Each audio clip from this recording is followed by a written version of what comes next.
Suddenly, I realized that we were having a really real adventure right now. Right now.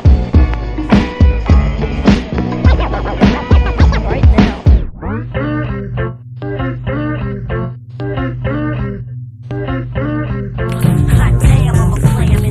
Welcome to Polar Orbit.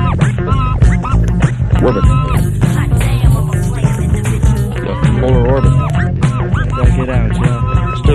Yo, check it out, yo. Check it out, yo. Peep it. You're about to hear the ill sound of the tongue on the drum. Not joking from the broken beat. You wanna take me out? You better organize a sore fleet. Not that I'm invincible, just kinda hard to harm me. Quick to hit the scene and roll with the cancer army on the flow, yo. Though that's not my only tribe. Rap with the mass rock blocks with Riverside. Kids' eyelids don't be open like these cats. Peep, I get deep verbally in my piece. See, I be the MC with the frequency that transmits the show with the flow. Oh, you know we need the bandits, and we call ourselves the coma. When we were weaved and conceived, it was printed in our chroma zones, rhythmic tones, back for microphones in the domes of myself. In fact, cat, you can read it on the format. It just mark my words, cause we're coming off that like Macedon herbs. I'm depressed, so I took back my head and take a drink. Reminisce about my trauma. It's making me think about my instinct. Ever since a kid was to survive. 17 now, and it's a wonder I'm alive. Thought that I would be no one. Well, you finna. I'm too strong. The fat cat from Atlanta, still doing more dirt than Diana. Sometimes I feel like waving the white banner. But with my manners, how could I deprive the son of my mother, the brother of my brother, of life? Just for a fact, I live in strife. So then I pick up my mic and then I start to type. Life, respect it. Sometimes it's helped it, but feel its presence, common sense injected into your everyday operation, into your everyday adoration. The station I'm at is called adolescence. I don't know what it's about. I feel the essence, the presence, bring you down, not always gentle. Decrease your self-esteem, but increase your mental capacity when it seems life is passing me by. I don't know why this emotion exists, but I know that it's called depression. Brown child out. With the pain building up, my mind's tripping about a baby. I'm thinking about Mercedes when I grew up in the 80s. Brush fades and froze. Thinking about the old hoes, the people in my hood thinking when I'm gonna grow. But yo, what's my pops with my lied about his living? My mother, brother, sister starving on fucking Thanksgiving. I used to get beatings by my mom to teach a nigga a lesson, but I'm guessing to pick up the blacksmith, the Weston. God dang, I got Timberland boots. Back in the days, I used to chill with my black troops. Now we roll them down the street, down the hood. Everything's all good when we tip the 40. Goddamn, I got the price like Barry Gordy, but I won't dwell on that. Yo, my moms are so fat. I remember when I used to get caught up in juvie. We had to own our own, now we run doobies on everybody. We used to take their money, everything is funny. Now, we ain't no dummies. Refrain from being bitter, don't consider you a nemesis. I just wouldn't hate if you would vacate the premises, kid. I take your tightest rhyme and loosen it like a bra strap. I saw that phony MC from a mile. I let my fingers do the walking, my mouth does the talking. Any whack MC like Sadie, I'm hawking, mistreating those who felt they had the power to talk about the you and I like cream that was sour. You wish, like falling stars, you was the brightest. Even if you had the strength of Simpson, you wouldn't try this. Never mind this, cause you don't know my location, my area, or state of mind. I hate your rhyme cause they're non-penetrative. I'm innovative like scientific inventions. We got the rhyme. Brain cells bust, lyrics react. We got the rhyme. The mercenary of the rap game, the veteran of the battle. Been in too many wars, that's why my skills, they can't be rattled. What's the matter? Give me a beat, I'll mix it up like batter. Toy MCs, they all step up and then get shattered. Broken down to my feet into a million pieces. And every time I break them off, my power increases, which releases an unnatural force from the dark side that can't be tamed. Although many MCs have tried, but they've all died cause my flow's on my pride, my skills, my red badge of honor. Ain't get this, now you're a gunner. Set it off, okay, I gotta kick the shit. I feel I must bust some real shit that you can't even deal with. Like a primal urge, when it's time I'll surge with power. Watch a cower, the threats like high tower. Now we're getting somewhere, from there we'll go airflow to credit. If there's a record for rocking the most mics ever, I said it. Think more deviously than your average back alley rapper. I'm at the rap of all rhythms. Could be perfectly frank, zap a rapper like the clapper. Kids I saw with them, deny and lie. When I saw them claiming, aiming to be gaming. Who's to blame when your ass came in? Like your name is Raymond. Music, my crew's thick, coming like an untamed swarm. We brainstorm, leaving you feeling shamed and scorned. See, my adversaries I had to bury, smoking mad Mary, full of vigor. This is rigorous. Shock kids say he can't be scary. Brain cells bust, lyrics react.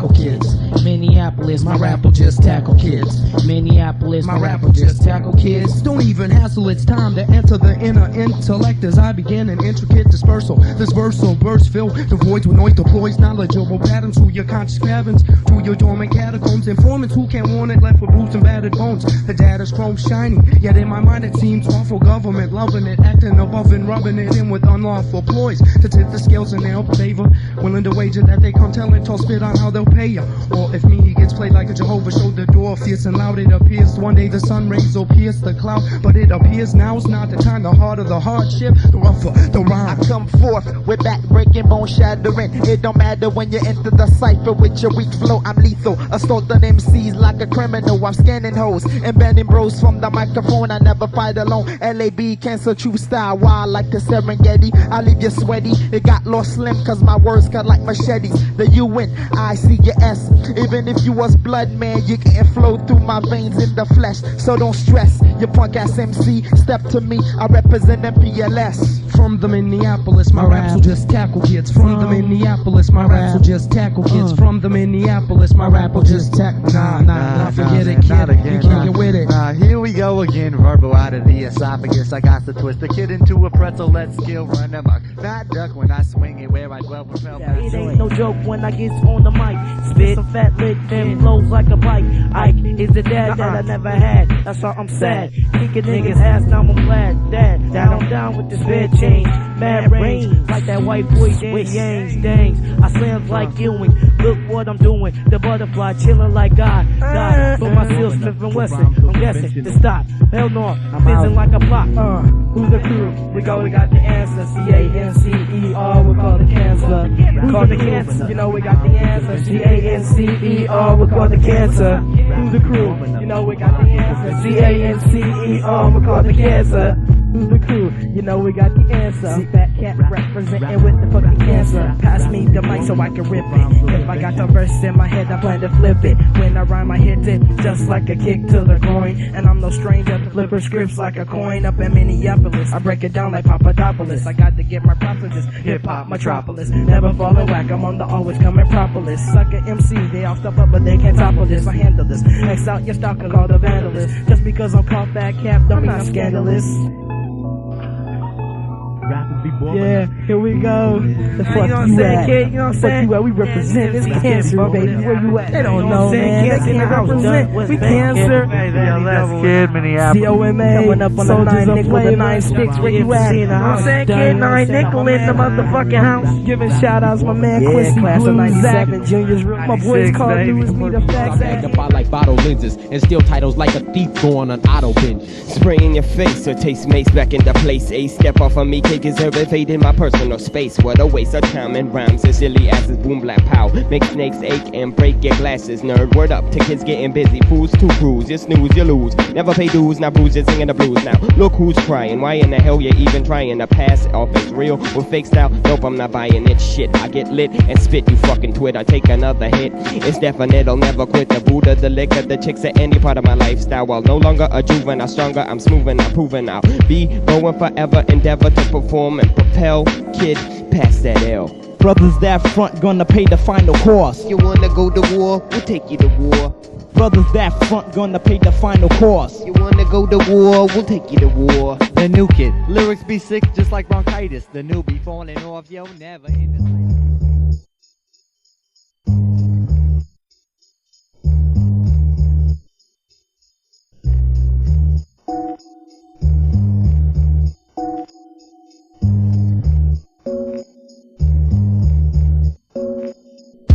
I've been in 1,000 battles with 1,000 MCs slain. As Method Man would put it, you can say I bring the pain. My skills are too much, that's why I must maintain that if my lyrics don't kill you, my style will make you insane and drain all the life out your body. I'm untouchable just like that man John Gotti. My skills are too much, that's why these MCs they fear it, revere it, and frankly they just can't come near it. Holler if you hear it, and if you like it, cheer it, but don't boo it unless you feel that you can outdo it. Slay it, slew it, worship my style like a druid. I'm the prize fighter of the rap game, I thought you knew it. Suspect some will get offended, but you know how that goes. The wax flows get lost when it's tossed out the window. Every bring you the goods, kid. Be sure to tell a friend. Make a note the newest shoe. I'm never bending to a trend. To the end of parallel with this cat since '89. Steady got his back and know for fact he got mine. So if we decide to swing and win, we'll orbit in your sector. Cancer hits spots, blows them up like an overhead projector. Collector, props from the crowd, leave the ducks paddle. If I sunk your battleship, now you order press. Hit the rest, collect your thoughts, now you know. Your presence was a turban to my sermon at the shell. Catch the flow in the vibe, yo, my tribe be mad chillin'.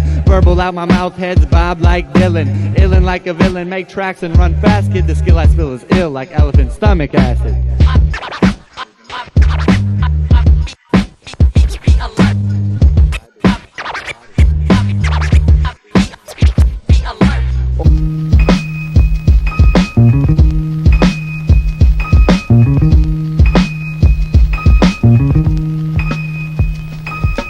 It's the unveiling of a new stock. Got lyrics stored in my brain like water in the reservoir. I'm leaking, speaking no help from the fake though. Cause it's day and age, everybody be a snake yo. In 1995, it's all about the cash flow. I smash holes and flash holes. I wanna get intimate with a 6-month vagina interrupter. I rearrange the inner structure when I bust ya. Better clear the way unless you want conflict.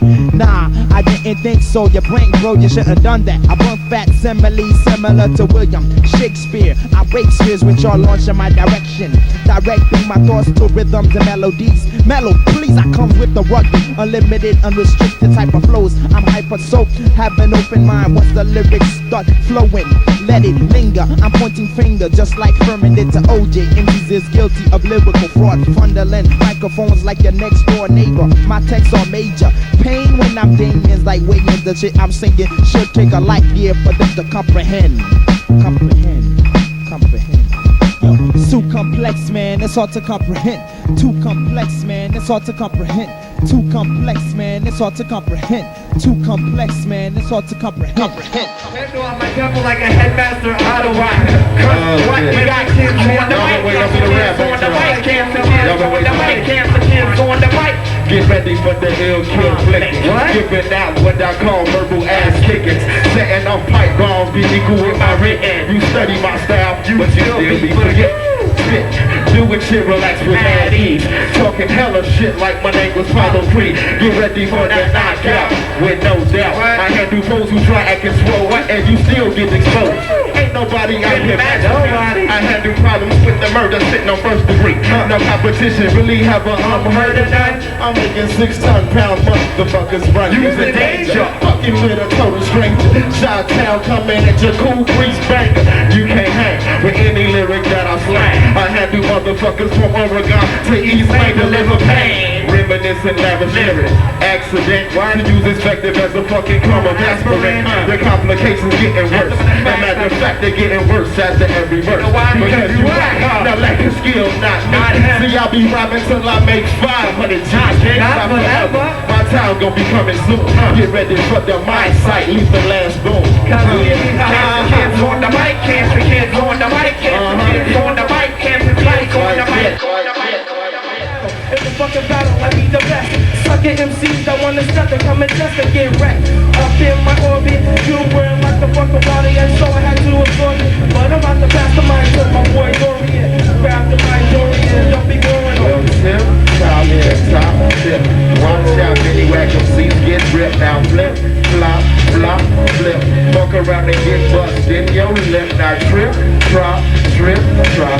I'm the motherfucker with the skills that's gon' drop in a beam. Bang, bang, bang. Represent cancer, the motherfucking team. Yeah. Yeah. That's how we do it. What's up, everybody?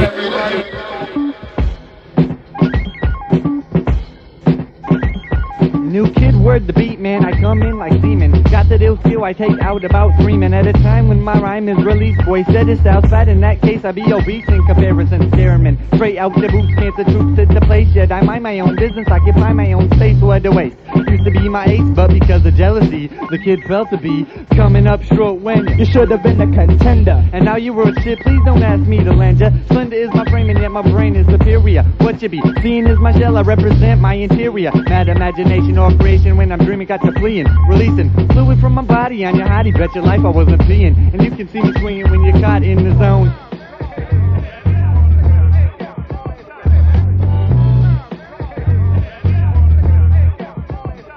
It don't matter anymore, I got rhymes galore. Go check the stores for a new release. Stop biting my speech, I got stacks of rhymes. I never decrease, never the least, or should I say nevertheless. You'll never catch me dozing cause I never rest. I roll with kids that fight my for protection. Enter my suffer and get lyrical infection. Yeah, if you niggas stop fucking up phony MCs, they're gonna pack their bags and leave the country cause I'm sick of all the bootleg lyrics out of here. The sad fat kids, yo, it happens every year, but I'm here to break the pattern. Scribble on your blueprints, let go of the mic, sucker, you're a nuisance. Sorta like a groupie, go ahead and shoot me. Even if it was ice cream, you couldn't scoop me.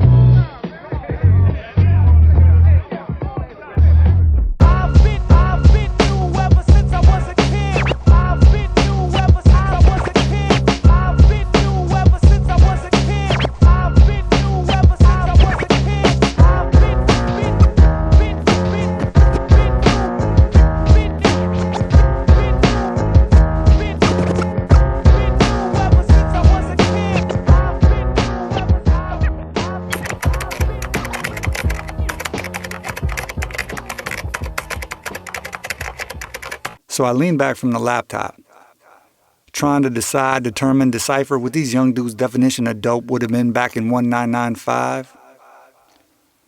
2 decades down the road in my own timeline, real life, I had spent the back half of my 30s and into my 40s submerged into these silly sci-fi bugged out books about bugs I was writing. So much so that I was spending about a third of each year out in the cuts of Northern California up in the mountains, just kind of secluding myself so I could sink into the story.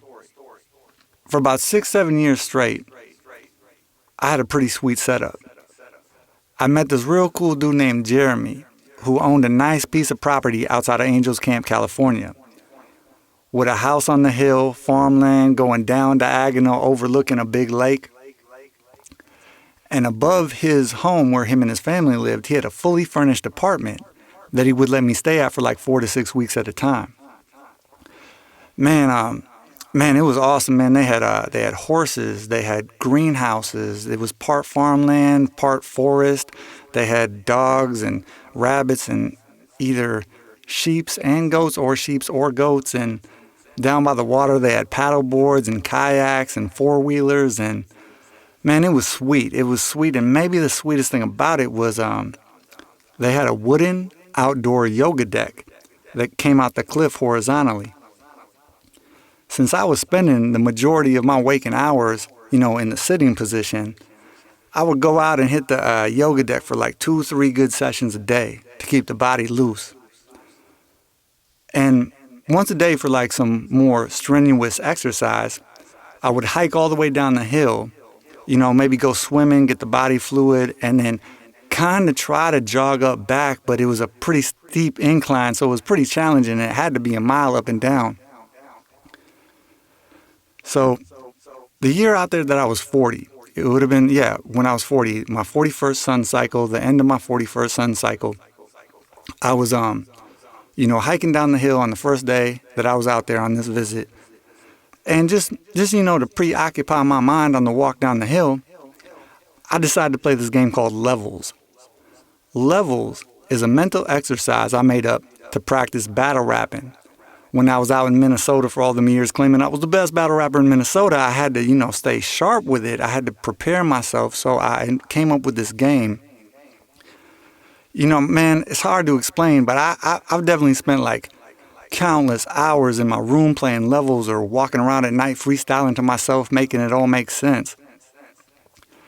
My favorite level of levels is based or structured around the first rap tournament I ever won at the Lorient Pasta Bar in 2003, where I had to go through 5 opponents. The first rounds were just one verse apiece, and then the later rounds you went back and forth with your opponent. So I pull out my phone and I hit audio record, and I just decide, I'm gonna run through the Rhymesayers rappers today. We're gonna start with Prof. We're gonna end with Brother Ali. We're just gonna run through it. Now, I'm 40 now. It's been almost a decade since I actually battled somebody, or, I hadn't played levels in a long time, but I had been playing levels for a long time. So I had like a neatly organized storage space in my mind with lots of little rhymes and lines about the Rhymesayer guys, and I could fluidly do what I thought they would say to me, so I would stay sharp with the replies. So looking into my phone, I'm like, all right, what would young Prof say to me in 03? I don't know, Zach from Cancer, Big Zach from Cancer. He's a bad rapper. I bet you his hands hurt. I don't know, something dumb and fun, and I go through round 1, 2, 3, 4, and then I finish in the finals with quintessential MCs get dropped to their knees. Oh, please, RSE, Real Snake MCs.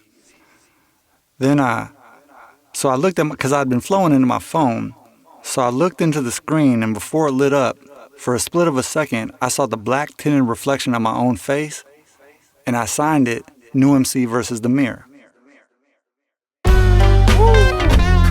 Then it is what it is till it ain't. It's good to be high and healthy, wealthy with wisdom. When the waves and the winds come advice on life, I guess I could give some with a grain of salt and a gram of Molly. Careful with the chick I used to kick it with. Life was on lit when she was down a double dip, but overhanging with her maybe made me depressed. Not feeling my best. I have learned loyalty is the most complex of the good qualities. Honestly, honesty probably next, depending on the context. And yes, I believe what goes around comes around. Winter weather, summer sound, spring out of autumn. Often life is on awesome. Life is lit. Life is the shit.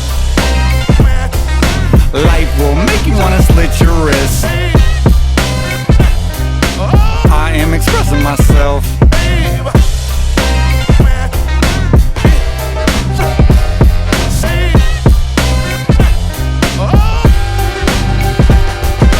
Did a couple shows with Zombies I.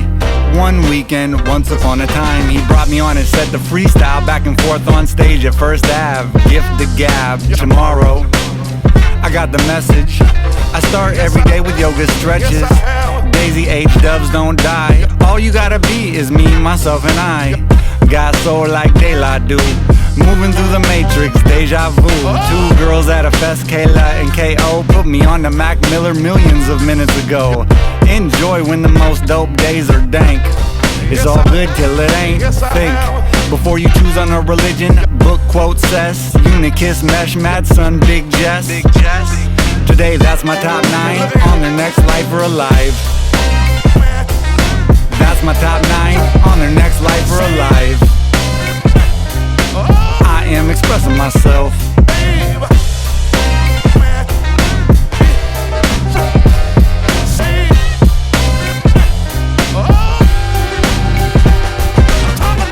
I love women. How could I front like I don't be in love with them?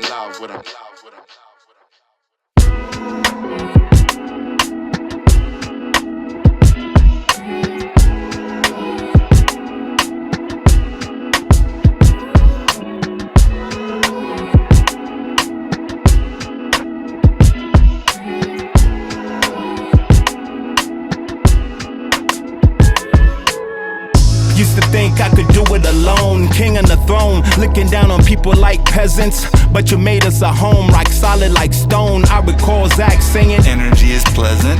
You showed your worth every day through your action. Go to work, then it's back home relaxing. Made it through the pandemic. Angelic is the way to describe the way you stand by my side, hand in hand, staring at the sunrise. Truly get to know a person, look into one's eye. Window to the soul, winter when it's cold. You keep me warm like a blanket unfold.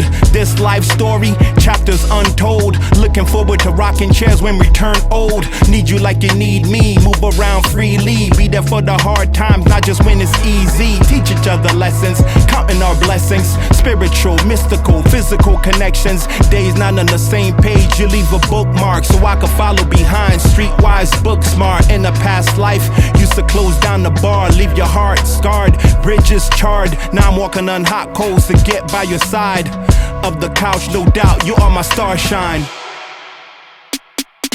Summertime sunshine, shine on the sun. D-side design, all about love. Have you ever made love to a love song on repeat? Wonderland women swimming in my sheet. Summertime sunshine, shine on the sun. D-side design, all about love. Have you ever made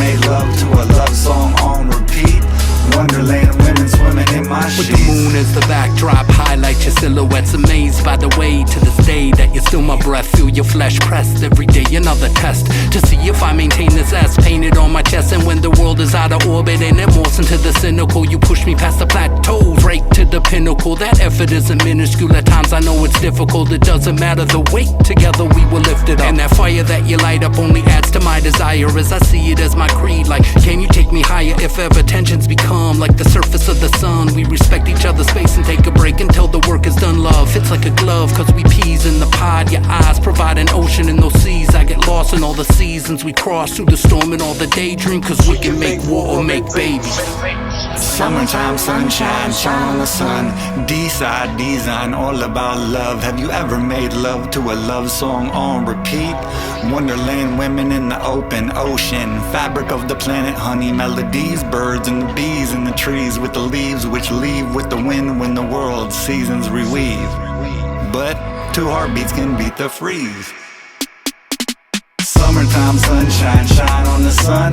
D-side design, all about love. Have you ever made love to a love song on repeat? Wonderland women swimming in my sheets. Summertime sunshine, shine on the sun. D-side design, all about love. Have you ever made love to a love song on repeat? Wonderland women swimming in my sheets. Summertime sunshine, shine on the sun.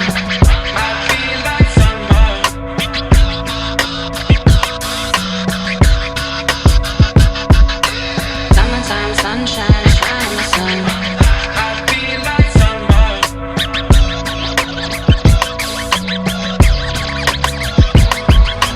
Summertime, sunshine, shine in the sun. I feel like summer.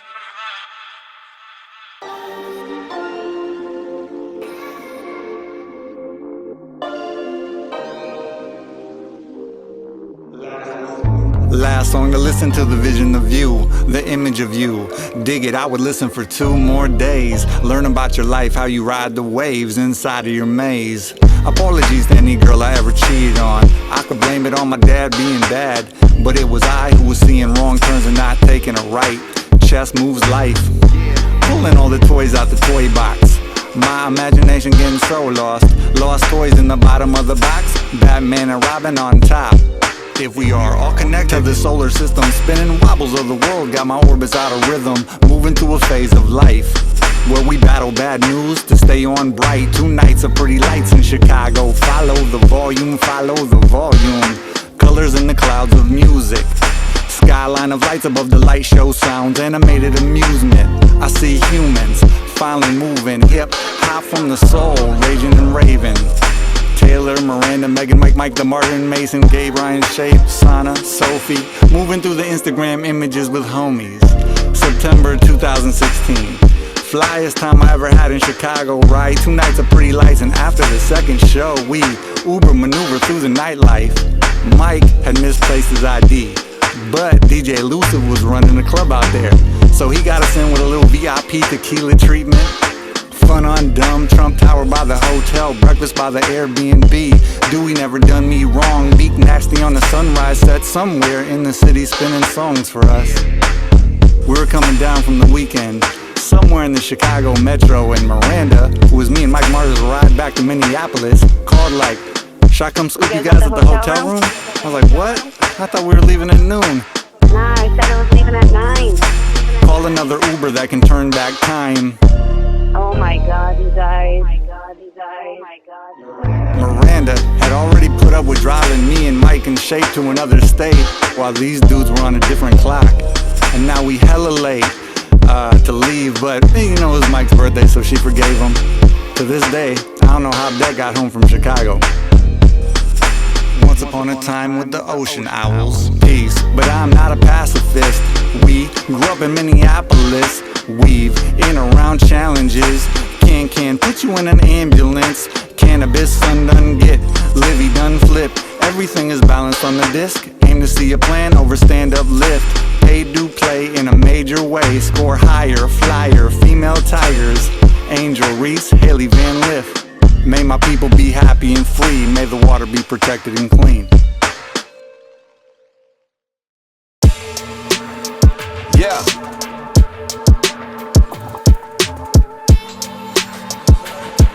Big Zach, long shot. Big Jets make it bang. Yeah. Yeah. I feel the stars fade as the night turns to day. I feel the stars fade as the night turns to day.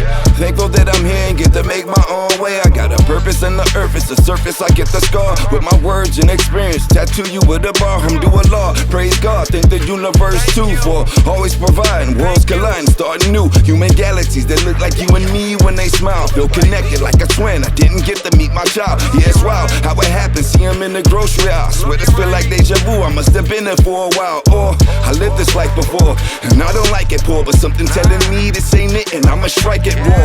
Blow up big, like Jess said, make it bang. It's my theory. You near me, you indirectly feel my pain, and I can feel yours. Heal sores and all wounds. I didn't get to say goodbye, but I see you soon. Yeah, I feel connected by things I can't see. The energy of the universe, man, it's all me. I feel connected by things that I can feel. The energy of the universe, man, it's so real.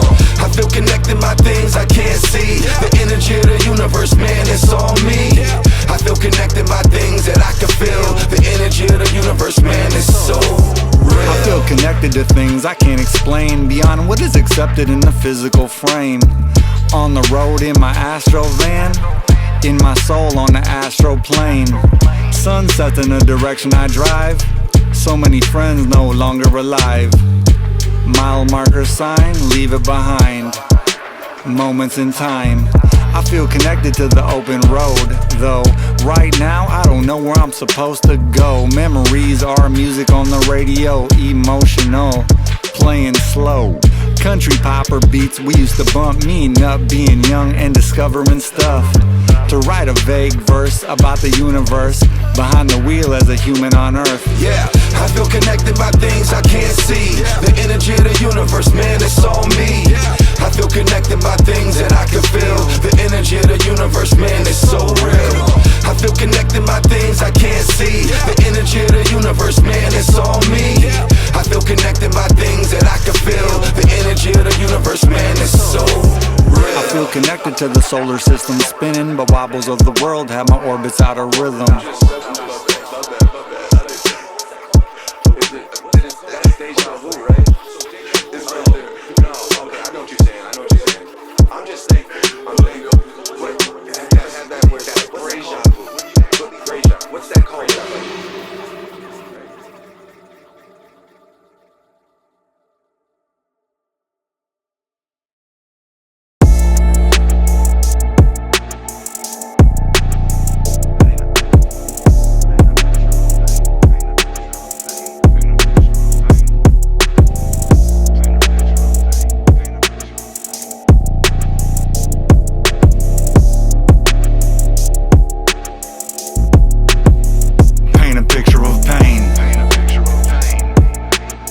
With one color fading out of the frame into a place of white space.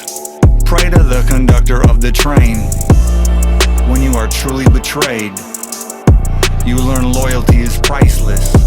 Forgiveness or on-site violence with open eyelids. Hatred is heavy, unbelievably bad.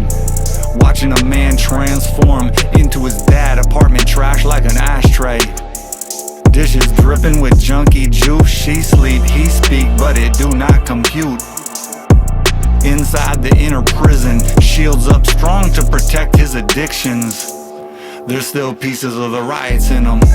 Parts of the heart got hit hard. We live here, from here, but don't stay stuck. There's still more life to paint, brush. I could use some sunshine.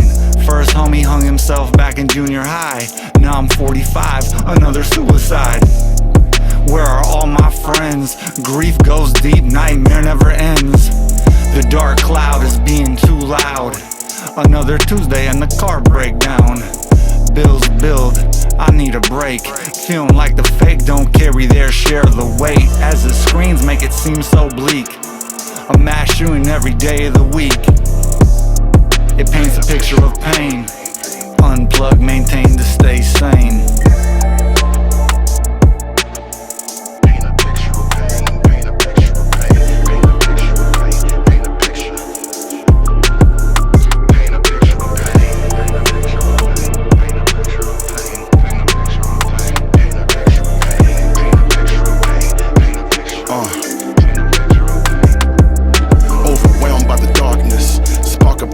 to escape the hell caused by the dearly departed.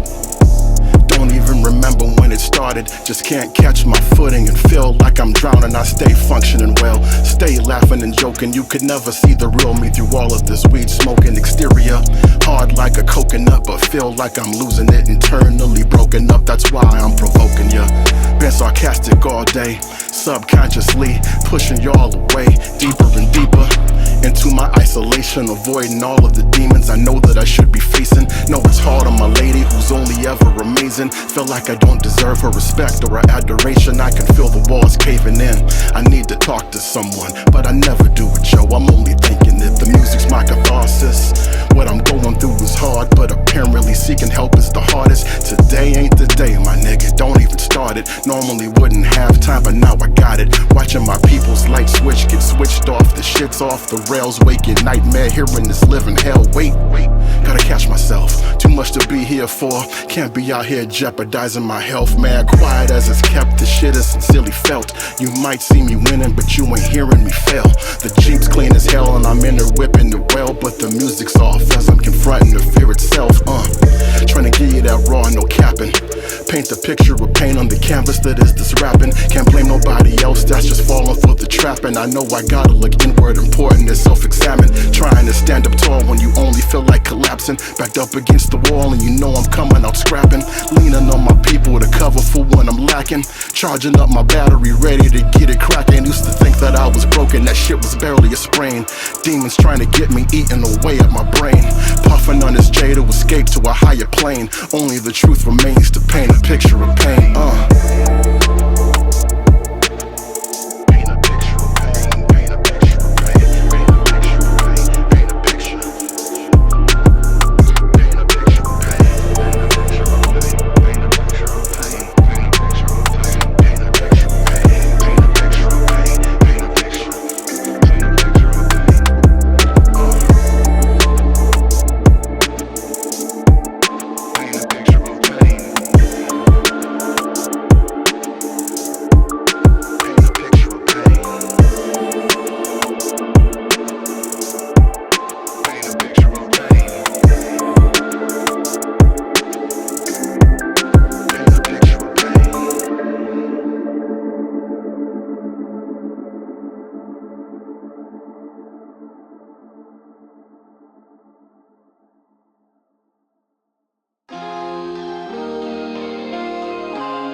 One with the sun, magic with the moon, speaking to stars, avatar of the water, alive on earth, gift and a curse, balance between black and white, dark and the light, love of your life, hate get heavy, does she remember me, enemy ops, energy lost, living in the moment at what cost, hurt people, door closed, door open in the keyhole, be slow, heartbeat, heartbreak, dead dream, sink, fall, fade, pain puddle, inflate into a lake, one world ocean, 7 seas of degrees, oh God please, heal my hurt inside issues, Tao is the way, may the force be with you, stardust, sunshine, everything fades with time, help our health, destiny, our dreams, true love, let she love me, may those I love live fun and free, food on plates inflate our pockets,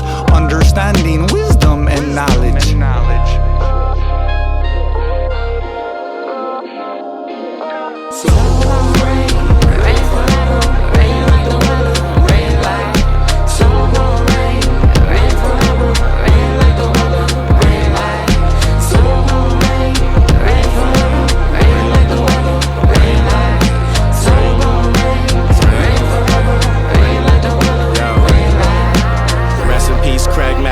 success was the best from the abstract pack. With the flavor, that's a Snapple fact. We move too fast for you, you can't counteract the sound of that. Digging in the crates till my hand is scratched, it's raining out. They won't see me cry when I'm doing my graffiti on the train, and if they did, I would take them out, say goodbye. We was getting caught with a baby 9. What you think we got now? Lucky I ain't suicide, fuckers up. Other than the sky, yo, it's raining, son, the black cloud follow me. Yeah, bruh, it's right above the righteous one. The devil's working hard and I'ma fire him. Born in a hurricane, and I'm trying to die in one. The earth has changed, wisdom never settles, it just do its thing, it's moved again. Jealous of the rain, you bout to lose to it. Wanted to be smoother, but I stepped in a puddle and I knew she saw it. Now my kicks fuck like I dookied on them. Remember the rain, after your blessings have came. We still is on the West Bank with the gang, so say rain, rain, go away. Yeah, homie, I'm okay, it's just another day. It's just a little thunder, don't be afraid.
I did not have a working ride all winter.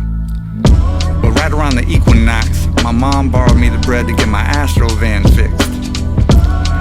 So I was sitting around on a Saturday, thinking about just jumping in the Astro, riding the Rainbow Road out of town for a little bit. But then I got hit up by my homegirl Lizzie, asking me if I was interested in a John Mayer ticket. Said she would gift me the ticket and come and pick me up, but her and her sister Sylvia were sitting downstairs. And my ticket was for a solo seat in the second level of the XL Center. But man, I was down, you know, so a few hours later, I'm sitting solo by myself in the second level of the XL when the opening act begins. Man, her name was Joy something, I don't want to slaughter her last name. She was one woman with a guitar, Tracy Chapman vibes, and described herself as an African-American gay woman who was raised in the Christian conservative Deep South and has always been hella fascinated with white men who play the guitar real good. And that kind of described her sound. I was digging it. She had one song in particular called You Got a Problem?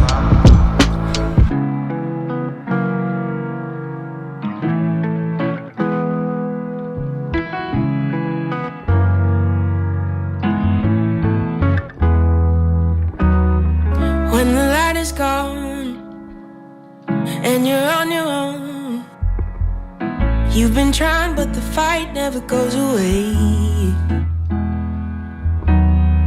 And you don't know when the sun will shine again. All you gotta do is look my way. If you got a problem, I got a problem too. If you're standing at the bottom, I'll reach out for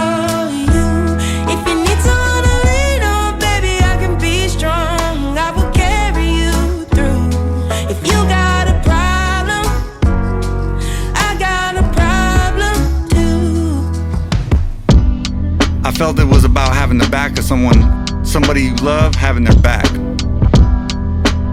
So you know, the XL is a pretty big arena, and it was filling up at the pace of the music, and I was just kind of sitting by myself, floating in the music, and in anticipation, I guess I remembered that I've seen John Mayer make music before. Back when I was 4140, a woman asked me out on a pretty dope date. Said she would pay for gas, lodging, and tickets if I split the driving with her out to Colorado for 2 nights of the Grateful Dead or Dead & Company with John Mayer. I only had a couple days to decide, and I took a couple days to decide. One, because I didn't know the woman that well. I'd hung out with her like twice, and I kind of sensed she had a boyfriend that she was just breaking up with. And I don't know, I just didn't have a gauge if she could get crazy and kick me out the car in Colorado.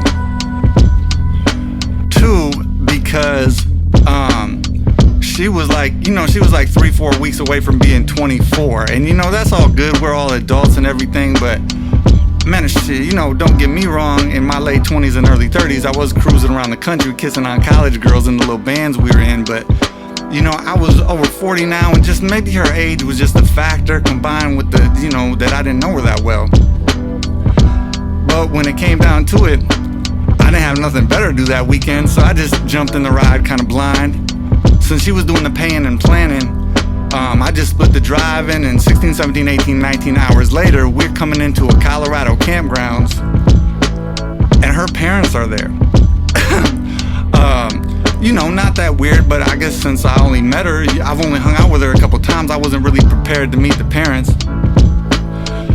So first conversation I'm having with moms, she's like, oh, so Sydney said you do a lot of local rap stuff. And I was like, oh, I've been kind of aging out of doing shows all the time, but yeah, for most of my life I was moving through Minnesota hip-hop.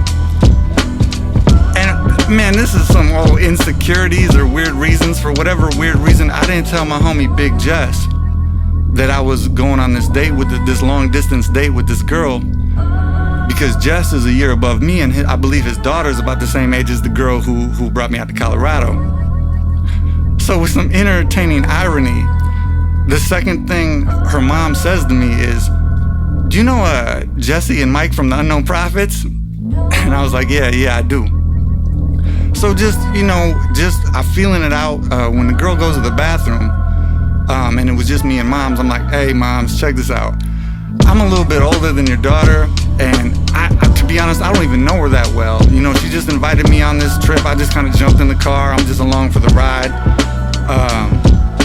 And moms took a pause and said, well, I raised my daughter to be a good judge of character. So if she felt safe enough to invite you on this trip, we're gonna all assume that you're cool enough to be here.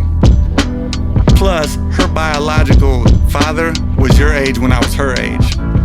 So I'm like, ooh, okay, cool with moms. Moms is cool with the situation. And for the next 2 nights of my life, I went with their family to the Boulder, Colorado College football stadium for back-to-back nights of Dead and Company concerts with John Mayer. Ooh, come to think of it, Lizzie was there. Lizzie, who gifted me the ticket for tonight at the XL, she's a bit of a deadhead, and she came out to Colorado to stay with our homegirl Miranda, and on the second day we all moved through Shakedown Street together. Man, I can dig the Dead. I dig the Dead, the music, the vibe, the hippie cultures, but if I'm super being honest, I hope this ain't blasphemous to like super hardcore Deadheads, but I would have dug the music more if here and there they would have broken into some John Mayer songs with like a jammy twist.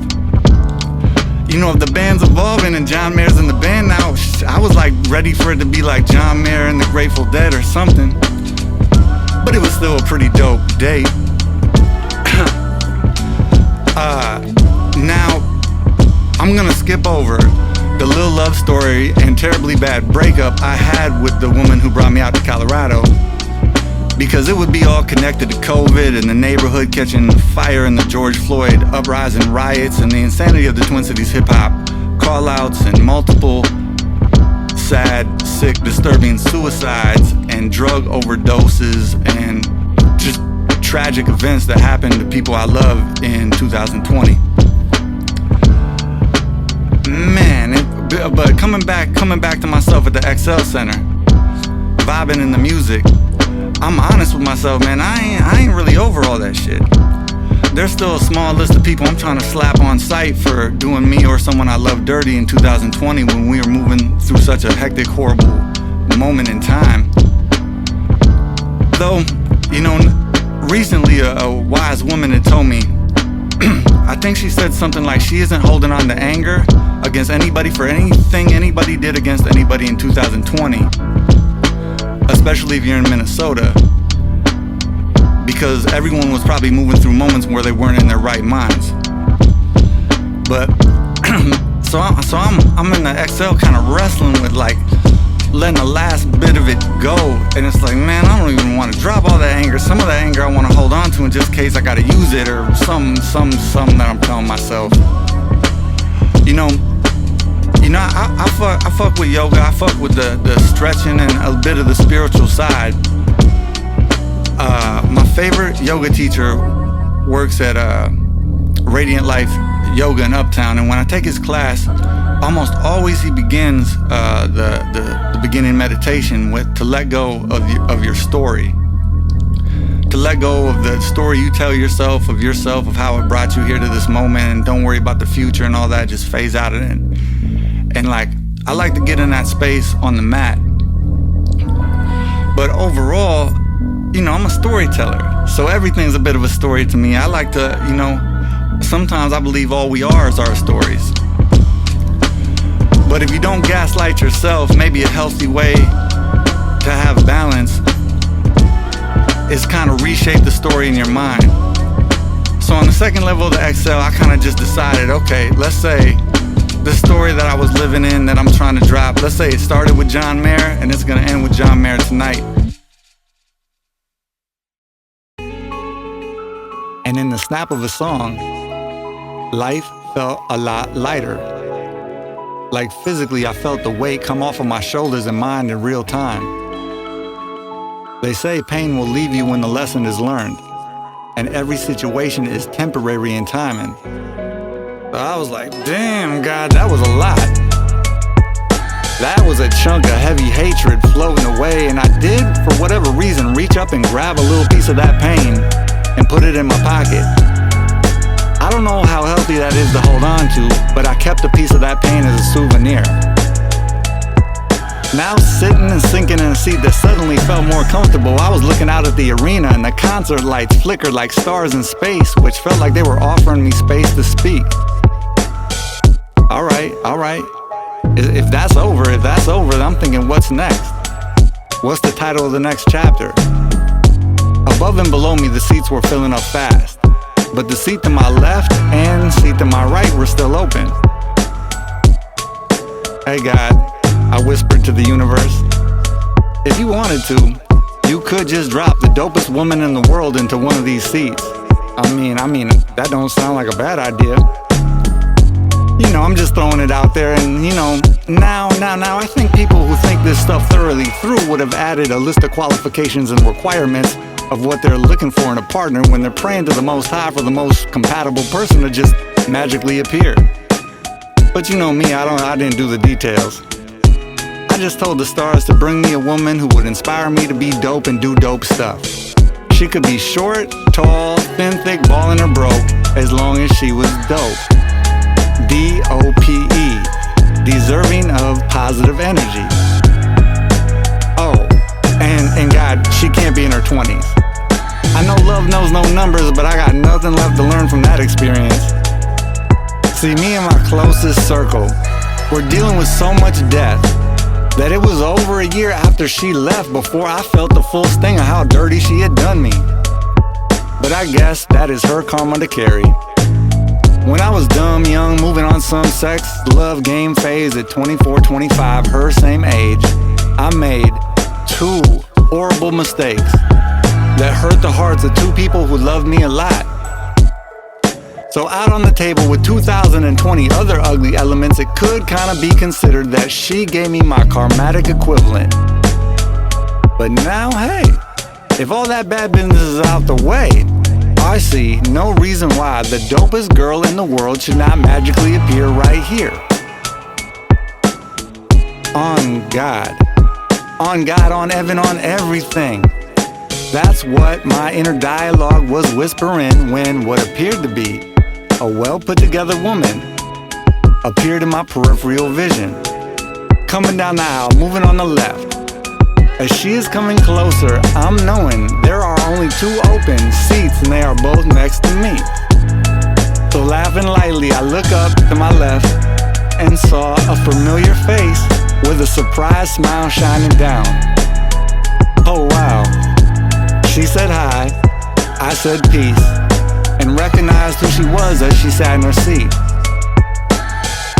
Now I'm not sure she remembered my name, but I was pretty sure hers was Summer, with an O and an M. We were longtime Facebook friends. Long story short, she was coming to the concert with her mom, but last second moms had to flake.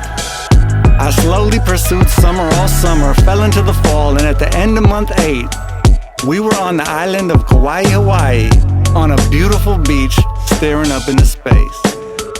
Yup, the homie Chuck, the mandolin man from Useful Jenkins, was living out there and let us stay at his place. On the third night on the island, we slept on the most beautiful beach my brother Mammoth had told me about. But to get there was like this rigorous hike. It was like 11 miles around a mountain, and we had to move through a million mosquitoes in a valley, but it was worth it. Facing west, the sunset, it was an immaculate sunset. And then on some almost unbelievable shit, the moon shot through a distant rain cloud and created an Eyedea bright nightlight rainbow on a dark sky. It was almost all too beautiful to believe. And when the clouds covered the moon, she looked just as dope in the dark. I said, Summer? She whispered, what? Nah, man, I'm just making this shit up. Falling in love on a beautiful beach in a dark island on an island? That shit sounds fly as fuck though, right?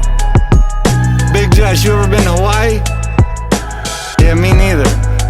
But it's on my list for show. Shit. Okay, let's go back to the XL Center on April 1st, 2023. That's when I started making shit up. I was honestly praying at the XL Center on April 1st on 2023. I was praying for a double dope adult girl to just fall out of heaven. You know, a story I could tell the homies about. That's what I was thinking when, in synchronicity, a woman starts coming down the aisle, moving on the left. I see her in the peripheral. I'm like, ooh, this is not a drill. You know what I'm saying? and I'm trying to look straight, but I'm trying to. The people that are one seat over, they look like they're engaged in a conversation. The way she's coming down doesn't look like she knows anybody. So I'm like, oh shit, this is really like somebody coming by themselves, because where are they gonna sit, right? So when she gets close enough before I look up, I'm like, okay, I'm about to look up and see the face of the dopest girl in the world. I look up, it was a little bit of a stutter, because I know her. 2009, 10, 11 at the latest, but I think 2010. I was on the 22 bus coming out of Brooklyn Center. I'm going over Highway 100, and I get this phone call from these two dope-ass girls I knew from Duluth named Abby and April. And they're like, Zach, we need help. This is a little before GPS. And they're like, we came down to the cities and we got lost. And you know, the metro area, the Twin Cities, is hella big. I'm like, where y'all at? They're like, we just got off at this gas station off Highway 100. I'm rolling over the bridge. I see them. I'm like, just stay in your car. You know what I'm saying? Freak coincidence of whatever, synchronicity of the universe that I just happen to be coming over the bridge. I get off the bus stop. 2 seconds later, I pop in their back seat. And they're like, what the fuck? You know what I'm saying? Like, I'm like, yo, totally. They were like, how do you fucking know where we are? And I like tried to front for like a few minutes, like I have a magical power. And, you know, when my friends are in trouble, I can just magically appear as like a portal. And they're not really buying it, but I'm like, it is like, how the fuck did he just pop in our back seat? Boom. I'm in the back seat. I'm like, nah, actually, I was just coming from Corey. He has a studio. He had the More Than Light Studios in Brooklyn Center. And I'm like, what y'all doing? They were like, we came to the Twin Cities and we're going to the Jack Johnson concert. I'm like, oh shit, Jack Johnson, like banana pancakes? You know what I'm saying? And they're like, yeah, you should come with. And I'm like, I don't know if I want to spend $60. It's out of Somerset. But they were like, Zach, synchronicity of the universe, you were going over the bridge. And I'm like, all right. I was like, can we pull up on my boy Shiz and get him? And I think to add to the story, I was like really trying to front about going. And y'all were like, well, we can flip a coin. And you flipped the coin 3 times in a row and it landed. It just, you know, maybe we used a little, you know, magneto power to make it land the 3rd time. I don't know. Boom, get to the West Bank. I run in the crib. My roommate at the time was Riverside Shiznan. Everyone here know Riverside Shiz? homie, Dude, Riverside that Shiznine. Dude, Shiznine might be the toughest dude from the Riverside neighborhood ever. Ooh, but, that's a bold statement. But he is a hella big Jack Johnson fan. Swear to God, bro, we would roll up and down Franklin bumping banana pancakes in the summertime. That shit makes you feel, that music makes you feel good. You hardly even notice when I try to show you. Song is meant to keep. So I'm like, shiz. 2 girls are outside and they're gonna bring us to the Jack Johnson concert at $60, bro. You got like 2 seconds to decide. And he's like right now? And I'm like, yeah. And shiz was just like, yeah, fuck it. I'm gonna go. So again, we're still back in 2010, right? Now I'm in Somerset, Wisconsin, the amphitheater. I think G-Love was the opener. After G-Love, it's a nice summer day for what I remember. I think we're in line to get some food. And some super friendly young woman comes up to us and she's like, here, I actually should make up, I don't want to use a real name, so we'll call her Summer. Because it was in Somerset and it was summer 2010. Summer's a good name, right? This girl comes up to us and she's like, hey, what's up? My name's Summer. What's your name? And we're like, I'm Zach. This is Shiz. We're chopping it up and she's like, I'm with my boyfriend over here smoking weed. Y'all want to smoke weed with us? And shit. And Shiz was down. So next thing I know, we're hanging out with these fucking kids at a fucking concert and shit. Me and Shiz at the time assumed they were like college kids or something. Jack Johnson, you know? But come to find out, they were like high school teenagers from like Bloomington and shit. Boom, we became Facebook friends, and they came to a few of our shows over the years, like 15 years ago, or no, I'm sorry, like 12, 13 years ago. But that's the last time I ever hung out with them. I've seen her a couple of times, and we've interacted on Facebook. But so in my mind, she's kind of frozen as a teenager, the teenage girl from Somerset, right? So when I look up at her at the XL and I see her face, I'm thinking, oh, April Fool's joke on me, like it's the teenage girl from Somerset. And sits down, we start chopping it up and shit, and just to make conversation, I'm like, Summer, I know we've been interacting on Facebook for over a decade, but I've only hung out with you once, and that was right before you graduate high school. Why don't you give me the short version of where your life has gone since you graduated high school? The first thing she says is, well, I'm 30 now. And I was like, oh no, right? And fucking, she starts telling me about her life, and I totally was paying attention. Like I was listening to her. I could repeat what she. Is she fine? That I don't want to objectify her. You know? I'm not saying that. I'm saying I want to know where your mind's at. Like, is your heart beating fast? What, because you're like, damn, this fine girl's telling me she's 30. That I literally summoned her. Shit. Yeah. Okay. Like, you know what I'm saying? Are you attracted to her? Let's put it that way. If I keep it honest, what I did think when I looked in her face was, because I still follow her on like the social networks, so I had seen her, but I was like, damn, this is what she looks like in 3 dimensions. Like, yo, like, yeah, she did have a very attractive vibe to her. There's a quick way to say, yeah, she's fine. It's okay to say that, Zach. It's okay. Here, So you're nervous. Okay, nervous. Okay, since we're sitting right next to each other. Not that fine women make any of us nervous. That never happened. We're sitting as like close as you two are, right? So you'd think should be looking her in the eye in the conversation, but she was radiating a certain attractiveness that it was like kind of hard to keep eye contact, and I also kind of thought. That's what I'm talking about. That's what I was looking at. So you're like, damn, she's so fine, I can't even look at her. Well, that kind of, and I thought if she looked in my eyes, she's going to read my mind and be like, what the fuck was he thinking about? In love. So, fuck, yeah, okay. So, nice, I put you right back, didn't I? We always know when you guys are falling in love. It's fine. Get over it and look us in the eye, okay? No, you don't. So dig. So I'm like I remember I'm looking down my arm trying to look at it like a timeline of her life because she's giving me the beat points, and I remember being like, just like in my mind, just being like, even though I'm totally listening to her, I was thinking like part of my brain is laughing at myself and the other part is like, is Summer the dopest girl in the world? Like, did God send Summer here to be like, she's the dope? I'm like a little whatever you'd be feeling in that moment. And then the lights dim. and the crowd starts to react because John Mayer's coming to the stage. And I will fully admit, in that moment, I was like, damn, like I didn't want to stop talking to her. You feel me? And then John Mayer starts to is coming on the stage, and I had to have like a second with myself. I grabbed myself and like I felt like I put my shield around myself because music is a powerful art form. You feel me? I guess I would know because technically for most of my adult life, me and Unicus were technically professional musicians. If by the definition of professional, it means people would pay us to come and perform. And if you would have seen us at like our peak or some, boom, selling out the Caboose in 2012 or the Fine Line or performing at First Ave with Useful Jenkins or High Respects, I thought that at my peak that, I could influence the energy of the crowd, and I had breath control, mic control. I wouldn't forget my lyrics. Me and Unicus had back and forth chemistry. But I always have known that like my vibration with music is only so big. If I'm totally being honest, because I've been in a group with Unicus since I've been a teenager, I've always known that his vibration was a little higher. Like I don't even know what notes are. You know what I'm saying? I just know how to put flows into 16. You know what I'm saying? Jimi Hendrix, they know how to read music. That's all. Yeah. Well, I guess just what I feel about myself. I feel like I'm on the new 9 level of making music. But I feel like John Mayer is like a star person.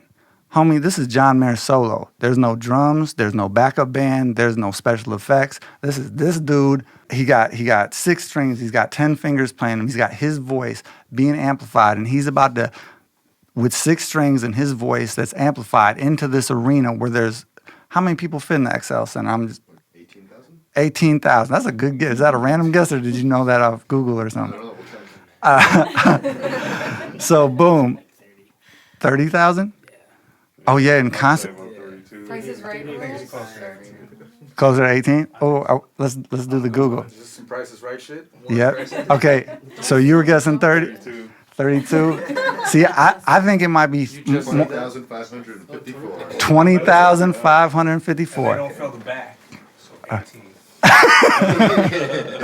But hey, don't forget though, since this isn't a sporting event, there's no like hockey rink. It's all chairs down there. So let's say 20. Let's say 20. Like there's empty seats though. There were seats for the dopest woman in the world to show up. Here was the whole. Nope. It was the back. It was the back. It wasn't a. Oh my God, tangent. Okay, there's a lot of people. Girl in the So check this out. So where am I at in the story? Okay, I'm at the part where John. This is what I'm thinking. In my knowledge of music, John Mayer is about to make music. He's gonna perform some love songs. Love songs that might be inspired by a girl he met when he was 18 or a girl he met when he was 25 or 35 and was with for 5 years or 5 minutes, and there was a twinkle in the eye or love or whatever, and he took those emotions and he turned them into notes and songs and lyrics, and that love is being radiated out into the motherfucking audience. And I'm like, I just grabbed myself and I was like, Zach, shield yourself, bro. You don't want to wake up tomorrow and think you're in love. Like, don't let John Mayer put a fucking love spell on you and you wake up tomorrow and you think you're in love with little Summer from Somerset. Ask for it. I was be careful what you wish for. I was like, whoa. I was like, I'm not, no, if I'm ready for that, let me stiffen up a little bit. And she was being super friendly, like even like a little affectionate with me on like like when her favorite songs would come on, she would grab me and stuff. But I was just kind of like, I was like, Zach, just breathe out and enjoy the music. And it's way better experience sitting with her than it would be up here sitting by myself. We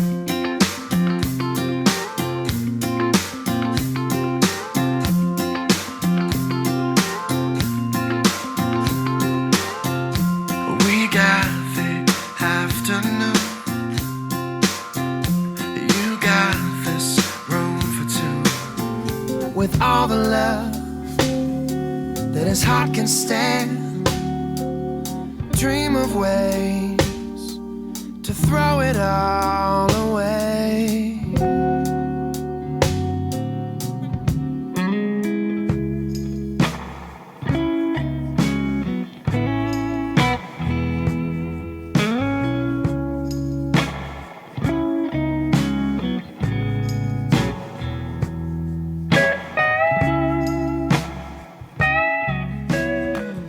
Me and all my friends, we're all misunderstood.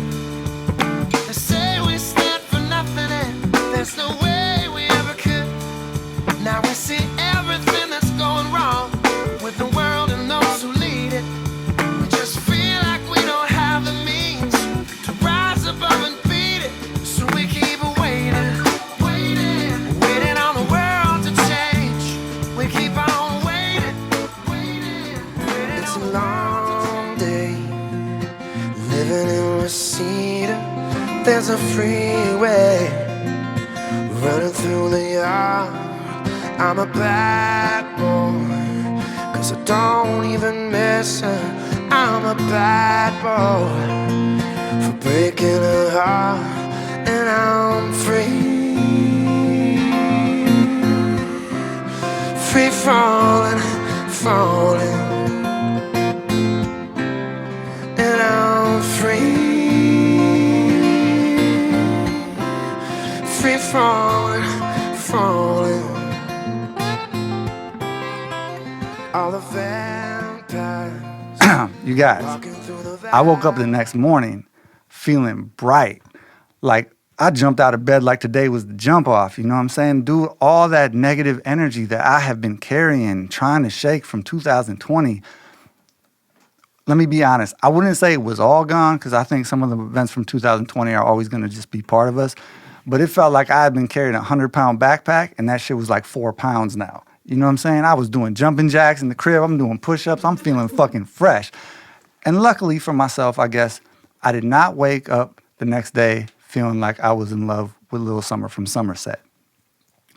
Maybe because I didn't have space because a former love of my life had just driven back into my life. You know, because it's 2024, I'm not even sure I should call her a her, you know, because I don't know my pronoun game isn't that tight. So I might just want to call her a thing, a THING. No, hard no. No, you got. You say them. Emma, roll with me on this one. Okay. It is the biggest thing that I've ever loved in my life. Makes sense. So situation. My 2005 Astro van. I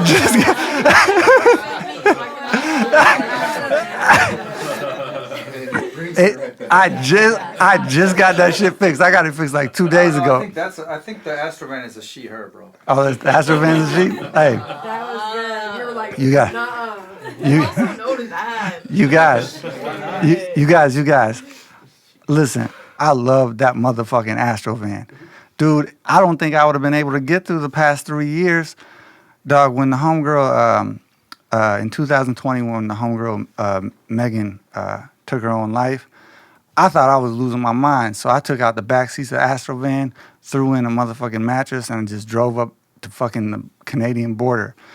When the homie Evan passed away, you know what I'm saying? I drove west down 55, drove through Wisconsin. I've slept in rest stops, you know what I'm saying? Just being able to sleep in the Astrovan. It was just me in the Astrovan driving through all the grief. And that motherfucker was back working. Y'all have been in it before. Yo.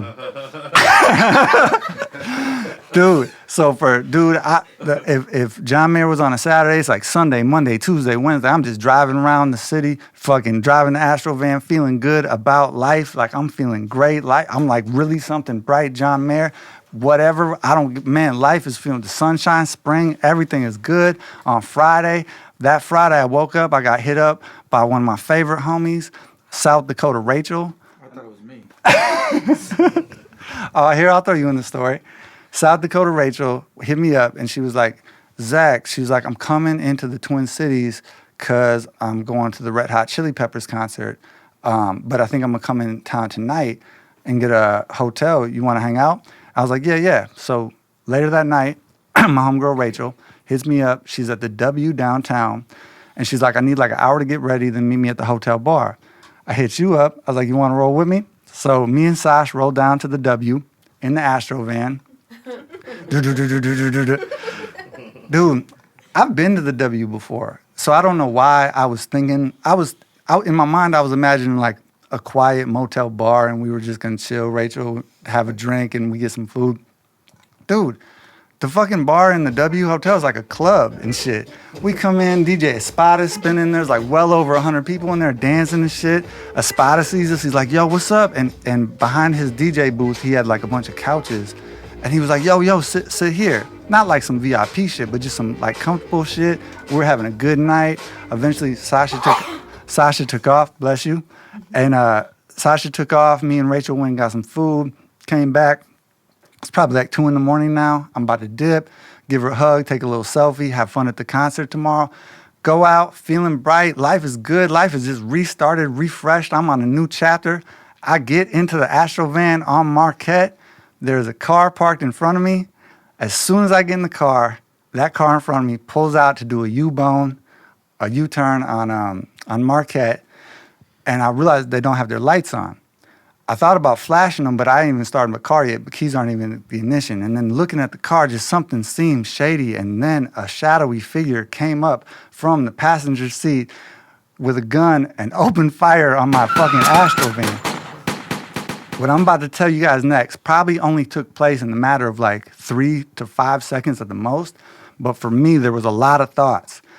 Once I realized that the first shot hit, I just ducked. And I thought about my homeboy, Evan. Evan, who passed away in 2022. Did anyone here know Evan? Caitlin, you did, right? Sean, you knew Evan? Yeah, I know him. Yep. Oh, Gabe, you knew Evan. Mm-hmm. Evan was a dope dude. Evan, if I try to describe Evan in like a short version, I have never known a dude more proud to be from the north side of Minneapolis. That motherfucker was NFL all day, north side for life. He was from the north side Lows. He played basketball for De La Salle. He went and played his college basketball up in the Fargo-Moorhead area. He taught AAU basketball. I met him back when he was a teenager, and he was volunteering for the Twin Cities celebration of hip-hop. He was a youth worker. He had a couple kids. But man, life just kind of got on top of him, and he passed away in 2022. When he was alive, every time I would give Evan a ride home or something, he'd always tell me his Astro van saved his life. I even called his brother James before I put on this performance to double check if this is facts. Years ago, James and Evan and a bunch of people were rolling around the Astro van over north, and someone tried to shoot them up. But because the Astro van was made like 20 years ago, it's metal, and the bullets couldn't get in the car, and so everybody lived. And he was always like, my Astro van saved my life. So when I ducked, I'm thinking in the car, in the moment when the shots are firing, I'm thinking, Evan said, the Astro van will save my life. I just got to stay away from the windows. And in the second I thought of that, boom, a bullet hit right here, and I got shot in the ass.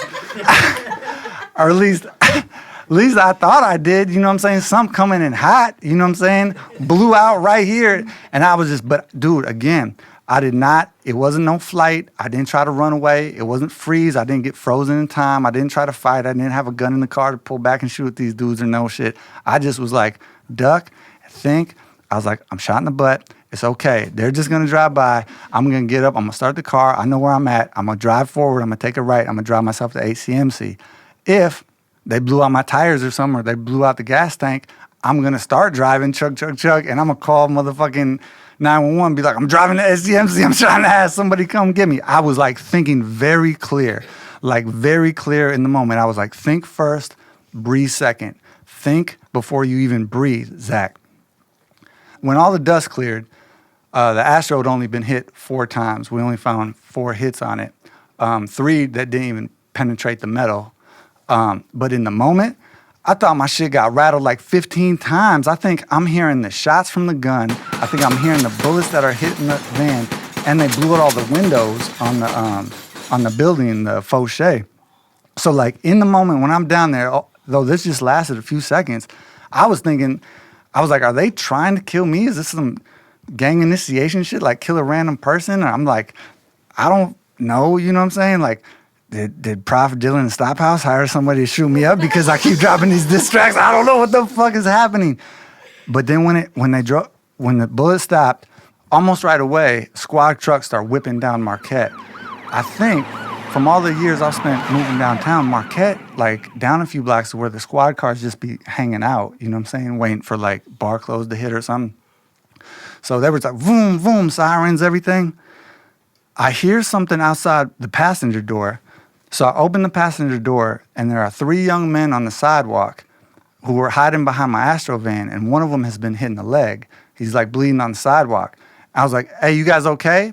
And they just jerked back, didn't even reply to me, just picked up their friend and ran away. Which would lead me to believe maybe the shooters were actually aiming for them and they hid behind my Astro van, but I'll probably never know. So I'm in the Astro van and I'm like, fuck. I'm like, I can't find the hole in myself. I get out the car, I'm like, I can't even find a hole in my pants. I'm like, I did not imagine that shit. I was like, I did not imagine that something came in super hot, super hard, super fast and hit my butt. I'm not tripped. Like, so I try to go back in the hotel. Nope. Dude, with all the books and all the songs of all the drug stories I've told over the years, this is actually not one of them. I've been, beyond THC, I've been sober for years now. But I'm like, I got no hole in my butt as far as I can tell.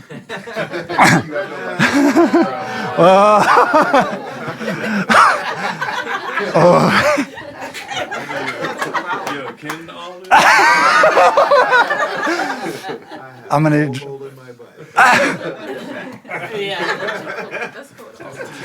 As a t-shirt. I don't even have a good reply on that, bro.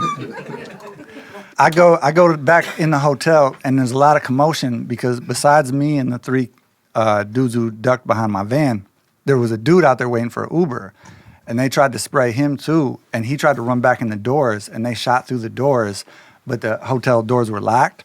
So he's like banging, like in his reality, he's banging for his life, but the hotel security came in, and they don't know who he is. Like, I guess actually the way Rachel framed it to me, Rachel was still in the hotel on the first floor waiting for the elevator, and she said it sounded like a car crash. So she was like, I should go outside and make sure Zach didn't get hit. But the commotion between the dude who was trying to run back in the hotel and the hotel security, those two forces of perception just couldn't communicate. Because like the dude who was trying to run inside thinks he's running for his life. The hotel security's job is to keep that type of shit out or something, But when I got in, I was able to kind of smooth it out and explain that someone just did a drive-by on the block. So me and Rachel go out, and I'm like, Rachel, do I got a hole in my pants and shit? And I was like, Rachel, this is kind of awkward, but you check.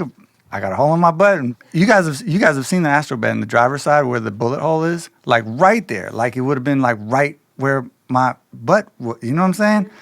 Open the door. Rachel's like, there's the bullet. Where would the bullet be?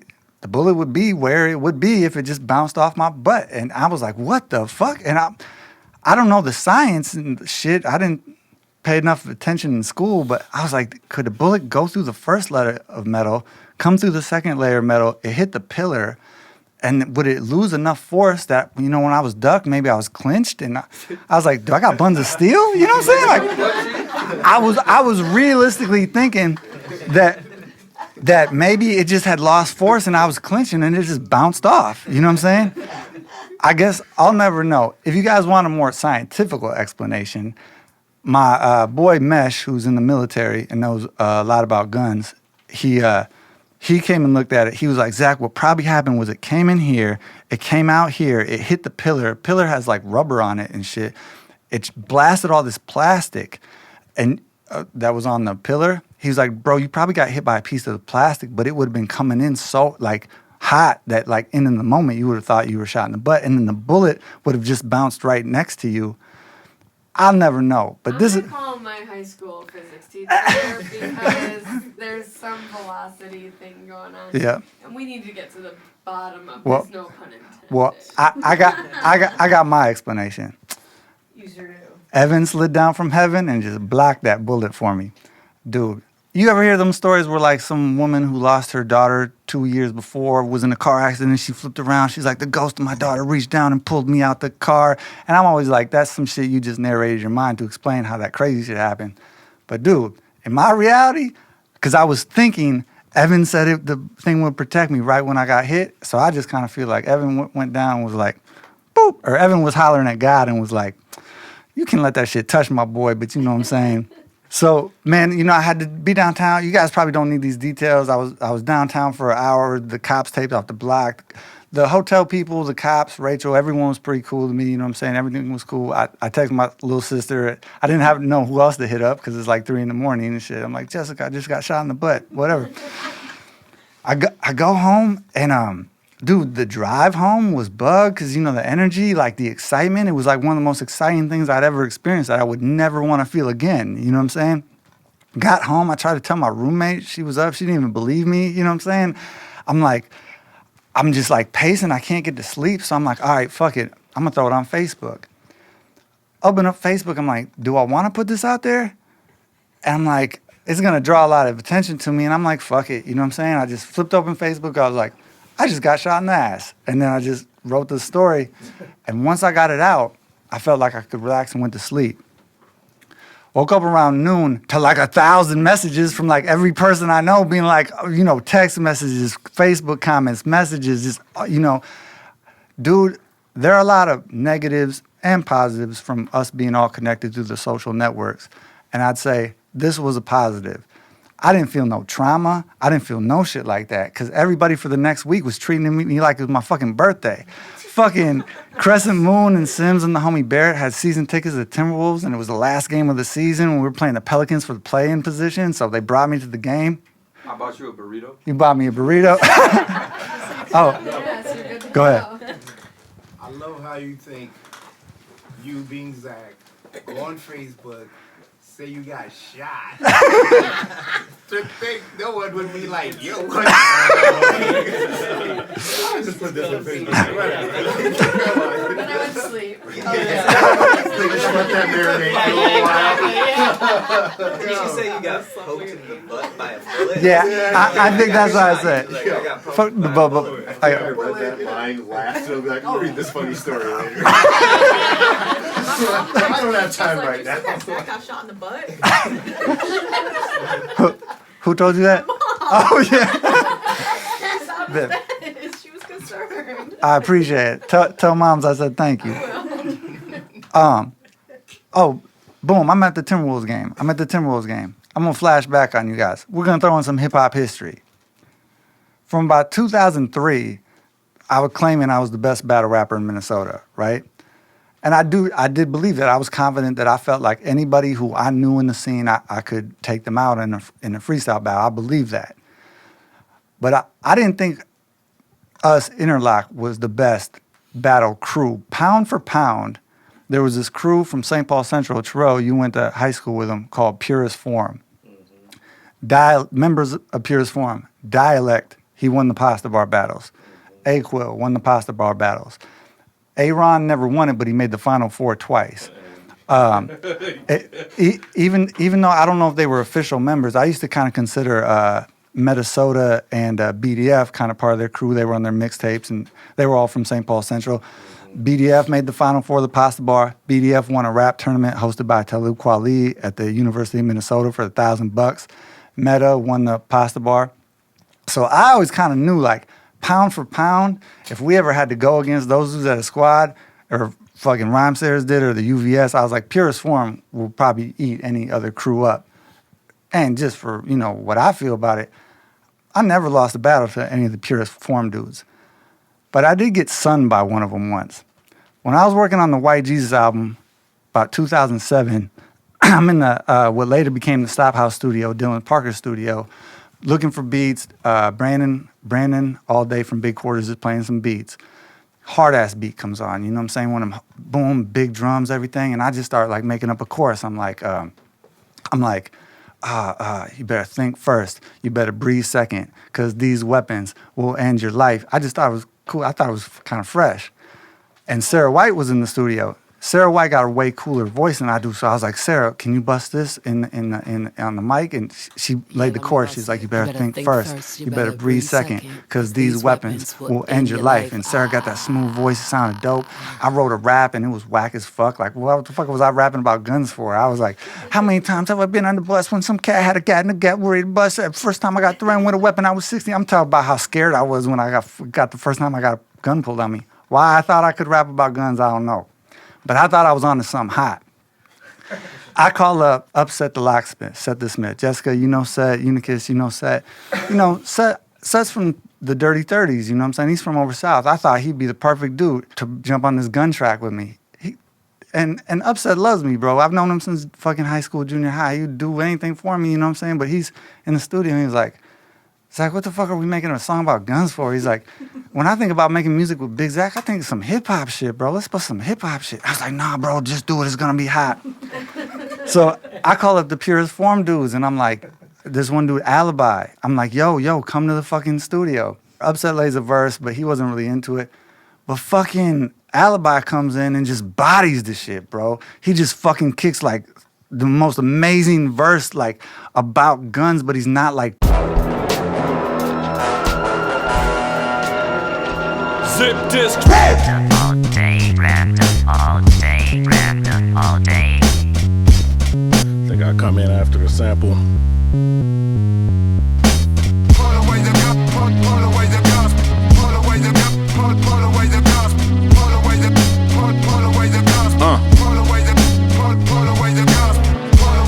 Too many dying for crumbs, relying on the iron for acquiring funds. Police conspiring, they flying in drugs, supplying the guns and watch for the finer slugs. They plot to breed violent thugs that squeeze first. Long as the heat work, no inquiring done. If your environment slum, you familiar with the cycle. Survival to some, it's like a never-ending spiral.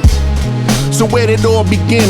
Y'all can blame it on Glocks, I blame the hearts of men. Whether you build or you kill, it all starts within. If you was real, you would chill, a bust still at them, yeah. Cause we don't need cats that'll die for gangs. We need cats that'll ride for change. It won't snitch on the stand like a young child bang. And when the beast wanna bang, we gon' look them in their eyes and sing. You better think first, you better breathe second. Cause these weapons will end your life. You better think first, you better breathe second. Cause these weapons will end your life. You better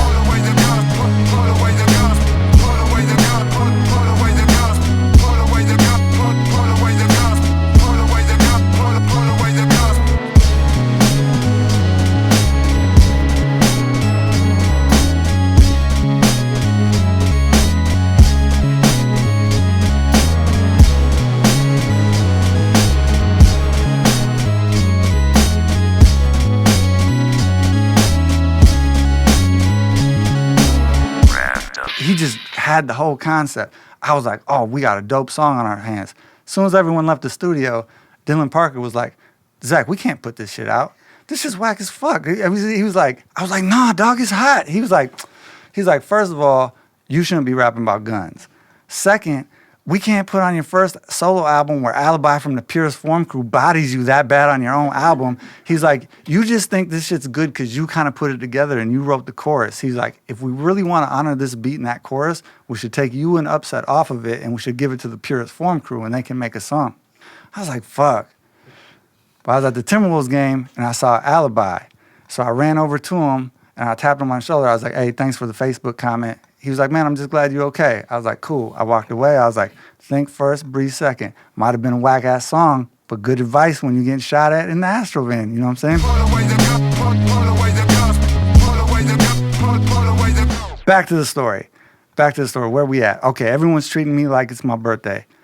The DJ from the Spearmint Rhino Strip Club hit me up like the next night, and he's like, hey, bro. He's like, what you doing? I'm like, man, chilling. He's like, man, come down to the club. Some of the dancers heard you got shot in the butt. They say, yo, he can get him free. Lap dances free all night. I was like, oh, word?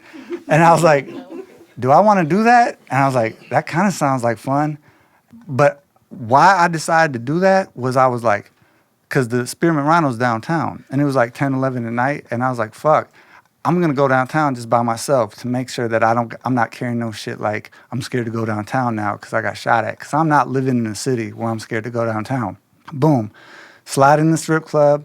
You know, I'm talking to the DJ. One of the girls comes up to me. She's like, yo, I heard you got shot in the butt. I'm like, well, I think so. But, you know, I might have just got poked or my buddy Evan from Heaven or the bullet might have come in and hit a piece of plastic. Dude, the DJ grabbed me and he's like, Zach, these girls are trying to put free titties in your face, bro. Just stick to the fucking story. You got shot in the butt.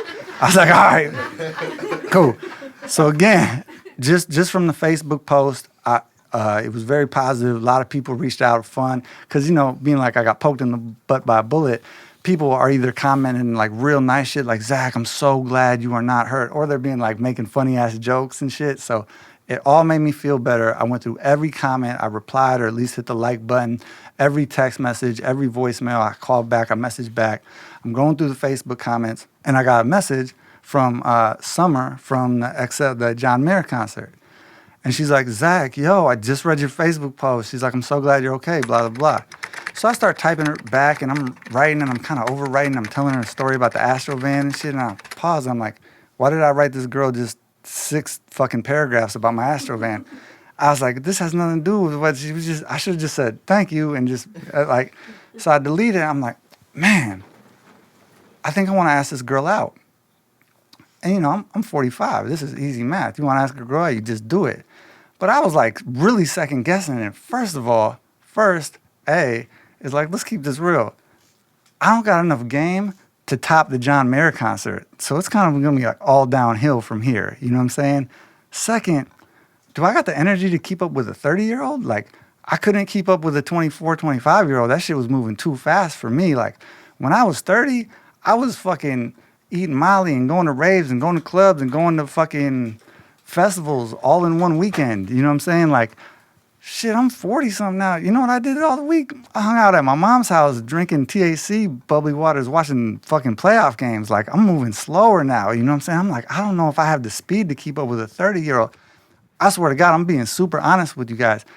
I don't put much energy into like my physical appearance. Like if you see me at 2, if you cargo share every day of life, son. They got good pockets. They're efficient with good pockets. Yo, if you see me at 2 in the afternoon or you see me at 2 a.m. If you see me at 2 in the afternoon or you see me at 2 a.m., there's nothing in my hair, in my beard, or on my face that wasn't there when I woke up. You know what I'm saying? I'm like in the mirror like, do I look young enough to ask a 30-year-old out? I'm like, but then I'm like, wait up. I just got shot in the butt. She's going to give me a pity date for sure. You know what I'm saying? So I just let her know I had been thinking about her all week, ask her I'd like to see her again, blah, blah, blah. Next day, afternoon, I got a phone call from this cat, Omar, who he's in prison. He's been in prison for a long time. He's out in a California prison now. Omar in like 95 or something, he shot somebody at the Riverside Perkins, like 94, 95. I don't know the full story, but he got out of that like they let him off with like a slap in the wrist or something. And then he did something else real fucked up like right after that. To be honest, I don't know exactly what he did, but it was something that they like threw the book at him. Then when he got in prison, he got in a few fights. I don't know the full story, but I think he beat up a couple guards. So they've kept him in there for a long time. So he calls, and I don't know. I guess I give you the background on Omar because I always try to think like if I'm having a bad day, I'm like shit. Omar would love to jump out here and have this bad day that I'm having, you know. So he calls and I answer. And he's like, "Peace, what's going on?" I'm like, "Omar, can I tell you a story?" And he's like, "Yeah." I'm like, okay, my friend Rachel came in town, just the Astro van, just the shot in the butt. Oh my God, you know, blah, blah, blah, blah, blah. And I'm like, because you only have a 15-minute phone call, and obviously you guys have been sitting around here for way more than 15 minutes listening to me talk, blah, blah, blah, blah, blah, blah, blah. And I'm like, blah, blah, blah, blah, blah, blah, blah, blah, blah, blah, blah, blah, blah, blah. And we get to about the 13-minute mark on, or 12-minute mark on a 15-minute phone call, and he was like, whoa. Man, I don't know what to say. You know, back when I was in high school, I remember this dude got shot, and all the girls were giving him mad love. Man, you might be able to get like some pity pussy or something. And I'm like, oh shit, no, man. And I'm still talking fast. I'm like, oh man, I just asked this girl out last night. I was thinking, oh, you know, she might shoot me down, but shit, getting shot down ain't as bad as getting shot at. And he just fucking bursts out loud laughing, right? Like it felt like a laughter bomb just exploded in his guts, and he was just laughing, and then he slowed down his laughing, and then he re-said what I said. He said getting shot down in his back, getting shot at. Then I started laughing, and we were both laughing. It was like that good laughter, and we're laughing minute. We're laughing for like 2 minutes straight until it's finally like you have 10 seconds. we went all the way down to the 10 seconds. You have 10 seconds left in this call. And I was like, oh, thanks for listening to my story. And he was like, shit, getting shot down ain't as bad as getting shot at, man. Thanks for telling me. It's brightened my day. And the call dropped. And, you know, man, whatever Omar did, you know, shooting somebody at the Riverside Perkins or whatever he did, he, you know, he's in there. But like, I've had a lot of friends and family members make some heavy mistakes, and, you know, I have a lot of sympathy for people who are in prison. And this is what I'm thinking, right? I'll probably never know who those dudes were or people were. Could have been a bunch of girls who shot me up. I don't know. You know what I'm saying? Who they were, what they were on, or if they were aiming for those kids, those young men hiding behind my van, whatever. But whatever energy they were putting out in the world when they were trying to shoot up the block, the way I decipher this reality is it was negative energy. They were putting out negative energy into the world, and I was able to take some of that negative energy and flip it and make Omar's day a little brighter. And that is my basic understanding of alchemy. And I felt like it was positive. You know what I'm saying? So what happened to the girl, though? Okay. Nothing really. Okay. Fuck. Okay. If I Didn't her dog die, bro? Oh, okay. Okay. My dog died, I can't kick it no more, and y'all like... Hey, man, I was ready to start clapping at you. Yeah, I fucking... I make fun of him for bad timing. That, my shit. Hey, nah. Can't be that. Here, no, I can end the story. You can still holler at her, No, though. no, let me reframe it. Okay, let me reframe it, right? Okay, so she did hit me back, and she was like, Zach, I've been thinking about you too. Yeah, I would super down to get together. Everything was positive. She was like, I get my schedule in a couple of days. I'll hit you back. I was like, cool. And then I will admit, maybe for like a week or a week and a half, I did kind of allow myself to like have a crush on her. And I'll just be real honest of the shit I was thinking. I was like, am I about to fall in love with fucking the little girl from Somerset from the fucking John Mayer concert? What the fuck? Like, is she really the dopest girl in the world? I don't know. But like a week and a half went by and she didn't hit me back. So I was like, oh, maybe she changed her mind, or maybe she just said yeah, because she was like, he just got shot in the butt. I can't shoot him down, you know what I'm saying? So one morning, I was up. I'm still feeling bright. Life feels new, feels like spring. It's 4:20. I've been high for like 3 days, you know what I'm saying? I was like up doing push-ups or fucking doing yoga or something, and I got a text, and it was like, we had been communicating over Facebook, but I'd sent her my math. And so she hit me up and she was like, Zach, it's summer, so I haven't been hitting you up. Still thinking about you. And I think she was trying to tell me that her dog was dying. And I had crept her Instagram and her social network. She was one of them chicks that like maybe 20 to 30% of the pictures are like her and her dog, you know what I'm saying? You don't hate. Hey, just like you know what I'm saying? I know the relationship. Actually, I won't say I know the relationship between someone and a dog because I feel like that's super personal, you know? Dude, I was just dumb. I was kind of stoned, you know what I'm saying? So I was like, oh, don't worry, girl. I've been stoned for 3 days celebrating 420. So, you know, I've been putting prayers closer to God. Your dog will be fine. It's all good. Then I'm having a midlife crisis, right? I'm going through, I'm 45 at this point. I'm having a midlife crisis. I discovered adult league basketball. You feel what I'm saying? Dude, me and Trey Taylor, half dozen, Big Jess, we all got this squad. We play in this league. It's super fun. Like half the dudes we play against are like half our age. It's fucking fun. Gabe Garcia been in the league with us. Champions. We were. Terrell was on the team too. Oh you God, guys. I'm so happy. I like take it very serious. Like, hang out and you're like, no, I gotta practice. And I was like, okay. Terrell and Gabe, man, Terrell. Okay, so last spring in our league. Oh wait, I got to jump back for this story first. So like if we have a game on Monday, you know, I'm 45. I start stretching for the shit on Thursday. You know what I'm saying? I got a whole routine. Whole routine about how I go with Sasha to the Y to hit the hot. I understand now why elderly people be in the hot tub. That shit is motherfucking like the fountain of youth. So man, I was down at the Y doing my little pregame because I hit the hot tub before I go to the game. And my homegirl Jana hit me up because our brother Ike Russell passed away. Well, since Ike had been missing for about a month and a half, you know, part of me had already processed he was gone, but I was holding on to hope that he had like ran away to Louisiana to work on a tugboat because that sounds like something Ike would do, right? But I got the info that they had found his body down by Red Wing in the river. And, you know, then that's probably a separate story. But so I go to the game.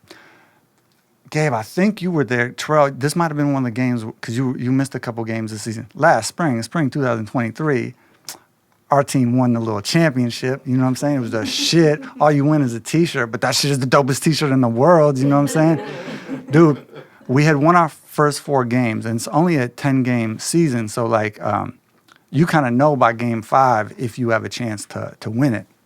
So we're 4-0, feeling good. Man, Terrell, I'm thinking you might have missed this game with an injury. Gabe, would you remember it? We were playing that team that they called themselves generic team name. They got the super big, like 6'8" white dude who plays center, which you had to guard. They got the little Asian dude who's real friendly, but he blocks out real good and shit. So. What's your team name? Sorry. Sega. So look at, we're playing and we won our first 4 games, so we're feeling good. But now in game 5, we go down by 9. I look up, there's only 4 minutes left in the game. I'm like, oh shit. And I just have this little moment where I throw some thoughts up to Ike. Like, hey, Evan blocked the bullet from the Astro van. Ike, can you throw me down some defense? And we ran off in the last 4 minutes, 11 straight points. Dude, we're fucking down by 2. I shot a 3. I was like, that shit's gonna miss. I chase it in, get the rebound, put it back, tie the game. Then, next play, we get a stop. We get the ball. Have the putback. Boom, we take the lead. But then they have a fast break. 2 seconds left. They're gonna fucking tie the game. We're gonna go to overtime. But 46-year young Big Jess chases this young kid down and makes this motherfucker travel. We win the game. And it was like, fuck yeah. You know what I'm saying? Woo! Like, I was feeling good as fuck. Dude, everything from getting, dude, first of all, I'm feeling good, so fucking good that my body is still moving, because if a bullet would have gone a little different, you know what I'm saying, I'd never play basketball again. I'm moving, I'm feeling good. I just died. Summer life, I've dropped everything, all the bullshit from 2020. I went home. I don't even think I slept that night. I don't know what I did. I was just feeling good as fuck. The next morning, as soon as sun rose, I hopped in the Astro van, and I drove the Astro van up to Prospect Park. The reason I went to Prospect Park is because when I was a senior in high school, had a senior year shroom trip. Remember Anton, like Anton and Quincy Blue and them? They were like the young homies from my neighborhood. And maybe I was a little bit of a bad influence because like I put them on the shrooms when we were in high school, you know what I'm saying? And I remember we're walking up to Prospect Park, and funny, I can make this story add up. Anton, who you used to work with at the sub shop, Jessica. I just saw Anton at the Eagles the other day, right? Mm-hmm. I was like, and he was like, bro, remember when you put us on the fucking shrooms and shit? And I was like, bro, I look back at that shit because I was like a couple years older than them, and I was like, because we were walking over the Franklin Bridge, and like Anton's looking over, and he's like, man, I think I could survive if I jumped right now. And I was like, nah, bro, he wasn't on no suicide shit. He just felt like he could swim.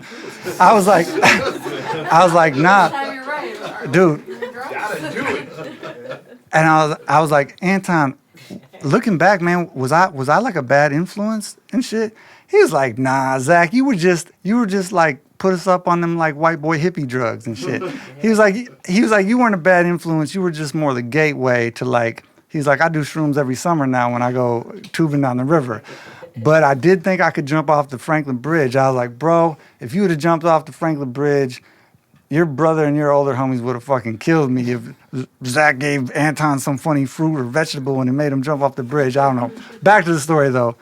We went up, Martha, her parents lived in Prospect Park. So we went up there. We're shrooming. There's a bunch of high school kids up there. I'm fucking 17. I'm sitting next to this dude. He's got some funny red hair and shit. I'm like, hey, what's up, yo? I'm Zach. And he was like, hey, what up? I'm Ike. I got my jaw broke playing hockey and it's wired shut. And I was like, bro, you're fucking weirding me out, bro. I'm fucking tripping and shit. And you fucking, what's wrong with your teeth and shit? That's how I met Ike. So I'm up there at Prospect Park. I'm thinking about Ike. I'm thinking about like my favorite musical memory with Ike would have been, you know the song he did with Twisted Linguistics? It was like, she's like, sunshine shining all over me, yeah. She's so divine. She's like sunshine pouring all over me, yeah. She's like the most divine, come to set me free, yeah. She's like sunshine pouring all over me, yeah. like the most divine. The most divine. Or I was thinking, there was a show we did for Toki Wright once upon a time in St. Paul where Evan Parker was on drums and Ike was on bass, and they backed us, and it was a Cancer set. I felt like it went real good. But I'm also thinking heavy shit, you know what I'm saying? I wouldn't say I ever betrayed Ike. I never betrayed Ike directly, but if I keep it real with you guys, there was a girl once upon a time who came at me and tried to offer me a little bit of Stargate. And I was like, don't you got a boyfriend? And she was like, we're on a break. And I was like, what does we on a break mean? And I still went through with the shit, and the fucking girl was dating Ike's cousin. And I remember when Ike confronted me about that shit, and I was just like, I just felt like, first of all, I shouldn't have done that shit in the first place. Second, out of respect for my lifelong friendship with Ike, I really shouldn't have done that. You know, I'm thinking about all this shit when I'm up at Prospect Park. I'm like, man, what am I gonna do with my day? I've been up all night. I feel good, but I'm mourning Ike. And I'm like, shit, I had a storage unit in Richfield I had to go grab some shit from. So I'm like, man, I'm gonna drop out to Richfield. Oh, I was like, that Summer girl, she lives out in Bloomington. So I hit her with the stupidest, funniest message. I was like, yo, I'm feeling fantastic right now. You should come and get some of the self-confidence while it's hot, because by the weekend, I don't know where I'm going to be depressed. I'll probably be asleep by then. So I hit her up. It was a little too long of a message and a little too silly, maybe. But I thought I was just what I was feeling at the moment. And I was like, man, I should check Facebook to see what homies are saying about Ike. So I log on to Facebook thinking the first thing I'm going to see at the top of my feed is about Ike passing away. But it was a post that heard Summer's dog had just died, like that morning and shit. And again, can't recite the message I had sent her, but it was like so silly. It was like not the message that you should send somebody in that moment. And I did kind of follow up. I was like, oh, I just saw your thing, and I kind of have a crush on you, but I don't know you that well, and I don't know your dog, and oh, fuck, you know what I'm saying? And she was polite about it. She was like, Zach, I just don't have the emotional space for anything right now, but, you know, it's cool. I was like, cool, it's cool. No worries, no worries. Nothing I was really thinking about too much.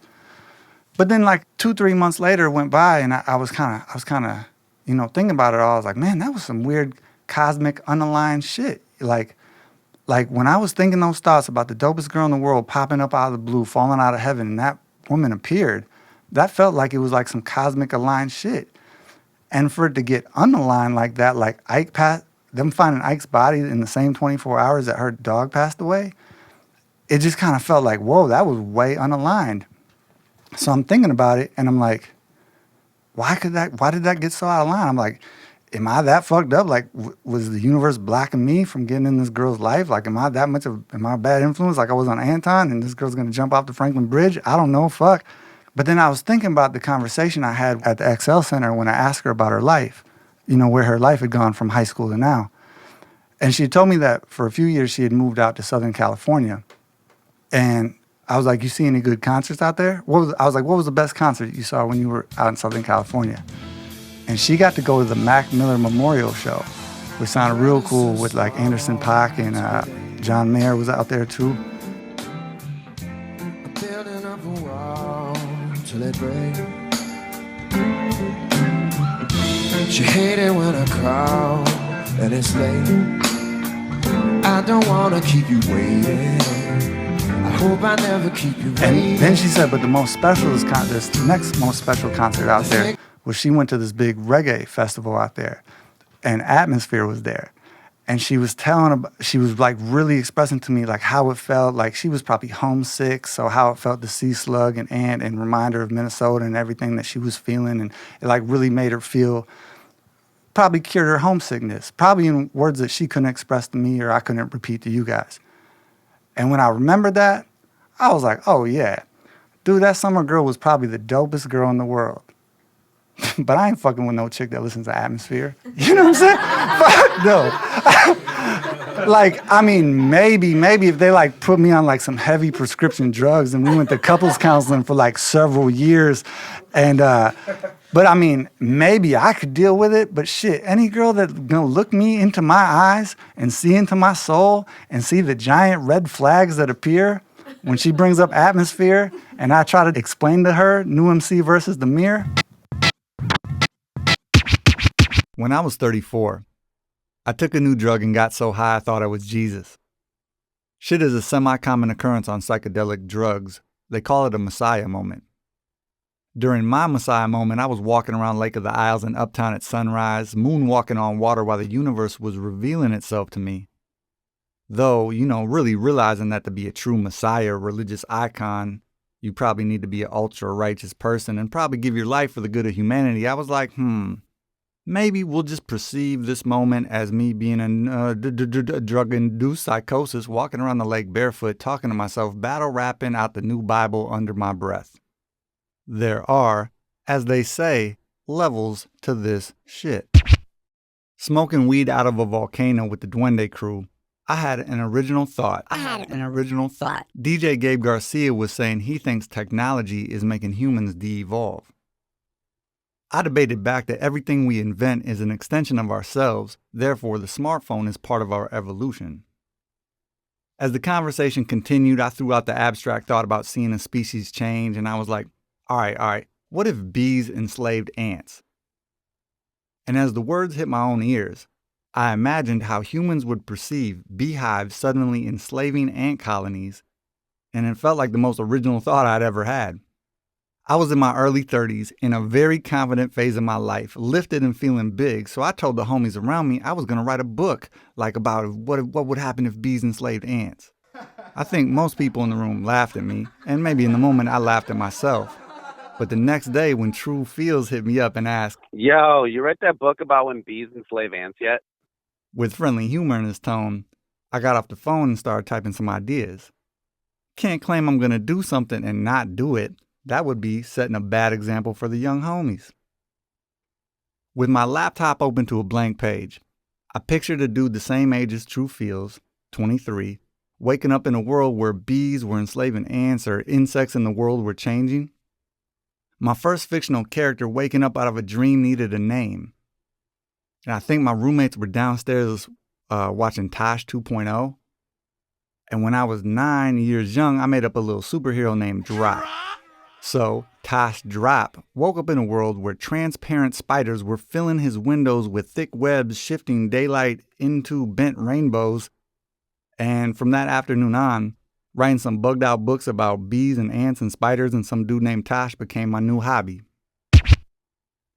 I once had a sexual experience with 3 women while I was pretending to be on another planet. A much younger version of myself would brag about it. But at my current age, I pray I do not disrespect the women who were in that moment with me by writing about it, as the energy in the room really helped me to heal through a moment of sadness. For 9 years, I'd been in this beautiful hippie hip-hop funk band called More Than Light. But over love and ego and artistic differences and not generating enough money to support 7+ members and maybe too much Molly, I had broken up with the band and broken my own heart. A few days later is when I found myself on this other planet full of naked women. Now, I don't know what other dudes be thinking about when they're watching 3 naked women make love to each other, but I was sitting there on some, what am I gonna do with the rest of my life? Making music with More Than Lights is what I wanted to do forever. Now I was sitting inside the death of a dream trying to decide what my new purpose in life would be. I often wrote silly Big Zach stories on Facebook that people seem to get a kick out of. And less than a year earlier, I had self-published a book about growing up in Minnesota hip-hop, but I really didn't know what I was doing, like grammar-wise. And since I had started really kind of focusing on trying to write these like science fiction bugged out books about bees and ants, I'm like, well, maybe I could write science fiction. Personally, I believe to create art, you need inspiration. As everything is energy, you turn inspirational things around you into the energy to create art. But where does one get the inspiration to write psychedelic science fiction comic books about bees and ants and spiders and stuff like that? I realized the answer was right in front of me. There were 3 beautiful women making each other make amazing sounds. In my own reality, I started to imagine that they were 3 fictional characters in the science fiction book, and we were on the dark part of a planet where sexual energy is hella high. The girl I was most affectionate with in the experience inspired the character Plume. I decided to write Plume from the time she was a teenager until she was several hundred years of age. The second girl, who I never even caught the real name of, inspired the character Anla. I decided to write Anla trying to finish college. The girl in the sexual experience did a couple funny things, so I decided to make Anla funny, like funny ha-ha. The third girl was a friend of mine, an amazing young woman with a bright future, so she inspired the character Flicker. Flicker the fairy who flickers through light and moves so quickly she can be hard to see clearly. Since I knew her, it almost felt too personal to write too much about her in the moment, so I decided to develop Flicker throughout the later books when she was like in her 50s or 60s or maybe into centuries. Sitting on the side of the orgasmic orgy, with a mind full of MDMA and a hurt heart, I was for real seeing these women as if they were like supernatural star women with supernatural sexual energy. I actually felt like I was on the dark part of a planet where fairies and vampires and star women existed with little light. I didn't know much about writing fiction, but I figured to write a story I needed a beginning, middle, and end. I decided book 1 would begin with my Messiah moment, where I thought I was Jesus. The middle would be what would happen if bees enslaved ants. And the end of book 2 would be this sexual experience. As the female sexual sounds surrounded me and my reality waved in and out of a darker world, I think I was programming my mind to connect the beginning, middle, and end. I've heard it said that if the mind can conceive it and believe it, it can achieve it. Now, I've never put that to the test when it came to something like building a space shuttle, but I figured I could write a few books and somehow connect all the concepts. All I needed was a laptop, my imagination, and some dedication. And I could make, man, I'm sitting there thinking I could keep writing this series for the rest of my life. Shit, I just spent the last 15 years living off underground hip-hop on some broke rapper getting by stuff. I figured I could do the same with books. But then I remembered some shit. I was like, man, after years and years and years of moving through Minnesota underground hip-hop, I had promised myself that when I got into my 40s and it didn't really matter anymore, I was gonna battle rap shit on all these dudes called Rhymesayers. Now, maybe I should have put more thought into this. Maybe I should have thought this part out a bit better. I just decided I would insert the battle rap into the later books and figure it out in my 40s because I was in the middle of an orgy and I didn't want to waste time thinking about Iself or Slug or Snake Boy Sky Rossi or the Soul Seller Sadiq Sayers when there were 6 visible boobs in the room. So I changed my tone in tune, stopped projecting into the future, decided to come out the comic book and live in the moment. I'll be a little crushed if these women ever regret this event where in my mind they were the muse. True apologies, my bad. Oh, White Jesus was a freaky dude. 7 months later, I self-published book 1, When Bees Enslave Ants. After finishing the first 2 books, I felt my English game had advanced enough that I rewrote Headspin, Headshots, and History, called this one Moving Through Minnesota Hip Hop, and re-released the book in 2019. But coming up to the finish line, I still hadn't really figured out a way to, battle rap them Rhymesayer snakes. So I stepped into a room alone on New Year's Eve, and with a room full of objects, it felt like I was in a cube.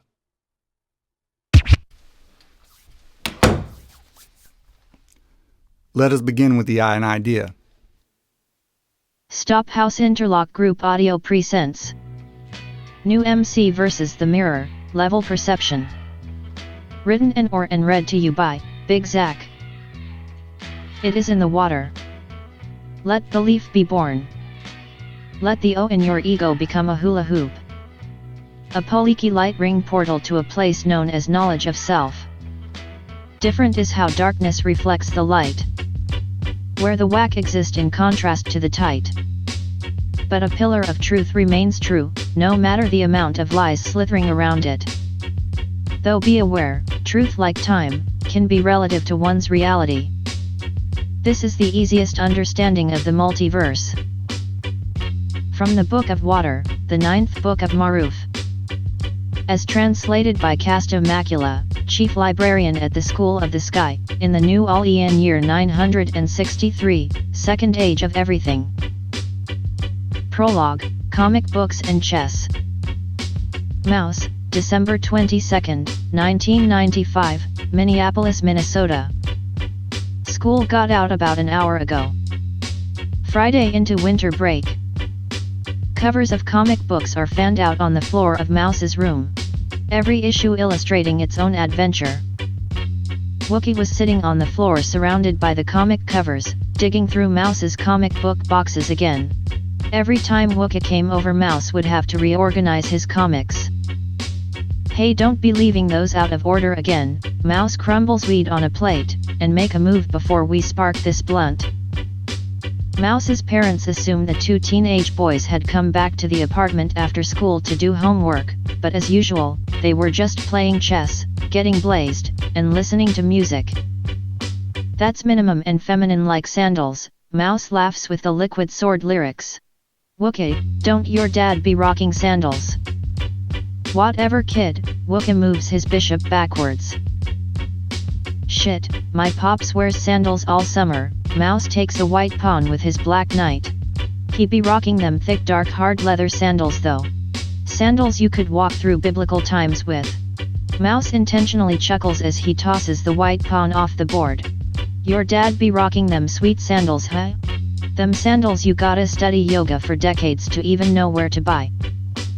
Dude, you know my dad don't need no shoes, Wookie whispers, looking back and forth from filing through comics to the chessboard on the floor. Capping on Wookie and then making a quick confident move seems to throw Wookie off his game. Plus, Wookie got half his head in the comics, so that ivory-colored plastic king is gonna fall fast. Wookie been Mouse's best friend since the 5th grade. First time he went over to Wookie's house after school, Wookie's dad taught Mouse how to play chess. But by the end of junior high, Mouse could beat them both. Wookie on the regular. His dad once in a while. The half-broken boombox by the comic books plays Wu-Tang off a radio tape.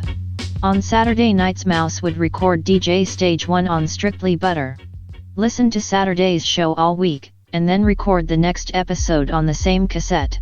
This past Saturday Stage 1 did a pretty sick Wu-Tang mix. But after about 16 episodes recorded over, the sound quality of the tape had diminished down in volume and was surrounded by static, so the music was lower than the sound of hot air blowing through the vents, just a low carpet of music in his room. Wookie makes one more move before pulling out an issue of the Avengers with Black Panther on the cover. Hey, put that one away before I pour honey on the blunt, Mouse says firmly. Avengers number 87. Mouse had come up on a fat comic collection at this garage sale, getting over on an old lady who didn't know what she had.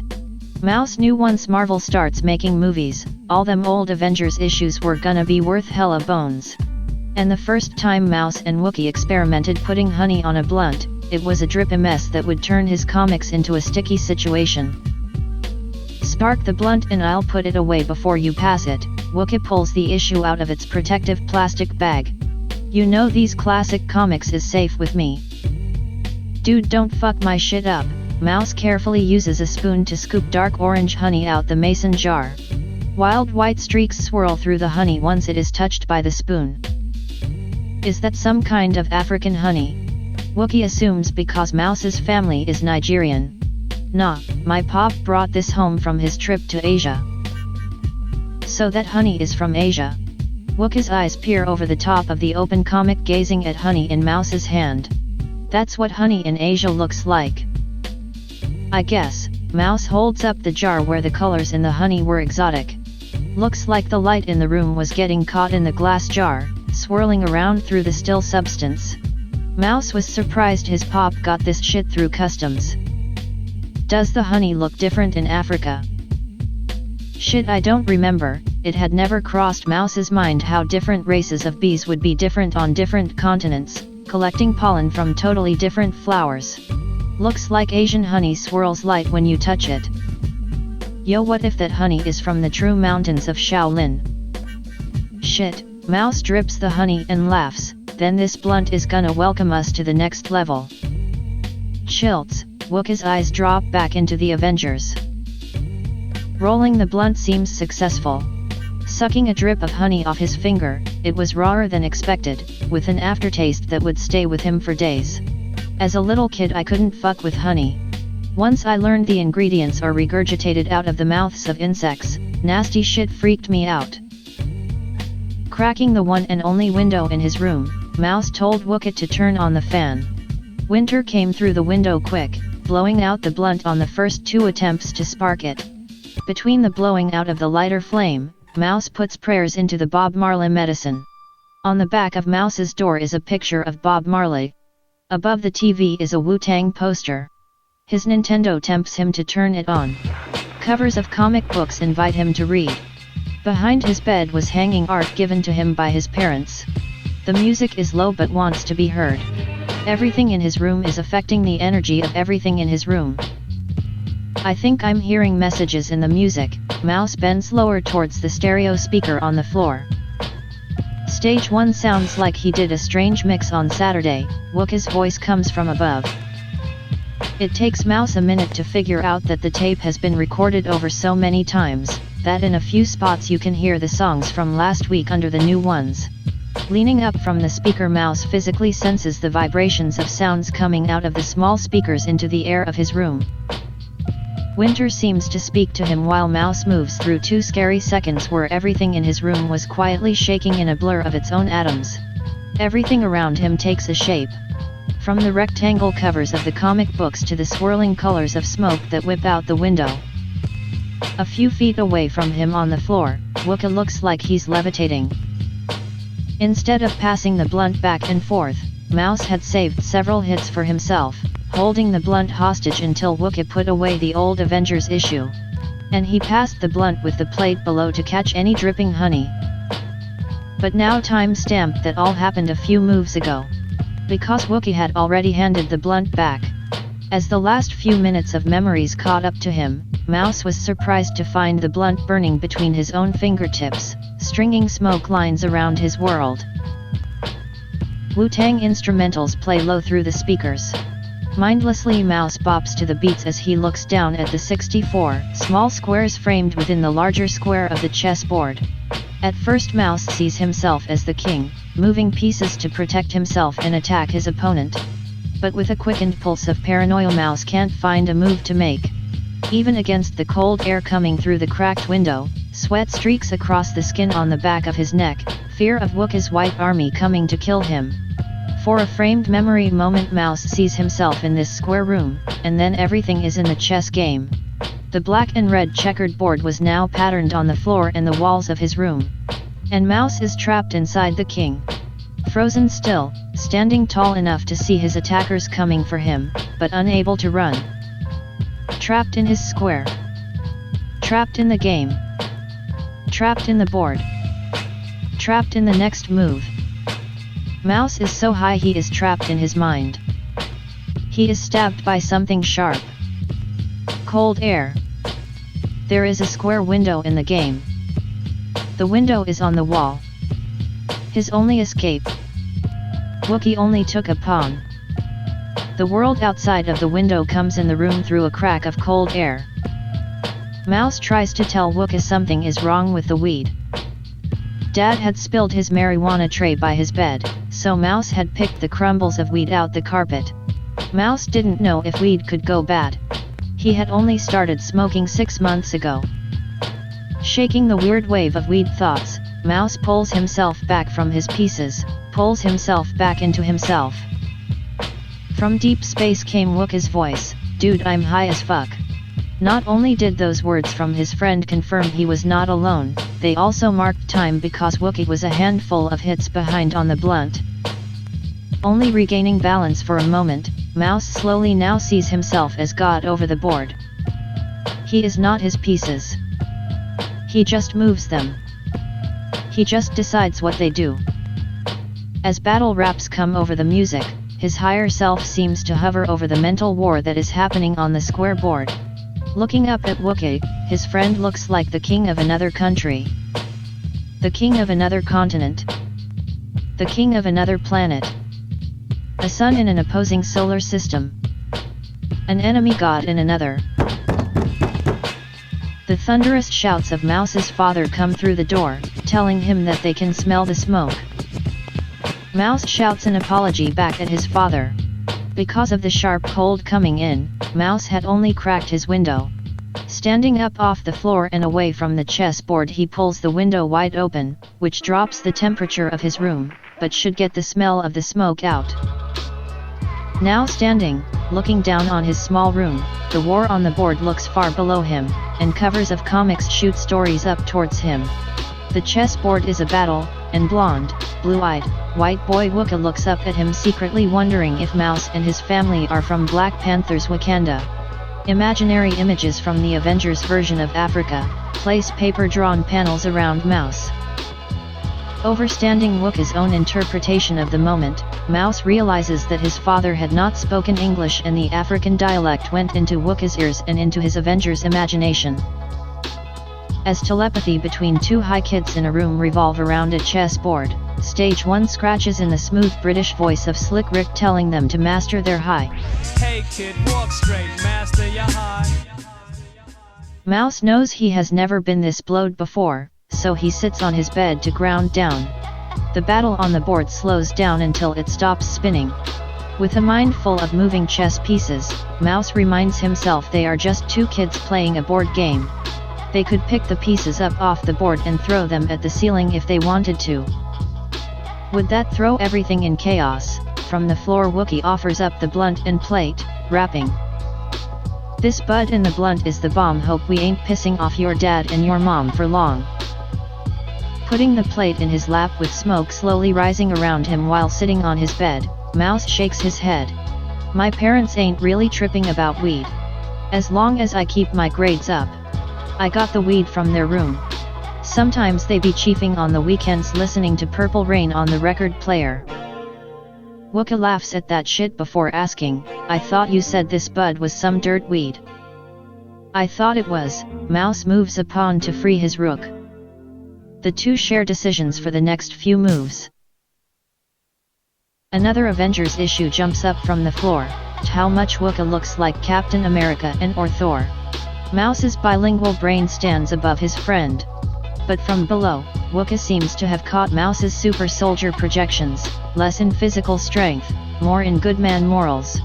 Wooka, whose real name is Andrew Cole Standard, begins to radiate righteousness, a bright aura over comic books. As the lyrics in the music claim that the white image of Christ is the second son of Pope Alexander, the twisting blue hair and blonde eyes of the White King flip colors. Mouse wonders why so many white folks are Christian. Wooka's ancestors were probably in the background of those Thor adventures. The blonde hero with the hammer seems to come flying up off the floor in 3D. And from the caves they crept from behind. Mouse shakes his head. His homie Wookie isn't a white devil. His homie Wooka looks like Thor with a fade. Maybe if the Vikings had taken over the world, Thor would be the biblical prophet and Jesus Christ would be on the cover of his comic books. They both make bad moves and laugh at each other while watching the pieces dance the wrong steps. The chess game allows them to separate the telepathic link that was forming the room. Mouse balances on his parents' perception that him and his buddy Andrew are just getting stoned after school. Winter break. Putting his fingers on a rook, Wooka searches the board for a trap. A move in the game is an intellectual choice. If God gave us freedom of choice, then why should I die to go to heaven? The Earth is already in space. Wooka, Mouse puts the blunt on the plate and hands it back across the board. What religions does your dad fuck with again? Taking the plate with one hand, while still touching the top of his rook with the other, Wooka replies, he into Buddhism. He practices yoga every day. He be on all them Eastern Asian religions. Mouse kinda figured that, from the homemade shrine in Wooka's living room. Finally committing to move the rook, Wooka makes a strong move by taking Mouse's knight. Fuck, if they weren't high, Mouse wouldn't have missed that move. What religion are your parents? Wooka returns the question. Mom is Jewish. Mouse moves quick. Pops is Muslim. I thought that shit was illegal in those religions or whatever. Mouse shrugs, explaining would distract his focus from the game. His knight and rook could corner Wook as king. But the white king has some pawn protection. Mouse yawns like a lion. Wooka catches the contagious action for air. The blunt is burning out. Hard to think more than one move ahead. Hard to think. The future fades to white space. When Mouse comes to, the game is over. A stalemate to stay friends. The sun had set and the stage 1 mix had stopped, so light and music was missing. Mouse leans up on the bed, wipes sleep from his eyes, then slowly leans off the bed to close the window. "It's cold as fuck in here," were the first hoarse words from Mouse's mouth. Wookie had wrapped himself in his winter coat, laid out on the floor with a bed of comic books below him. "Dude, you're sleeping on the comic books." Mouse gives a little kick to the coat on the floor. Mouse keeps all his issues in plastic bags with protective cardboard backs, or else he would have jumped off the top rope onto Wooka's head. Wooka's eyes opened quickly. From the floor he held a wide-eyed stare straight ahead and did not speak for more than a minute. Mouse sat back on his bed, put his head in his hands and tried to think through the cold fog in his mind. Chess pieces were scattered all over the floor and wasn't really shit to say, too many words would only mess the mess up more. "Kid, that blunt knocked me the fuck out." "Yo Black, Wooka sounds strange. I had this real bugged out dream yo. It was not Chilts. You know that kid who tags new?" Mouse gets a little laugh to lighten his life. "New one, dude who slaughtered you when you tried to battle him in the lunchroom. What, you have a nightmare that he was destroying you again?" Without acknowledging that that had happened, Wooka just shivers in the shame and sits up slowly from the floor. "Dude, I was dreaming that new was, like explaining to me what he thought dope meant." Dude kept going on and was kinda rapping it, but it was maybe offbeat and all over the place. "And then it transformed into my fucking dad." Wooka laughs at himself. "Yo, my dad was trying to explain what hip-hop is. But I couldn't tell if he was trying to explain it to me or he was trying to explain it to himself." And then Mouse cuts Wookie off to finish the explanation, and then it was new again, snapping out telling all these rappers to come find him. Mouse remembers as he starts to pick up the pieces. "Yeah kid, I had the same dream." Please educate all children equally. Infinitely 8th grade. My favorite classes would have been when Mesh and Kill Death used to take me tagging. MAS crew, old Minneapolis, Lake Street, streetlights, whole city seen as canvases quickly. Write one word individual, together we move through the night as invisible criminals. Maybe our hoodies were like magical cloaks, where I discovered an early definition of dope. So many stories where police gave chase, so to make my escape I ran on stage at the talent show. In front of like 2,000 kids trying to rap without mic control. Skills grow slow though, I go higher. Skills grow slow though, I go higher. Out here handing out the hand-drawn flyers. We used to put the party anywhere you wanted, even if the place was haunted. Beats go bump in the night, the DJ is a ghost, and the way she moved to the music redefined my definition of dope. I wrote about her for weeks, back when the rhyme books were like diaries. Headspin, headshot, history, homework I did not grow towards the rich. Rappers rocking ice at the price of a child's arm in an African village. How many humans bump that type of rap? Then we'll go on a Facebook or rant about what white privilege is there, walls being built between us. I see separation, some want segregation, it's bug, I can feel it through the fuzz, makes me want to take drugs and pretend to be Jesus if the lyrics we like to listen to brag about the big pimp juice pimpin', which by literal definition glorifies exploiting women in the sex trade. On the next page, are we going to complain when the rich pimp the poor? Because morally those games would sit on the same boards, think in more dimensions than 4, or feel free to wonder what it all means. Meanwhile, I'm a beam back in the flicker. See the lights flicker. Few years back when I followed some fresh festy friends out to Colorado on a Red Rocks adventure. And this Rager Chicago EDM white boy was like, Big Zach, I don't get it, man. What type of rap do you like?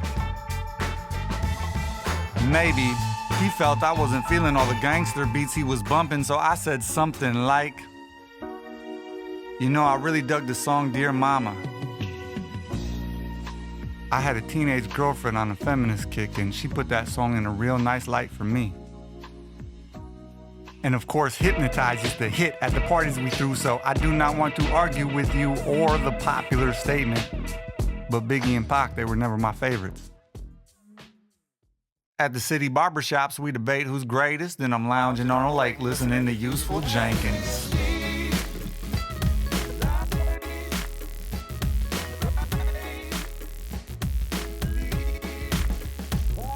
Speak my degrees with the breeze, sun, water, and trees. Outer space stars we see, I went from a wannabe to the illest in my element with skills to develop in a very advanced vision. Hip-hop, superhero, psychedelic science fiction. We invite you to read, comprehend, color. Me and my sister just got back from Europe. Storyline, curving like cursive. Writing this life with a more than lights laser. 7 months back, I was felt sun rays in Asia. Touching one world ocean, I felt my family function. Through growth, grace, gratitude to the sun, and praise to the planet for all she provides. Orbiting my mother brought me back over south. Side, hopping on a light rail train in some light rain. On the West Bank by the bike lane, below a two-party political puppet show, I sit across from 3 young girls sucked in their phones. And they're listening to rap, and one girl's rapping along like something, something, something. To my ear, I hear derogatory terms for women which sound disgusting. I wonder when that music is memorized within their minds if they're desensitized to being objectified. I pray we evolve. Niobe, you her a starship, enterprise, enter my eyes, follow a few of my senses. Actually, for the last few bars, we've been going through Gil Standard's perspective. Half a block walk, he passed a pack of black kids in their headphones reciting raps, claiming to be savage, bragging about killing other black kids.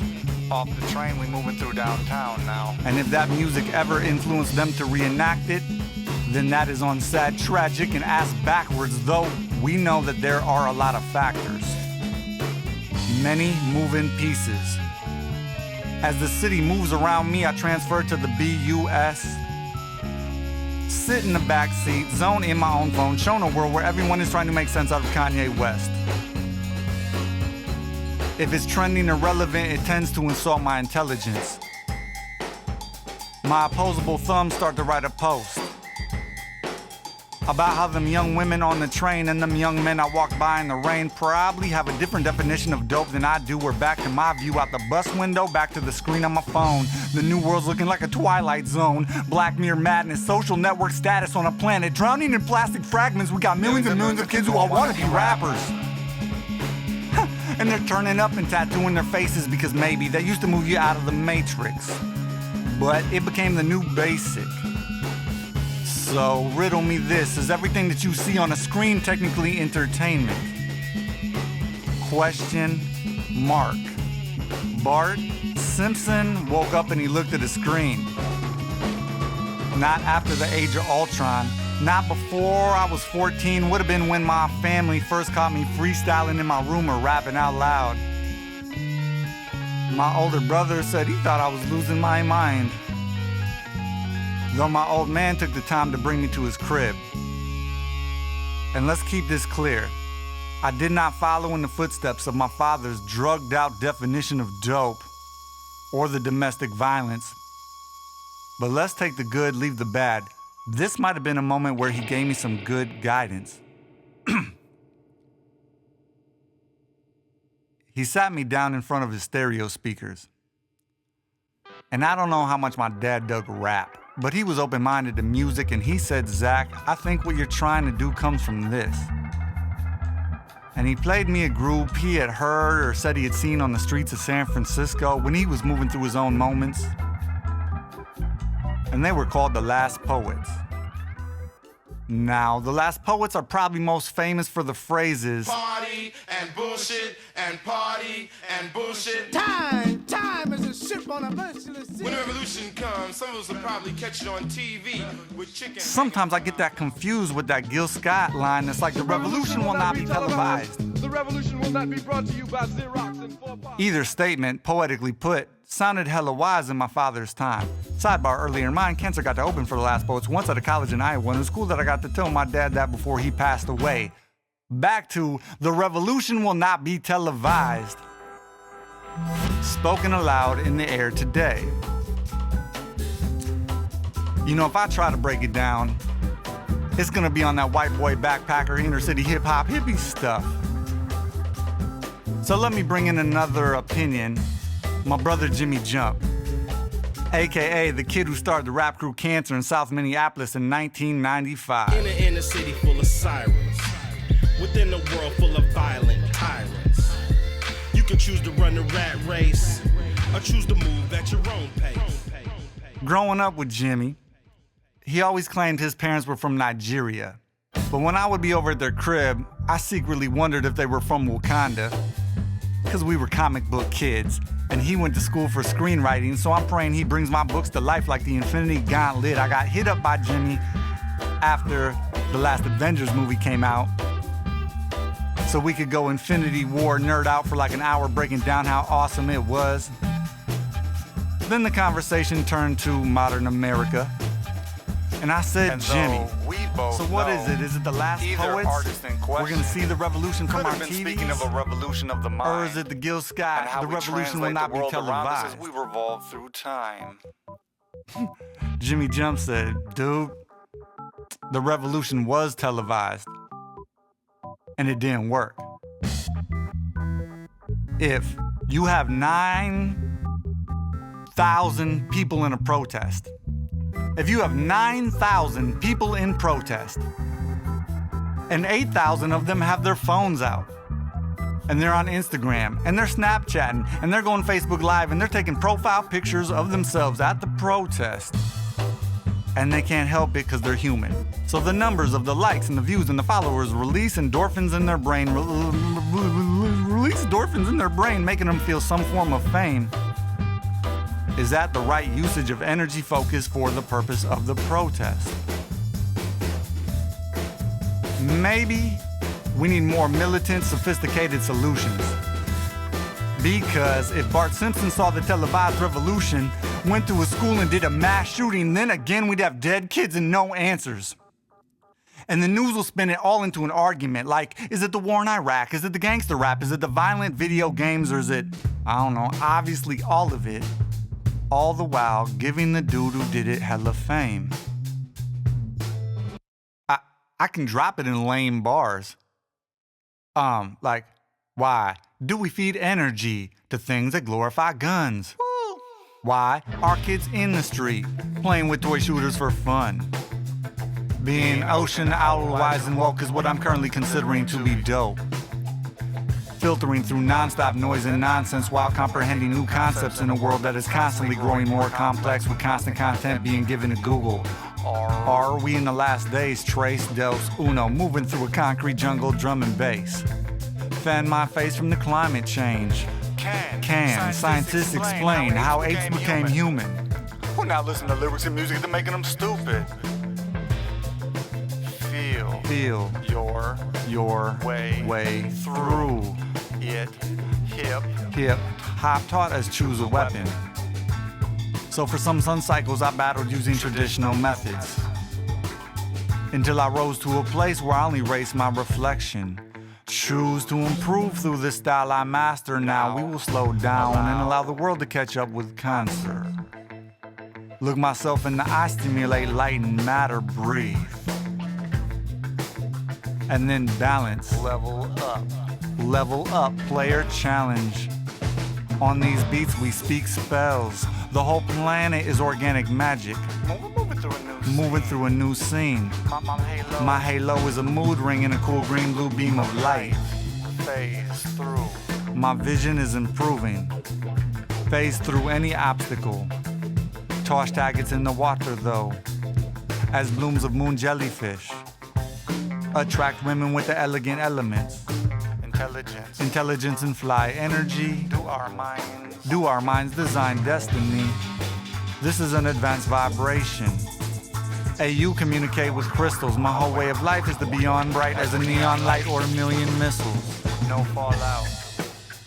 No fallout, they won't hit you. Nah. Just visual. I would be invisible. I would be invisible inside a music video. I prefer not to project. I guess I prefer not to project an appearance. I am a psychedelic spirit living in lyrics, moving through the music and the moments. For I am a forward mover. When you look me in the eye, I am 4 minutes in the future. I am 4 minutes in the future. Come find me. Come find me. Atmosphere. Shit, prof too. I guess any jester could wear a costume. Sun has come from whilst our hieroglyphics. Context complex lyrics. Jake, I could say that slower if you need me to. Bruh, your shit been getting dumber for 6 straight summers. Yeah, buddy, getting bigger, drink whiskey and party. Your bars are broken down now, maybe barely above the insane clown posse. Soon there'll be the gathering of the gompos where the average IQ will not be colossal. Look around. Look at the world around us. The planet is drowning in plastic fragments. Babies born plugged into computer tablets. Drug rap reflects all American addicts and they say ice is melting around the polar magnets.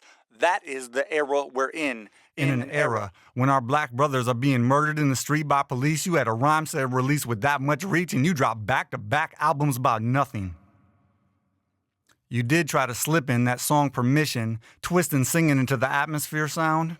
Verse 1, bar 11. You made the claim, my whole life's been a ball of shit. Okay, prof. You're first world pretty white boy from gentrified Minneapolis. You are an MCAT expensive art school graduate. Before they were paying you to make yourself look foolish and you took all that talent and started making stupid music, you owned houses in Longfellow. Let me be laser clear through the middle. I am not attacking or trying to assassinate your street credibility or any ignorant MTV term like that. I'm just saying that song Permission sounded like you were trying to sell us a struggle. Coming out of a few family problems, I know, man, I had them. I get it. But compared to most of the planet, our lives have been picnics. The line, popcorn for dinner, this is all I get? How many meals did you actually miss? Man, dude, I used to co-sign for you hella hard. I used to tell homies like, this kid prof, man, he's got this light inside of him. Like when he's on stage, it's just like he's bright. Yo, everybody, see this funny looking dude with the red hat right there? His name is Prof. His name is Prof, and he's the best rapper in Minnesota. Come up here with me. And don't stop and don't falter. Come up in the caboose like, where's the pop culture? A decade later, I'm left in disappointment that you are not the dope best. Because you're in your 30s now and your lyrical content is still as shallow as a puddle of piss. And now you want to reach out and make peace. Because you think I'm the only one strong enough to get your soul back from Sadiq. Okay, on deep I'll do it if you can mature in your music. Back in like 2007, you released a song about your mom. We used to have you come perform one of the verses inside the Cancer song Legacy.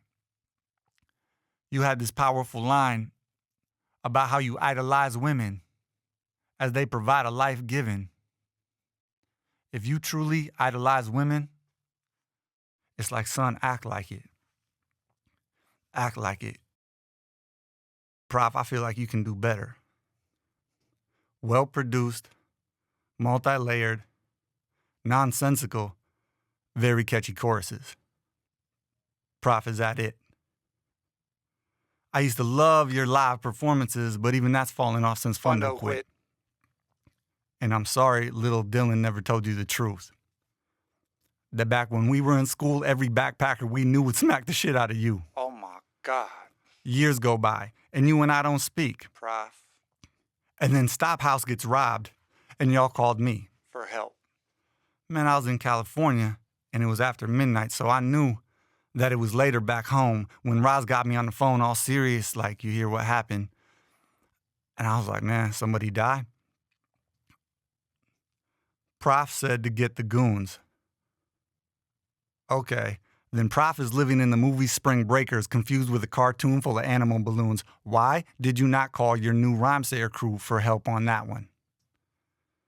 And humbly, why did you drop your first RSE release on the 5-year anniversary of Eyedea's death? Peacefully, please explain that math concept. See, I was never a Fifth Element student. Prof is fictional, I phased through him. Yeah, buddy, getting bigger, drink whiskey and party. Yeah, buddy, getting bigger, drink whiskey and party. Yeah, buddy, getting bigger, drink whiskey and party. Yeah, buddy. Yo, Zach, what's happening? I'm in here. I'm battling in here. You being weird in here? Yeah. What are you doing? I'm battling the mirror. You on drugs? That is besides the point. Not so sure that it is. Okay, bye, Zach. I'll be out in a minute. Brother Ali. We don't gotta go to war. Let's just time travel back to the Loring Pasta Bar battles February 2004. Actually, 2003. See, I'm pretty good at keeping his story. It was like freestyle chess, life or death survival. Third round, BDF, the cousin of Sess, was your rival. You would have had to make it through him to reach me in the finals, where I took the title, but BDF hit you with too much force. Either way, Meta would have probably faded you in the fourth, but let's just say for the sake of imagination, that this blue eye, 6'2" high, new guy was who you were facing on stage. Right, we're there. Loring Pasta Bar, boom, I'm across from you. I think Kevin Beecham was the host. I can't remember who was the DJ. Let's just say it's Aaron Money.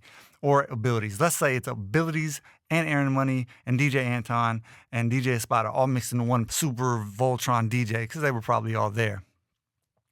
Crowd's packed. It's like 700 people on that piece. Upstairs, boom. Downstairs is full. Everybody, the city, south side, north side, St. Paul. It's all the suburbs. We're all there. Hopkins is there. St. Louis Park is there. We're there, right? Okay. Off top, I'd have just hit you with some silly shit. Like, look, everybody, it's the Rhymesayers' pet pink elephant. Normally, they got him chained up in the back parking lot of Fifth Element. Hopefully some people would, cheer at that. Then I would have, I was on that backpacker rap, so I'd have came at you like lyrically, I'll bend your brain cells like sickle cell anemia. Ali looks like Santa Claus with leukemia. Boom, that would probably got hella laughter, but actually that isn't something I would say now because that's kind of insensitive to people dealing with cancer and albinos, but it would have been hella funny in the moment. Then I'd have hit you with like, I'd been like, that dude thinks he's a Northside black man, Muslim and righteous. But that there is a suburban white child with a severe identity crisis. Boom. That would have probably won the battle. Boom. That whole Loring Pasta Bar place would explode. Boom. But then I had to follow it because I still probably had like 15 seconds left. And what would I be next? I'd be like, I've been like, he was one of those weirdo white kids rocking the Malcolm X FUBU.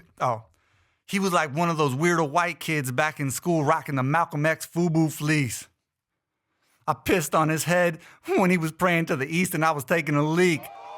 Boom! But the boom of the crowd exploding, but you got a few Muslims in the audience like DJ Francisco. He might have been there. He would have thrown something at me and I'd had to pull one of those George Bush moves like ducking shoes coming at me. One of them would have hit Kevin Beecham and I would have still had to be on beat. Coming back like, he's not from the north side. I heard he went to high school in Lakeville. At rush hour down South 35, that's like a 45-minute drive. That is nowhere near the north side. Yo, Zach, what's happening in the battle rap? Man, I was in the zone. I was back in like the Lauren Pasta Bar days in like 2003. I was battling. I was telling, yeah, man, damn. What'd you say? Well, I was telling this dude, I was like, yo, my dick is hella bigger than your dick, and you know. Standard stuff. Yeah. Yeah, nice. Smooth. I was doing it. That's what's up. Back in the day, you know. Have fun reliving your glory days, you old man. I'll be out in a second. I swear I'll be out in a second. Word. All right, where were we? Cross off 8, Ali Newman. Just another Fifth Element student. The truth is we're inside of a book. Headspin, Headshots, and History, moving through Minnesota hip-hop. At a certain page point, I've instructed the reader to listen to this audio insert, then continue to read. Though if you're just jumping in here, I'll catch you up to speed. We're battling beyond levels I have been on before, so in the 6th spot, I've come to speak with Musab. First off, bro, I truly apologize if it was offensive to punchline like I would pee on Ali while he was praying. Here in the studio trying to go off the head and get it in one take and recreate something I would have said when I was 25. Battle rapping when money was on the line, yeah. Though now, I'm attempting to battle on a more mature level. So to anyone with their faith in Islam, I apologize if I pushed it too far with that punchline. And I will extend that apology to any spiritual traditions which bows their prayers to the sun, or how it is referred to in the water culture, the Father Star. Respectfully, I feel all major religions have value. The foundational fictional character in my books is called the White Jesus. His name implies that the man referred to as Jesus Christ, who many believed walked the earth in the Middle East about 2,000 years ago, was at least as dark as a Kardashian. I assume there are many righteous religious people who would debate the color of the man should not matter to the message. And even though my book series breaks into all that, I am not trying to sell a belief system or a religion. As Alan Watts challenging my thoughts, I am simply trying to be entertaining. Wookie was tired. Down on his knees, the water still supported his weightlessness. His soul bled from all the battles. Sharp words had cut his spirits like swords, but he had survived. The Father Star shined light on the lake all around him. Only 3 MCs left to face. After the first MC, Wookie was given 35 minutes to prepare for the next battle, but the sundial had sped up. He only had 3 minutes this time. As Sluggo appeared in the sunlight, Wookie chose not to stand. Around them, water dipped in the shapes of speakers, producing a heavy bass beatbox. Sound is vibration, and vibration is sound. Sluggo's voice traveled over the water, audible to the audience that was now gathered on the shore of the lake. Sluggo flowed for what felt like years while Wookie remained on his knees with closed eyes. The sun spun slowly around the sky, casting a shadow on Wookie's meditation. Sluggo was undeniably the funky Homo sapien dope. His songwriting elevated. At times it was incredible. It reached enough ears to fill First Half forever, and forever was a long time for Wookie to wait until it finally got generic and fell off. The beat stopped. Still on his knees, Wookie remained in meditation. When the beat came back, Wookie went, "Your reign became lame when you made that big bad claim that you would flood the little drain others called a lane. And at your age, you still did not have the nuts to call out names." A ripple blasted off the battle circle, hitting the city and bouncing back, announcing it was heard by the whole South Side. Sluggo evaporated in the morning mist. Wookie advanced. Breathe. 2 minutes to breathe. Battling his own emotions, balancing his own emotions. 2 minutes are up. Stepping into the circle comes the African King Black Emer, I self-divine of the mighty Micronauts. He's a big dude, but in this book, his size and stature are exaggerated. He's looking like the hardest, realest dude in Minnesota hip-hop. Battling him is going to be like slapboxing a bear. Before we begin, Wookie raises a hand and announces, I would like to rewrite the rules on the Wall of Fame. Self-expression is hard to read. One might remember that it was Mesh of Cancer who had the first piece on the Wall of Fame. 16 letters that read Sultans of Aerosol plus masked genie characters on each end. Done in the night before the wall was legalized or the rules were written. Now I've stepped inside Wookiee 1 to speak for myself. I acknowledge that every character in this book is based on a real person with real feelings and real family. If these stories rub anyone wrong, I invite them to bring the conflict to me, as long as they have read this book cover to cover. I'm not dealing with anyone coming at me on some hearsay shit.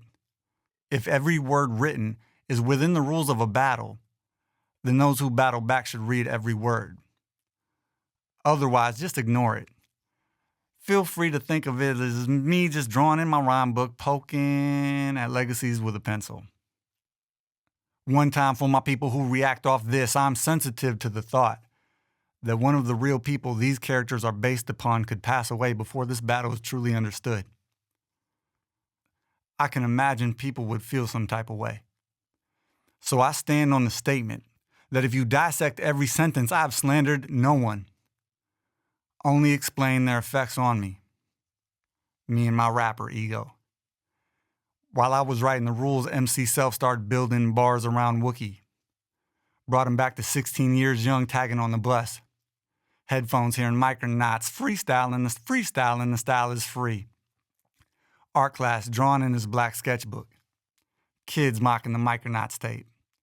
They didn't even listen. They just didn't like it because it was local. If the same name came from Atlanta with a video on Rap City, they would have thought it was as dope as Organized Confusion.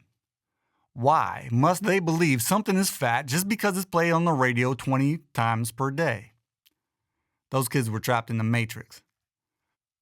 Wookiee went back to sketching in his amateur kill death book, making arrows swirl, spin, turn, drop, and come to a point. But all roads we drew led to this battle. Around age 21, we studied a philosophy from I Self Divine. He told me when he came into contact with other MCs, he might see them as kings. So he practiced reminding himself that he also was a king. From there, I questioned the proper philosophy in dealing with kings who do not return the respect you show them. I wrote out the answer, what is a king to a god? If I need it, I will it. If I need it, I will it into existence. By the time we finished writing, our black sketchbook is blue with new waves on the front cover. With 2 books left in his hand, Wookiee brings them over to I Self. What are those, Bibles? Something like that. Wookiee hands one over, in Greek or Latin. You sign it? Yeah. Emer I Self looks at the inside cover to check the author's hand style. The speakers of sound on the surface of the lake stop thumping. The battle now bumps with the sound of silence. See, I've been sizing up this moment since I was 15. Shit, since I was 9. I was always aiming for the crown, until Doomtree put a line through it. So I disguised myself as a kid who didn't understand the 4th law of power. Punchlines are not the right approach to this opponent. He on that complicated shit, mastering multiple elements. I don't even need to diss him. Just write like light and be truthful. Truth is like light in the darkness. It elevates over elements. I'll pitch a perfect game in the 9th inning on the 9th level, for I am a forward mover. When you look me in the eye, I am 4 minutes in the future. 81 straight strikes.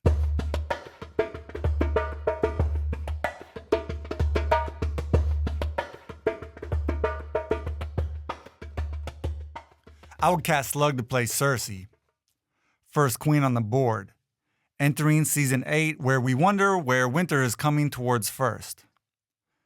If we're battling books, I would place my rooks in the north. One below Bear Island, the other straight down from East Watch, both pieces placed parallel, and will portal Alex Hole Garcia into Winterfell to help.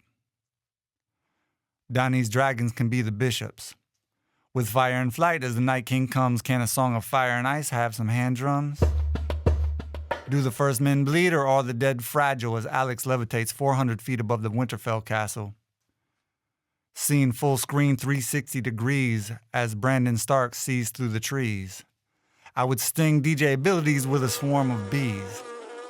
Drop this stinger on the solar system, sun spindle in the middle, mentally mixing myself onto the board of battle in between the Book of Water and the Lord of Fire. Born named new one Zachariah, Daniel, son of Eric. On asshole arrogant, abilities got shady over a little $100 once at a show in Fargo. Though, not long ago, him and Willie Luz gave me a lift from Lutzen. So abilities just played a little part like Rick and Stark. We'll just challenge his older brother to read these books and crack the code. And we'll just take his piece off the King's Road. And then move the heads of my mares around to where we are on more than 64 squares. Send our knights south to block us from Slug and his Lannister blood. Off that Soundset money, they got the Golden Company. They moving men, mountains, and elephants. The whole Iron Fleet, the Red Keep is Fifth Element. Where they snap Sky Rossi to go and buy coffee, sell out Snake doing the Soul Seller's laundry list. Blistered and blind, we brought Bridget into the battle and let her live in the crypts below the castle. She's pale white, hairless, so thin she looks like she suffers from anemia and leukemia. In the Riverlands, our right knight encounters Nymeria, Shung of the Star People, who through instinctual telepathy can communicate with canines. The lone wolf dies, but the pack survives. Soon, they encounter Los Nativos and a small army of eagles. On the other side, we moved our left rook to the right just to bring violence, 7 kingdoms in crisis. At first light with soft steps on snow, the Lady of Winterfell walks, wearing a fly fox fleece. Finding Alex with his head on the ground praying to the sunrise in the east. Sansa explains that the dead have leaked through the northeast defenses. And a raven came from the Red Keep with a message that Brent says your book was bogus. We noticed he noted the statement from the same studio. Moving slow, Alex comes to his feet. Alex's eyes are bright white. They reflect light. They're shaped like ovals over shadow skin. Sansa seems suspicious of him. So later that night she goes to the old gods to pray in the moonbeams. Is it to a player's advantage to have 2 queens? Question, mark. Send Arya Stark all the way down to the Reach. She could pretend to be a pawn, a faceless, invisible piece. On the other's front, I would force the dragons to drive the north side. From my battle with Ali in 03, I recycled every word that rhymed. Rewind and double check if you doubt it. New men, 2 tests, Fifth Element, students, music around a campfire off the road. Movement when a woman appears wearing a dark red robe. She finds Ed Sheeran and a few of the fellas cooking squirrels and singing a cappella. The red woman has LED light screen skin, computer bright green irises, and her veil is thin. Below the veil, the men find her hypnotic. She seduces several soldiers as violent as a vampire, as the forest around them fills with glow-in-the-dark spiders. Then have Prof come at me straight sideways, dressed like Moon Boy, singing, yeah, buddy, getting bigger, drink whiskey and party. Hey, Big Z, Gompo, dirty, dumb word, poop, and pee. Yeah, A to Z, I could write Prof's punchlines, and he could attack Atmosphere now. That's what I should have said to Dylan when we sat down and started speaking on page 550. On Denny and Eyedea, though, I consider it a sin to ghostwrite. Dylan tells me hold tight. No, bro, did we just fake a fight for 6 years for nothing? Shit. That was the plan that we made back on page 328, wasn't it? Prof seemed drunk enough to be about it, but Dylan doesn't know if he wants to do it before Soundset. He thinks Sadiq and the Queen could cut his allowance. But before we made it a business, and you grew into a good man with children, and our definition of dope became different.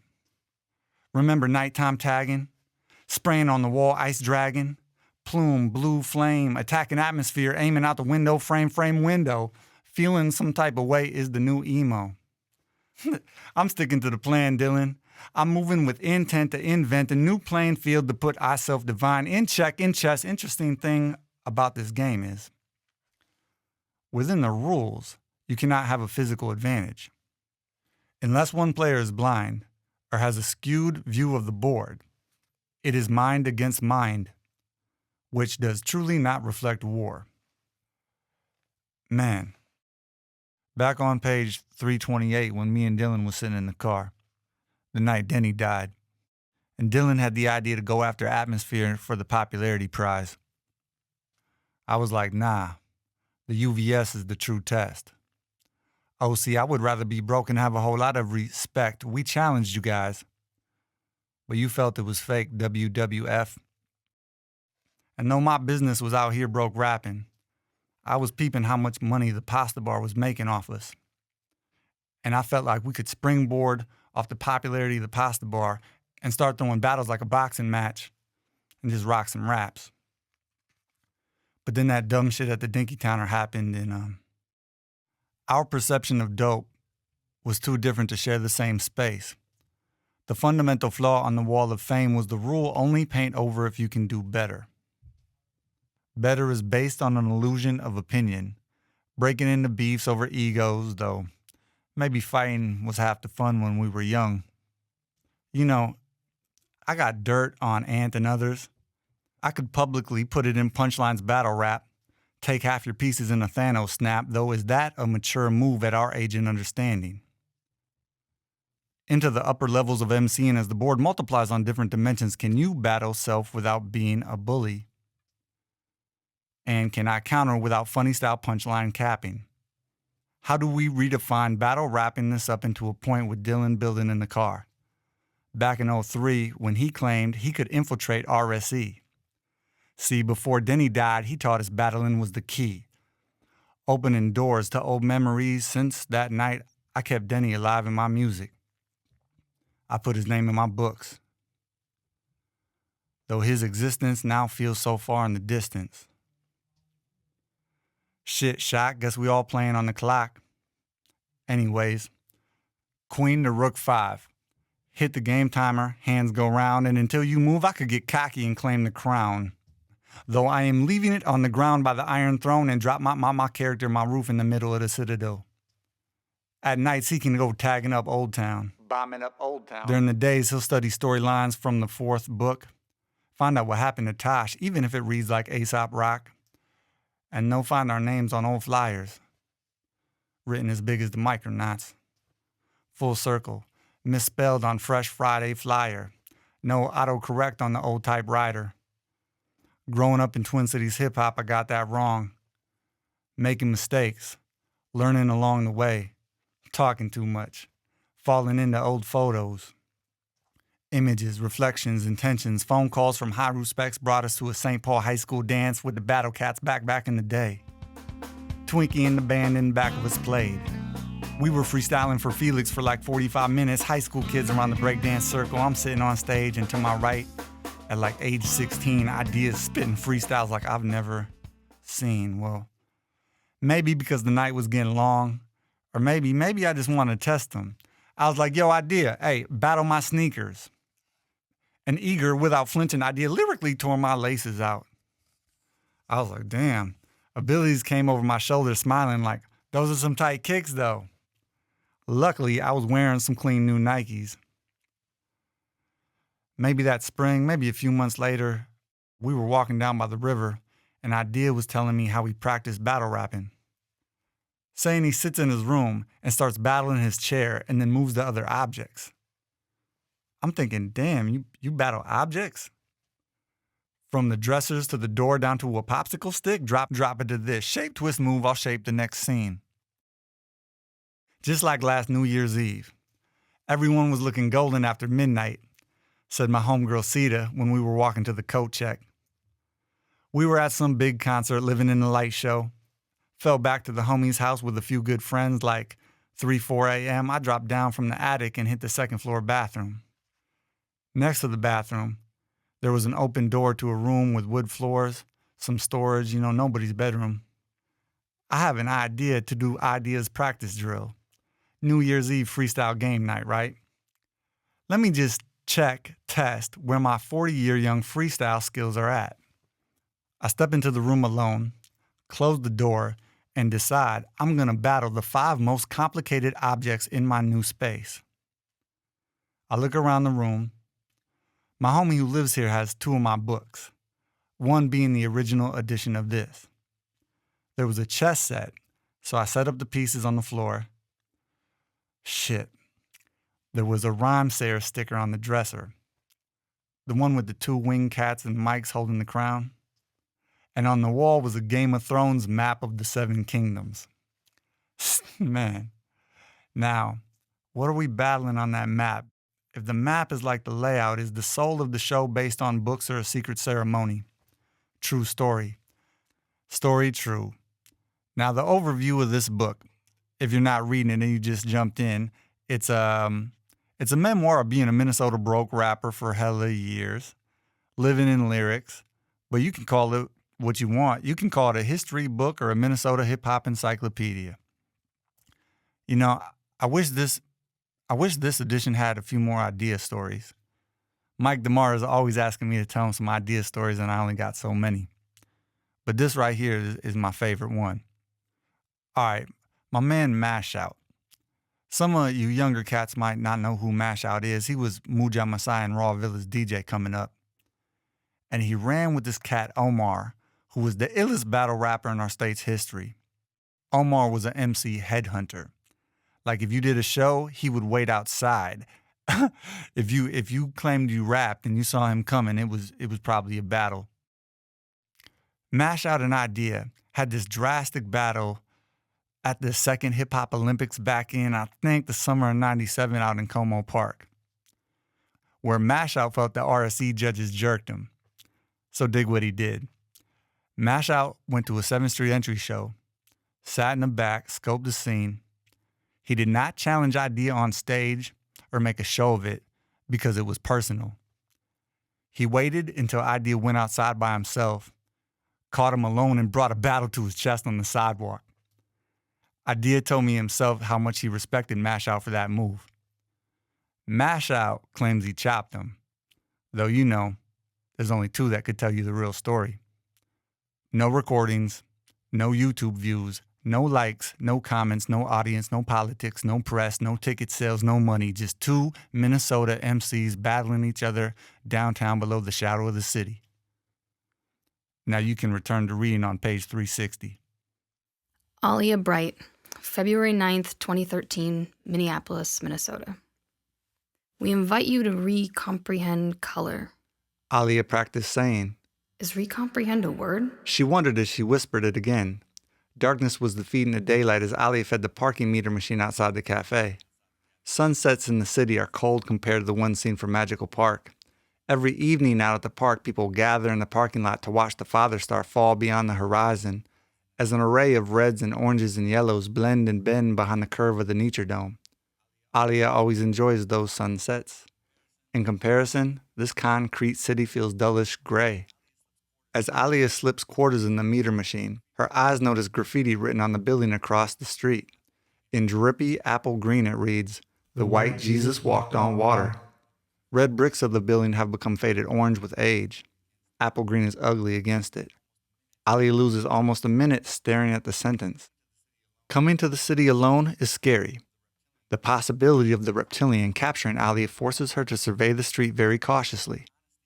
In personal honesty, Eyedea does not know which makes her more nervous, the reptilian or stepping inside the cafe. This is the first time Eyedea has attempted to go into a public place in almost a year. Seems safe. She tells herself, surveying the cafe as cautiously as she did the street.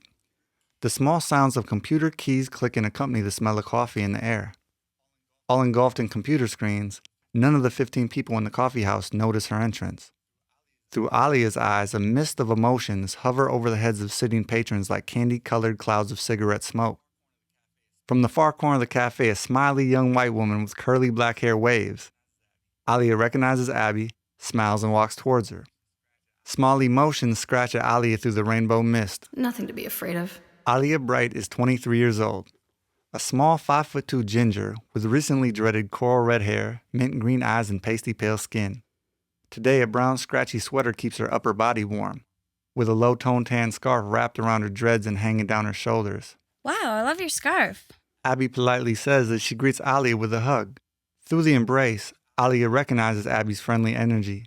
They met once, briefly, a little over a lifetime ago. I made it myself. Eyedea holds out the hanging ends of the scarf. My mom brought this new material home from her trip to Thailand. Wow, it feels really light. Abby felt the fabric. I love the way it wraps around your hair. Honestly, I was trying to recreate the headscarves the Muslim girls at my school used to wear. Eyedea admits. Some of them were so pretty.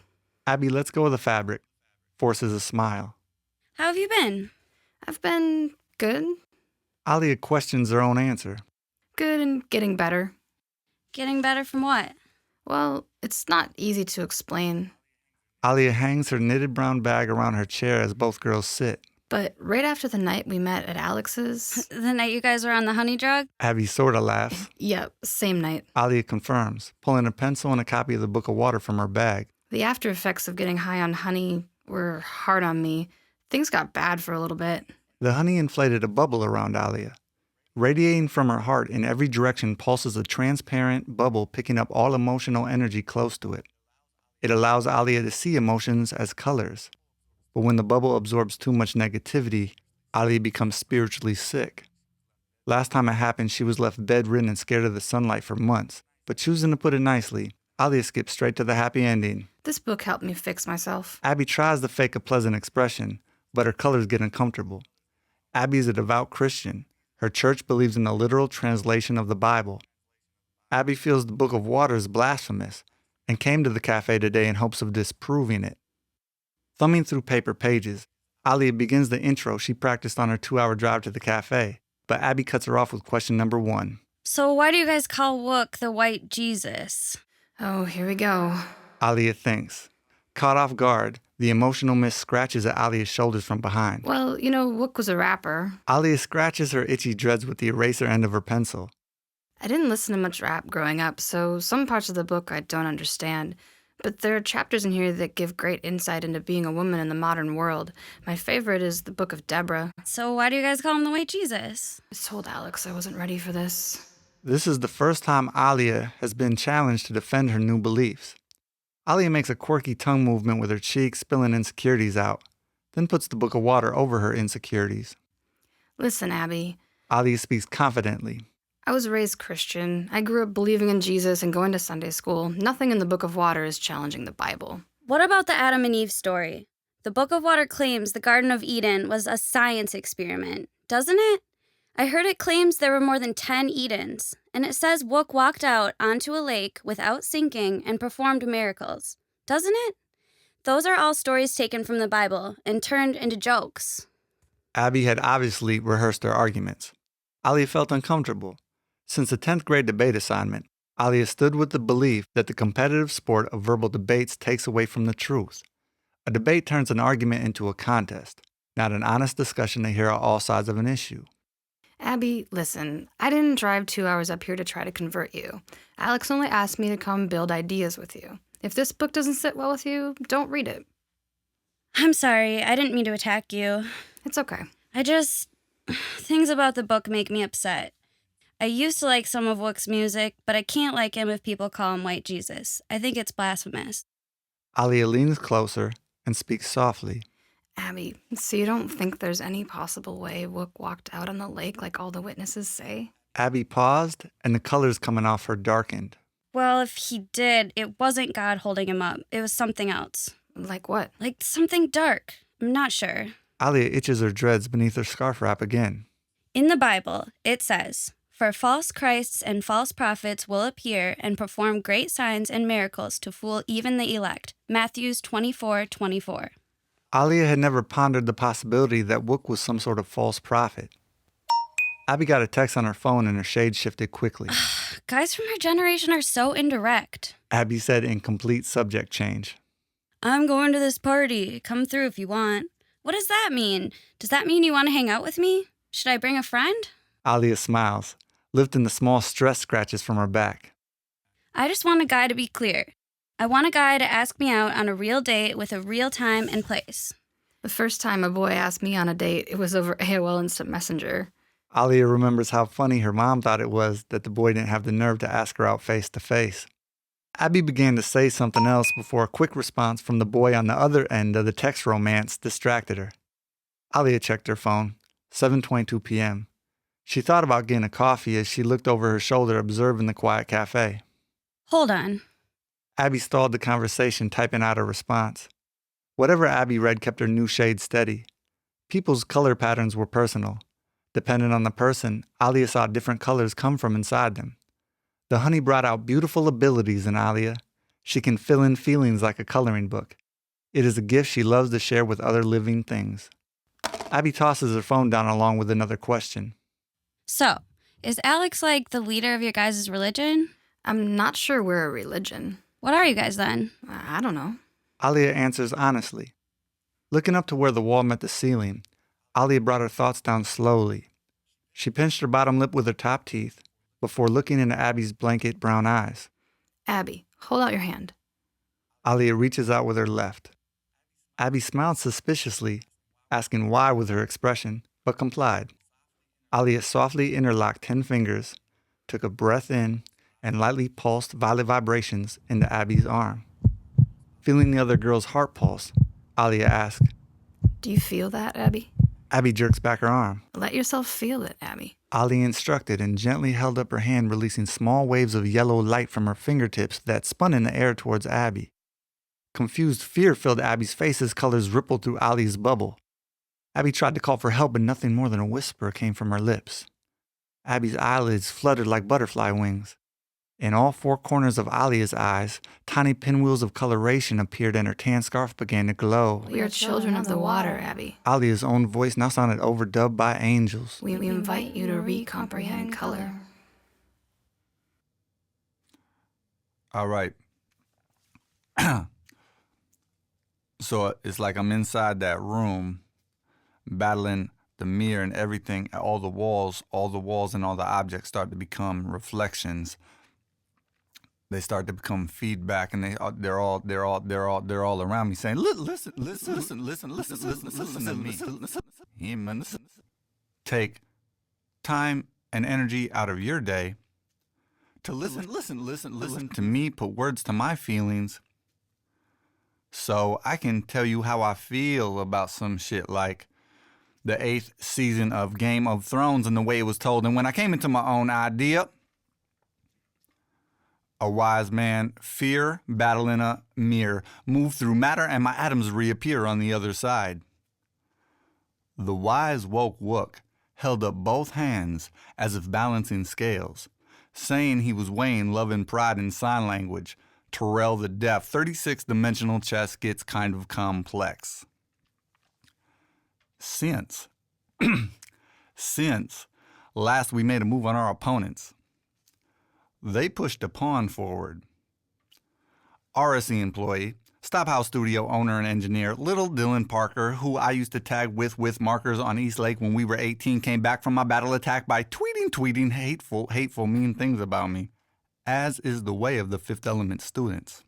I'm a grown-ass man. Tweet, Big Zach's on drugs. Tweet, I'm from the hood. Tweet, I'll put hands on you. Come on, Dylan. Man, I was just playing, it's just battle rap. I was just, making fun of myself. Sit down, dude. Sit down, Dylan. Dylan, sit, son. Please listen, please listen to me, son. Let me tell you a little something about Minnesota hip-hop history. Stage 1, wrote a book about it. Last year, Complex Magazine 2019 interviewed a lot of us to funnel in an article about how the history of Minnesota hip-hop all funnels into Soundset. And you can read through 560-something pages of Headspin, Headshots, and history, but you know what you will not find? What's missing in the story? There is no battle on wax. Let's travel back. Dylan, remember when you started high school and you tried to go to North High? But then one day you left school and you were walking through, I think, North Commons Park and the North Sider ran up on you and robbed you for your shoes. Let's start there in the timeline. So the day little Dylan is on the city bus in his socks. So the day little Dylan is on the city bus in his socks would be long before Long Doe Lizzo Go 95 turned up sound set Stop House / Interlock, where the small city scene revolved around a group called the Micronauts. I always thought the Micronauts had a cool name. Let's create a couple characters, Wookie and Mouse, and splash them in South Minneapolis in the early 90s. We'll set the scene that they're hanging out on Bloomington and Lake Street. Maybe they both went to that alternative school that used to be over there, the city. We'll say they both got kicked out of South, and now they went to the city, and now it's after school, or they just skipped out the end of school or something, and they're waiting for the bus. And we got two characters, Wookie and Mouse. Wookie, he's like a collage of all the dopest white rappers I knew from all the different neighborhoods over South, kind of spun into one character. Mouse is a bit of a low-key super genius. You know what I'm saying? Like very intellectual, kind of talks shit maybe a little more than his mouth can always get him in trouble a little bit when he's young. Maybe they're busting raps on the bus stop, thinking about how they're going to form a rap group. And you know, Wookie thinking on a real local level is like, man, I bet you we could open for the Micronauts. Mouse is like, kid, you thinking too small for real. I'm trying to blow up. Bitches, money, cars, all that shit, kid. You over here trying to be local, man? Fuck all that. I'm trying to be big, man. Bigger than Biggie, for real. Mouse is like, man, you only want to be as big as the Micronauts. And they laugh because they're both comic book kids, and in the Marvel universe, the Micronauts were like the microscopic superheroes. Well, maybe not microscopic, but they were down there with Ant-Man. We'll say Wookie fell in love with local hip-hop. So the Micronauts were like his Run DMC. In real life, the Micronauts moved down to Atlanta, Georgia, say 5 states away between Alabama and Florida. So the crown was passed down to a 7-man odd squad from St. Paul called the Abstract Pack. 7 black b-boys with 7 sides of styled skill that some would refer to as backpack rap. As if the fashion of a knapsack can subtract the fact that it was fatback on the map. Waiting on the 21. A kid jumps off the southbound 14 bus with no shoes on. Being an asshole, Mouse say, yo kid, where your shoes at? Now, Dylan, do you remember the first time I saw you up at the bomb shelter, the graffiti wall? If I remember correct, you were like 16, but an older dude, he was choking you, had his hands around your neck because you went over an Ewok piece, and you were begging for your life, like, please stop, please. You remember that?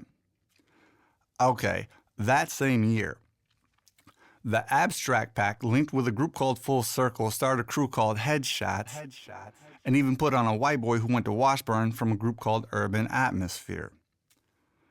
On Honest, I thought the Headshots crew was pretty dope. I got a good memory of, I believe it would have been the early winter of 96 when I was living with Mesh over in Phillips my senior year of high school. I'm guessing it was a Friday or Saturday night and we were at the crib and we didn't have nothing better to do. And we heard the Abstract Pack and Headshots were playing.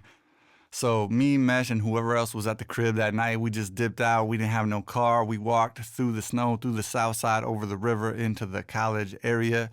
And boom. You know, there might have only been like 30 people at the show, but to us back then, it was as big as the Micronauts. Just flows and good energy and good beats. And, you know, by then, Unikis had introduced the producer Ant into the Headshots crew. So I was digging the sound. I was digging how the music was moving in the U of M basement. Kaufman Union. Then the Headshots crew started to organize into Rhymesayers Entertainment, but sadly, one of the Abstract members, Sess, later that year passed away in a car accident. Rhymesayers released a tape cassette in honor of Sess called Headshots History. I wouldn't know which Rhymesayer was in charge of that tape, but they didn't even allow all the Headshots or even all the members of the pack on the tape to rhyme. Both Slug and Beyond individually had more verses on that tape than the other 6 members of the Abstract Pack combined. And so while the pack are trying to pick up the pieces, it kind of felt like RSE was trying to leave them behind. And I don't know, this is probably young rapper egos and old dumb shit, but the pack felt that they had made most of them Rhymesayer rappers public.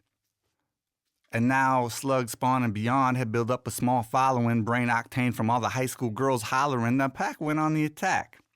They recorded the first half of what should have been a battle on wax.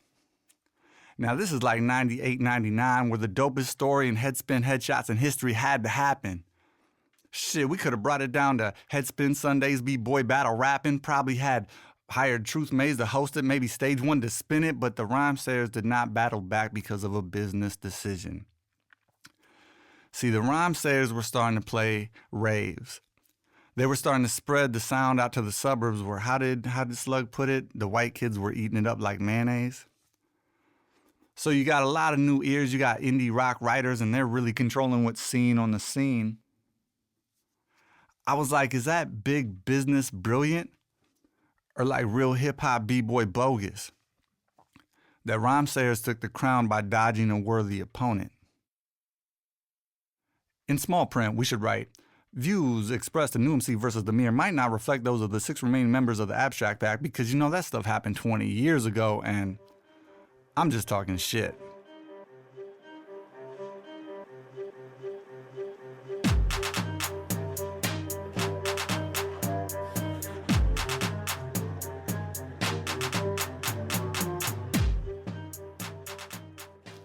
The most interesting perception/reflection I caught off my first move against the Mirror was when I was at the Infrasound Music Festival last year. We'll say it was a silent disco sunrise set in the Ocean Owls RV, sharing one pair of headphones with a small cast of characters, including Big Dylan LP, who used to rap with the Audio Perm crew. Not to be confused with Little Dylan from Stop House, totally different person. We were conversing in the camper, and after a while, Big Dylan said, "Oh, Zach, I listened to that New MC versus the Mirror." And a woman who I found very interesting spoke up with excitement that she had heard it too. They both gave me some props. Dylan told me I took a tone he had never heard in hip-hop before, but I could feel he was conflicted, and even got a little emotional when he told me in his own words he thought I went too hard on Brother Ali, and the woman who I found interesting agreed. She said distasteful when it could have been more playful. Dylan said the first time he tried to listen to the Mirror move, he was in a car with a friend and actually got so offended he had to turn it off. Then later listened to the full piece at home alone. He was like, "Why, Zach? Why would you relive something from the past and say those things about Ali?" It was beautiful to feel his feedback. It added an element to the music of my morning at Infrasound. But in the camper with people around, I didn't feel like it was the right space and time to break it down. And maybe on some artsy emo shit, I would rather, the piece just speak for itself, leave it up for interpretation. I didn't write it to necessarily make anyone feel good, just feel. I felt Big Dylan was honestly asking me. He probably knows a few of those guys, and he did not seem like he was taking a side, so I did not sense he was coming at me with any type of agenda. Man, I guess I would start by explaining, well, first, I believe life is too short to take yourself too serious. Second, I was battling inside of a history book. So let me bring you back to the Loring Pasta Bar battles. 2002, 3, 4, 18 plus $5 at the door. Adam Garcia from the Battle Cat Breakers and his homeboy Eyedea are trying to throw a weekly hip-hop dance party every Monday night. But the pasta bar was a bit bigger than it looked, so it took like 200 or 300 people in there to make it feel like it was half full. So in the winter middle months, Mondays started off kind of slow. Then when we slid into the summer, Adam had the bright idea to do a tournament-style rap battle every third Monday of the month. They hired me to host it, paid me a few bucks. The first 4 went cool. We figured out the rules. Then November 2002, Eminem's movie 8 Mile drops, and then suddenly the pasta bar sold out after 10 o'clock, and we got a line bending around the block, and there was like 60 guys trying to sign up to get a spot. Over half, we had never heard of them, so we would select 32 to build a bracket for a tournament. Pause for a sidebar.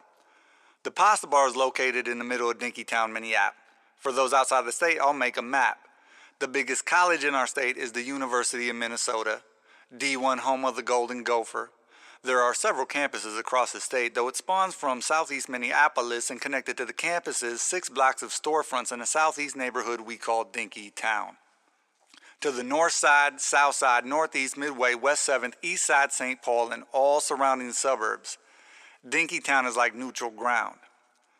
And every month we got dudes who want to grab the mic driving in from the satellites of the metro like Mankato, Duluth, St. Cloud, River Falls, Wisconsin, and sidebar back to the main plot when I paint this picture. Let me not oversell the pasta bar battles. It was not like every month we had 32 elite MCs and every battle was an epic display of lyrical samurai swords through mic cords. No. The first rounds would be filled with a lot of amateur guys getting on stage for the first time, trying to embody that rapper name they've chosen to be announced by. Many had never held a microphone before or tried to rap in front of that many people. And since I stood behind and between both dudes in the battle, I saw the range of ego and emotion up close. Some guys who got on stage were nervous, but it was so obvious when they suffered from overconfidence. Like, rapper 1 comes from somewhere where him and his homies, sit in the basement, smoke blunts, and get drunk and listen to rap. But they never really go out to check out local hip-hop, so they don't know how dope the competition is. But rapper 1 is the best drunken freestyler out of his group of friends, so they've, hyped him up like, you should go battle at the pasta bar. All them dudes up there was whack, and he just saw 8 Mile, so he's thinking, get on stage, grab the mic, get the girl, grab the money, and run. And I'd give them the mic, and they'd go, yo, point at their opponent and say, this guy is gay as a bitch. I'm gonna make him suck my dick. And I'd be like, okay, that is kind of a contradictive gay joke, but whatever, just give me the mic back. Then within a minute, when the crowd was booing them off stage, they would be looking at me like it was hard for them to comprehend what was happening. All they had was one shot. I called it breaking out of the 8 Mile Matrix. Personally, I liked that movie a lot and thought it illustrated an era in the Midwest. Recognizing we were also in the after echo of the Jay-Z, Nas, Mobb Deep takeover ether. Both battle and movie brought people to see our event like a mainstream to underground trickle-down effect. In honor of the ones who faded after one shot, I would like to believe the pasta bar battles were providing a filtering system, hopefully stopping many wannabe rappers from pursuing a path in music when the world could use more doctors and dudes who do other stuff. The pasta bar battles were hard to host. Keeping an all-metro crowd under control when 31 times a night I tell 31 dudes to get off stage and put down the mic, so sometimes I got people yelling at me from every direction. The opening rounds were normally the most hectic. Before we make it out the second round, Big Serious, Divine, and his guy are violently threatening to beat up me and Abijit, claiming they got cheated and they don't respect us enough to listen to reason. They're behind the stage, threatening to rush the stage, throw me off stage, and publicly hurt me. And yeah, if you're doing the math, 03, above the age of 30, you learn along the way that a heavy rapper ego will far outweigh a man's maturity.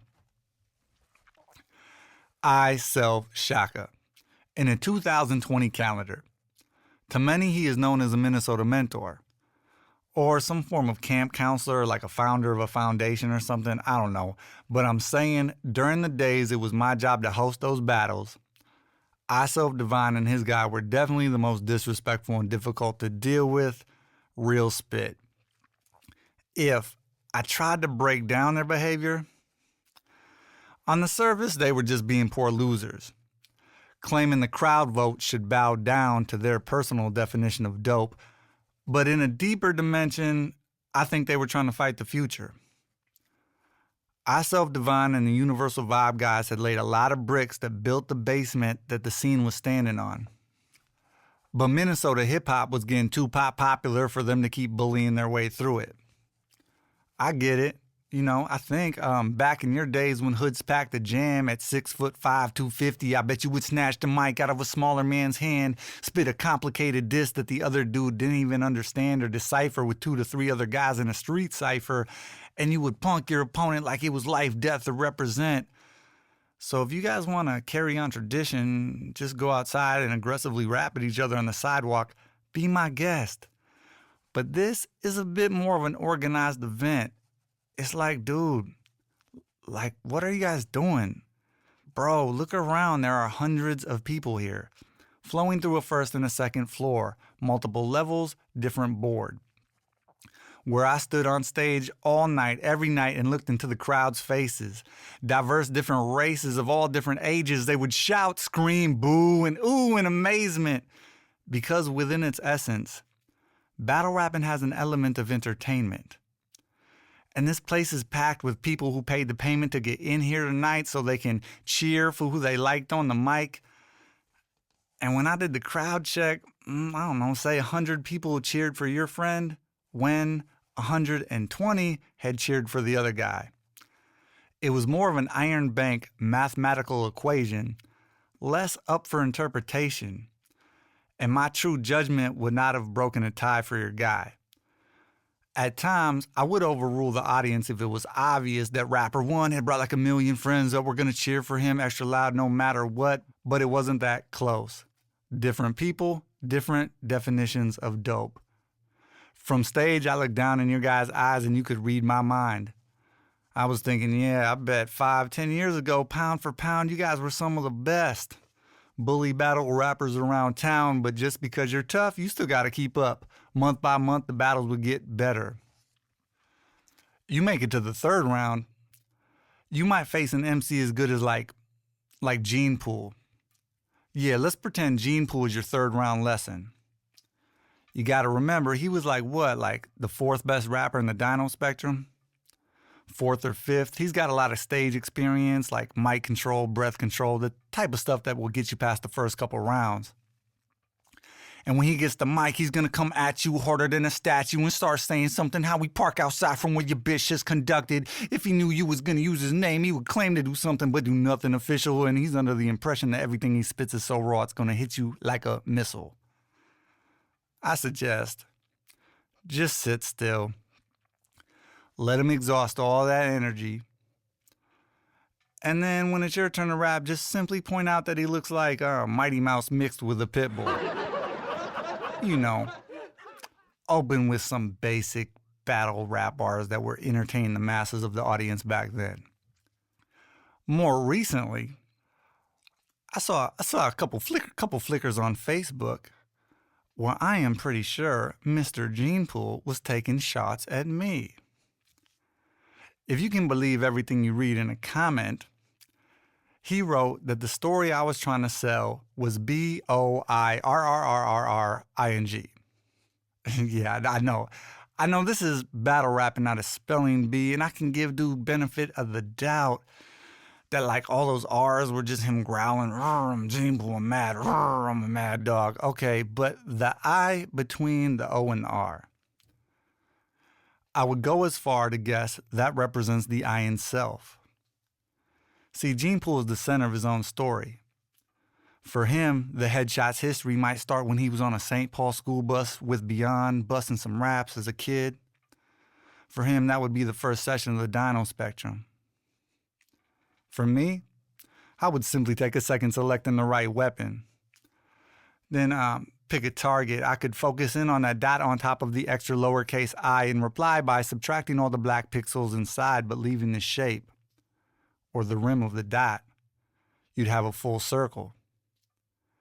You look through that circle in Paliki light, you would see me as a teenager sneaking in the Red Sea on Monday nights. See, I've been studying Sun style since like 95. And if we rewrote the Bible with rhyme quotes, his most divine line was about how living on this planet was basic. All you gotta do is grow hemp and mix races. And since I've been selling this boring story, I've had 3 different people tell me they discovered Gene Pool's music because they read about him in my book. Now 3, that could mean 300. Or it could represent like 30. or even if it just represented those 3. If that was 3 more things than that dude ever did for me, then I would take that dot on top of the extra lowercase I and put it in 3 dimensions. You'd have a sphere. You blow it up to the size of his ghost particle perceptions, and it's as big as a planet out there, orbiting atmosphere its whole career. I would slice that cesspool of a planet down to the 9 millionth of a marble, and if I saw any ego in his eyes as a window to the mind, I would slide inside and redesign his god particle. A martial arts move would be the easiest metaphor I could use to explain it to someone who doesn't rap. But back then, I'd have said, yeah, if Gene Pool goes first, let him bark, bark, bark. And then when it's your turn to rhyme in 30 seconds time, drop 2 punchlines you won and Gene Pool's done. And then I'll leave his little legacy alone. Some old guy who used to rap with Slug. And then I would look behind the stage and ask the all-knowing I Self-Divine if I should do a crowd check or if he would like to be the judge.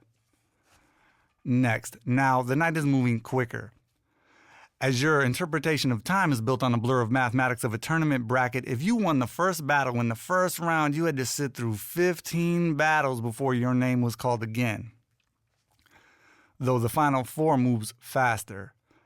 As you move slow through the crowd looking around, the pasta bar had high ceilings. With modern art and big bricks, the ballroom of a fancy restaurant been flipped into a club to hold an underground rap battle on a Monday night. This is the purple urban atmosphere of the Twin Cities. The host summons to the stage the next 2 rappers. Final 4 moves faster. Stepping on stage is one of Eastside St. Paul's most advanced MCs, Sean Ski. Beef? You don't want beef. You just want peace. Sean Ski. He is in the final 4 because his flow is so flawless it's hard to find a weak point to take him out the contest. Ski is a 3-time pasta bar champion. Month by month, year by year, Sean Ski would out-rap his opponents because he was simply better at rapping than his opponents. And now he's up against a colorful character named Ice Rod, repping Middle Earth. Being a rapper was like this dude's art school project. A flamboyantly fly, silly white guy, Ice Rod, was an early version of Prof and Mod's son. You can take that as a diss, though it doesn't need to be one. I mean, dude kind of looked like Mod's son. And for fun, Ice Rod once rapped at the pasta bar in his birthday suit. It was a little weird. Some people thought it was cute. When he won, he would tell every rapper he was up against that they were as insignificant as a little poop taken by a treasure troll. Ice Rod went through the entire tournament wearing a ski mask. Most dudes didn't know what to do because how do you mock someone who's already kind of making fun of themselves? But Sean Ski took the mic like, who is this masked man? Snatched it off his head and threw it in the trash can. Clever move, snap, damn, don't get distracted by some dope-ass girl this place is packed with. There were Desdemonas and Dessas and young Manchitas and Ninas and Sarah Whites are sliding on the scene, dancing to the music of the moment. You could easily fuck up and lose focus trying to, talk to a woman who is obviously way smarter than you, so you're trying real hard to, keep up with what she's talking about. You're trying to keep it cool, but you keep making the conversation a contest because you're still in battle mode. Then you get brought back up on stage a bit out of your zone, and now you got to verse Vesh. Vesh from North Minneapolis. He was the king of the pasta bar. He won the whole thing 6 times, and another 5 times he took second, and most of those were so close they could have gone either way. On the real, Adam and Abijit should have been breaking him off a little bread on the side because a good portion of the crowd had paid to see Vesh. Because he was hilarious. He was like a stand-up comic. If you stepped against Vesh wearing a shirt that was even slightly too little, he would punch you in the chest so fast you would fly back in time to when that shit actually fits you. I would hear haters hate sometimes saying he was barely on beat, but he was always on point for his appointments to humiliate his opponents. If you were unlucky enough to face Vesh, 9 times out of 10, you were getting clowned. He would leave your face looking the same if it was upside down, blinking back to Big Dylan and that girl who looked great in the infrasound sunlight. Light, sun, sound, and sensitivity. Now, I've known Big Dylan since he was a semi-homeless teenager crashing on one of the Duende dudes' couches. I guess in a way I've watched him grow into a man in Minneapolis. The girl, on the other hand, I've known for less than 2 months. How can I explain the words towards Ali? Light, sun, sound, and sensitivity. Back at the battles when we would wind down the night, when I was wrapping up the mic chords month by month, year by year, how many times did I hear one guy, one young man, one boy tell the guy he was rapping against he was going to shoot him? Or he's going to punch his opponent, or fuck his girlfriend, or fuck his mom, or rape his girlfriend, or rape his mom. It's just a rape joke. It's like gay joke after gay joke after fucking gay joke after fat joke, or just mocking the physical appearance of another person, because back then, from the most advanced to the wannabe MCs who had the artistic ability to bend it anywhere beyond that, freestyling for 30 seconds over a beat. The only true rule there was of what you could or could not say was if you were not black, it was not in your best interest to use the N-word with the A at the end or the hard R for the rule created and enforced by the African American audience members. At least that's what I remember. Light, sun, sound, and sensitivity. Light, sun, sound, and sensitivity. Maybe if I was really trying to explain myself, Maybe take out the tweaker drug style I was using. That isn't something I would say now, because that's offensive to albinos and those dealing with cancer. But it would have been hella funny in the moment. The boom of the crowd exploding. But you have a few Muslims in the audience. Like my man DJ Francisco. He might have thrown something at me for saying that shit because you battle at your own risk. To spit a religious rhyme diss can be touchy-touch. Many move through different religions on a journey to find themselves, and I try not to judge. From Interlocked and Link came Mesh, my man. With a brushstroke style he was left of hand. Before he was 24, Mesh got into Islam for a short sec. He took the name Idris, and he was praying on his knees. Mesh would be into it for a few months, then maybe start studying some other stuff. And right before them pasta bar battles, Brother Ali was supposedly out here running his mouth about Mesh, like, is he Muslim? Then he's not Muslim. Is he Muslim? Is he not? And I was like, what was Ali making fun of? Mesh's search for truth? Mesh trying to find a connection to God? Forgive me, I have not read the complete Quran. Is there a part that reads if you're a white rapper pretending to be African American, you can act arrogant by mocking others interested in Islam? Mocking someone's religion can be touchy. Now, to be fair, this is the early 2000s. Ali and I are the same age, and I probably don't want to be judged on everything that was coming out of my mouth in my early 20s. Currently, flowing through 40-plus sun cycles of experience. Local party promoter and DJ Trey Taylor on the main fader was over at my crib not long ago, reminiscing about the Brother Ali Carnage battle I hosted back in 1999. Trey was remembering Ali saying something about having dudes on top of Hollywood Video in one of his lines, as there used to be a Hollywood Video rental store across the street from where we threw Headspin Sundays. You know, I actually have the Ali Carnage battle recorded on VHS somewhere in my closet, but dig it. I don't want to dig it out. I want to try and quote it from memory. In the first draft of Headspin, Headshots, and History, I misquoted some Brother Ali lyrics that shot props to the Micronauts. I fixed it for the final edition, though, no, it is possible I might misquote a lyric from a rap battle I hosted over 20 years ago. but I believe Ali threatened Carnage in some way and spit, "Oh, you think I won't take it that far? I got shooters on top of Hollywood Video scoping out your car." I am not 100% sure Ali said shooters. My second guess is he would have said snipers. But I don't really know. Maybe Ali said he had mechanics on top of Hollywood Video waiting to make sure Carnage's car got started. But for the sake of conversation, how does your belief system feel about tickling a religion or claiming to have a man shot while you battle rap at them? Or does it take out the fun when I break it down to atoms? My bad. If I'm gonna battle rap, I gotta brag. So, shit, let me tell you about the night that I won the pasta bar battles, shit. Shit, who am I kidding? That was like one of the best Monday nights of my life. Yeah, top 50 Monday nights of my life for sure. Battling through the bracket was challenging. Levels, though easy to my ego. That shit was fun as fuck. And maybe I painted a bit bigger than it was because it was the year anniversary of Monday nights. They asked me to enter and not host. Adam sent out some special invites and doubled the prize money to bring in battlers who were dope.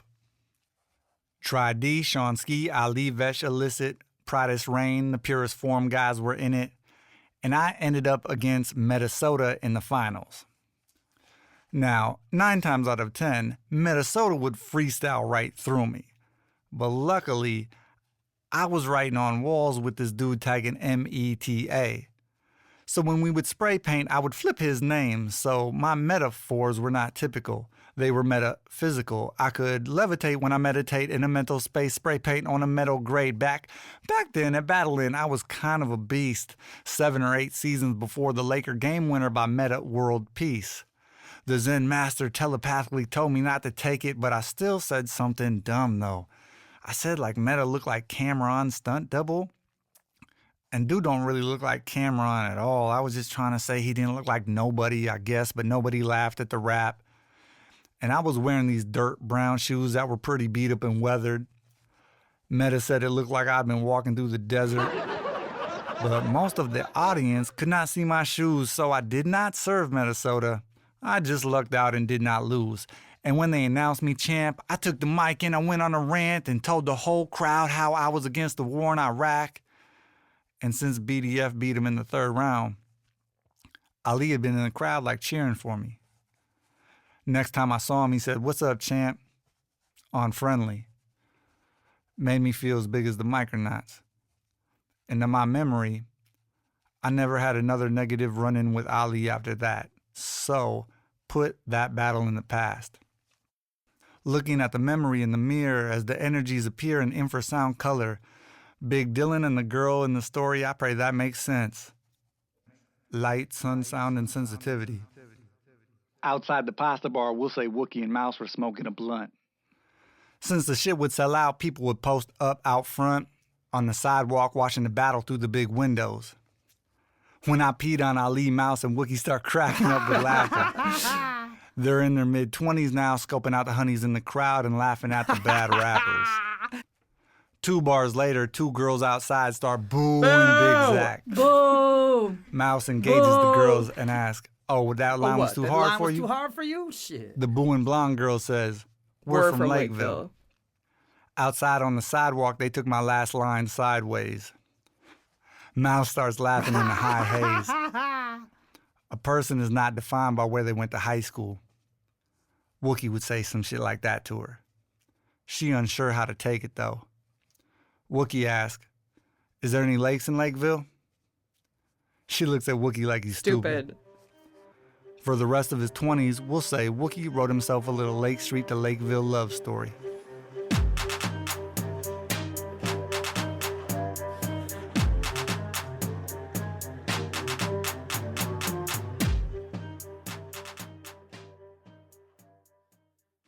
All right, this battle is all based on a book called Headspin, Headshots, and History, Moving Through Minnesota Hip Hop. Released in 2019, self-published by yours truly. In 2011, I released an earlier version called Growing Up in Twin Cities Hip Hop. it was kind of like a first draft that I just sold a bunch of copies of. Pages are falling apart, being sold on eBay. The newer version, though, I stand behind. I feel strongly that I got it right this time. Though, there's like 560 pages in the paper book, so I have found a few mistakes. Sophia Eris, I record her as moving to Minnesota from Michigan when she's actually from Ohio, or vice versa. Either way, I got it wrong. And the drug Molly, I refer to as a methamphetamine, when I think by definition it's an amphetamine, but that mistake might have been made on purpose to warn the reader that, in my personal opinion, maybe the most dangerous thing about Molly is you buy it on the street, you might get a little meth in the Molly bag, and the tweet can get heavy. And if I were to rewrite the book today, I would add more about this dude, DJ Espada.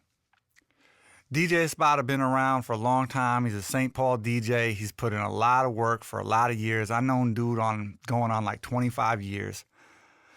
But I guess I just never made a memory with him that was like fun enough to throw in a story. And right before I went to print, I realized, flipping through, I'm like, oh, DJ Espada isn't even mentioned in the book. And I was like, damn. So last second, I'm like, when's the last time I saw Espada? It was at the Eat Street Social. He was DJing in the daytime, and when he was done, he came over and sat with me at the bar, and he was drinking tequila. And I think I said some offhand comment like, man, I don't think I've ever mastered tequila. I like it, but I've always thought it was on like a little different frequency than the other alcohols. Espada said something like, man, really? You just got to drink more of it. And so real last second in the book, I wrote, DJ Espada taught me how to drink tequila. And it was like an inside joke that wasn't really that funny.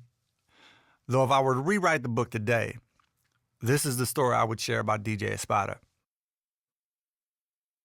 In the summer of 2019, my friend Lila Westeros Hernandez passed away. And our group of friends asked me to book the music for the memorial gathering. DJ Trey Taylor brought the wheels, DJ Francisco came through for us, and DJ Espada closed out the night. At the gathering, Lila's moms told me, when you're having a bad day, but hold on to hope, that'll be a Lila Westeros. Looking at pictures being projected on the walls, Francisco said something to me like, so this is what we do. We die, we get together, listen to music, and look at pictures? I said, yeah, most likely either I'm going to be at yours or you're going to be at mine. And when Francisco, Trey, and Espada spun records that night, we made the best out of a bad time. We offered the 3 DJs a little money to spin music, but for the most part, they came through for us for the love of doing it and for the love they had for us. And that's what I would like to leave for the legacy of DJ Espada. When he was on the wheels and I was standing on stage, overlooking Lila's friends and families dancing and laughing away the pain, I realized, damn, Dylan Parker's not here. Either is his little brother Evan. And they knew Lila, so most likely they're not here because they don't know how to face me after I made my first move against the mirror. And that sucks. Man. So if they were here, I would have to just suck it up, walk up to them and say, what's up, Dylan? Come on, man. I was just playing. It's just battle rap, bro. Listen to this shit. I was just making fun of myself. Okay, before we begin, I heard you lost your father since last we spoke. My sympathies. Though I didn't know your dad well, when I used to rap in your little brother's high school band, we would practice in your pop's living room. So again, my sympathies. So, here we go. My basic understanding of battling is attacking the other person's ego.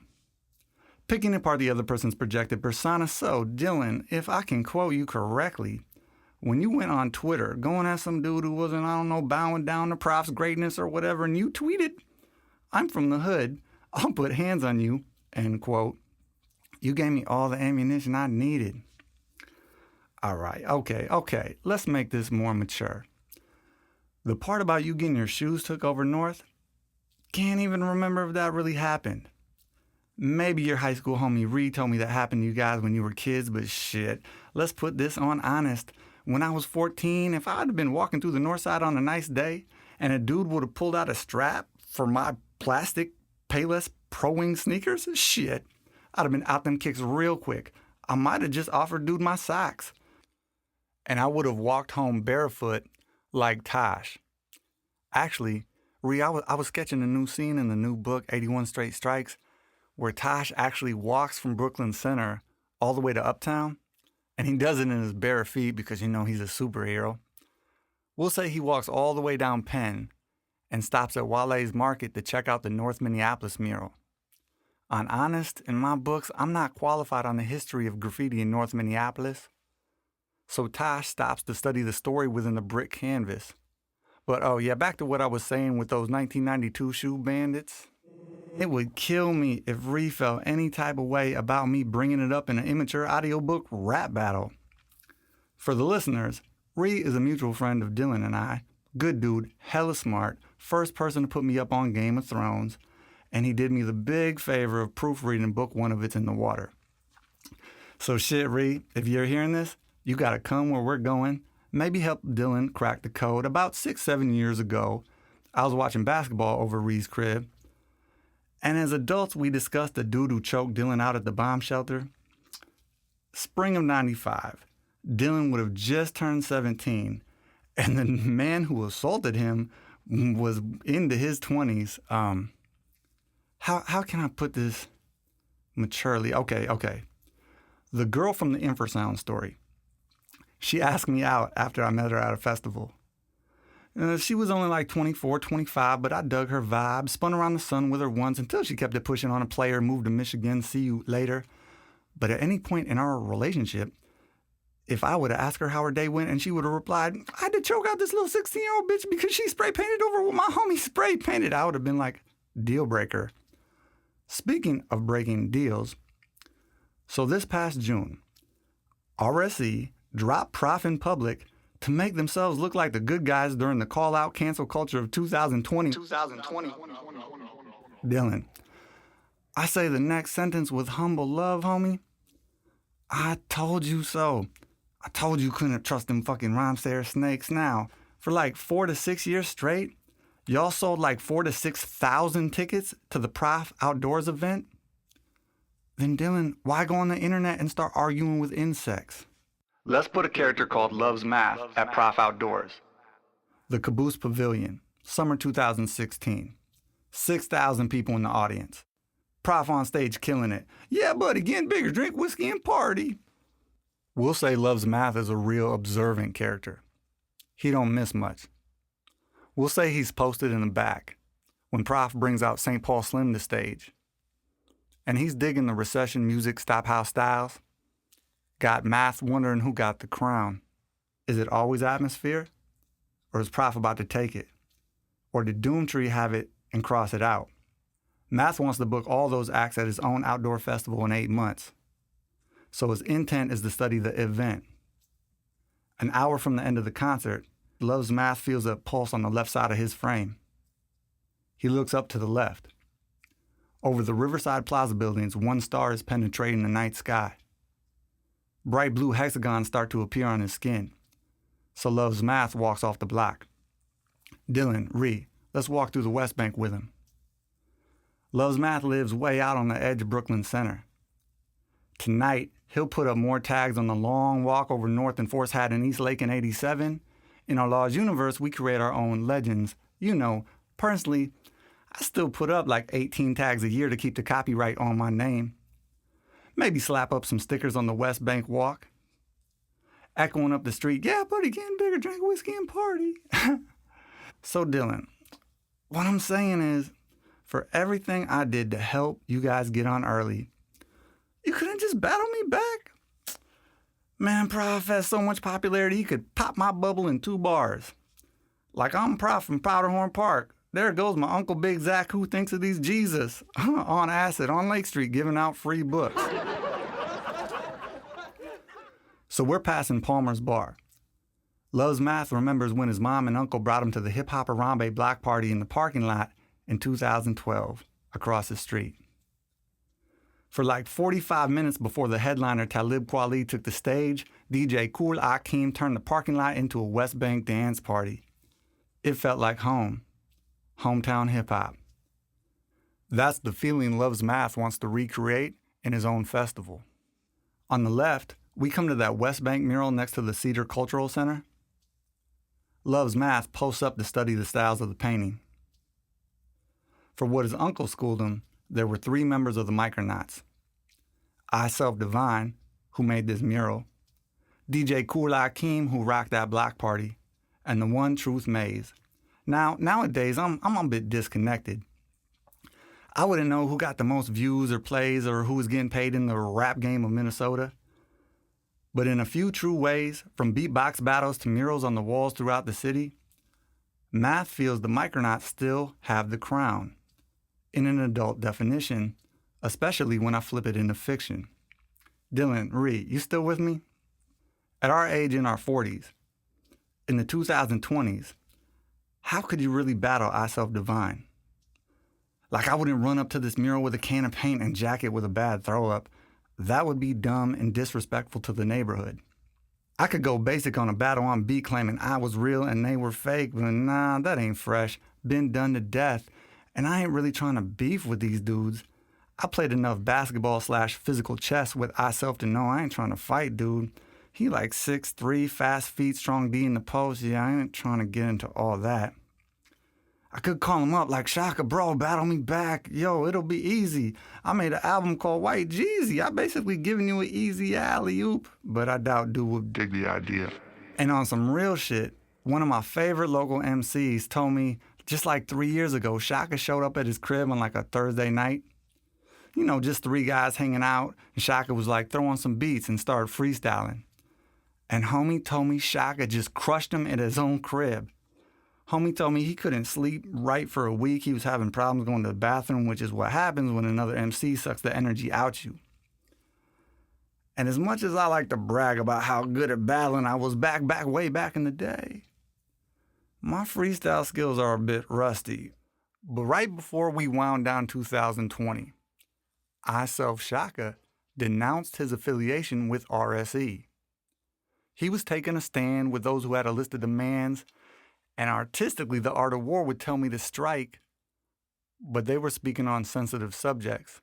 So maybe we'll just step back from the wall like, to be honest, I was just kind of trying to move around I Self Divine, but then somebody told me that someone said that he said something, posted something on some old graffiti website. And I'm like, man, I Self Divine is the hardest, realest dude in my character in my books, man. He wouldn't be battling on the Fifth Element internet. And if he did, I mean, I would just pray nobody noticed, because if a man of his age thinks he can beat Big Zach in a battle, is aggressively arguing on the internet about who officially started the tagging crew back in high school, it's going to look like I overestimated my opponent. All right. So let's split the story. Loves Math, he cuts through downtown. He cuts through the Riverside buildings to go tagging downtown. But Dylan and Ree follow me up Riverside.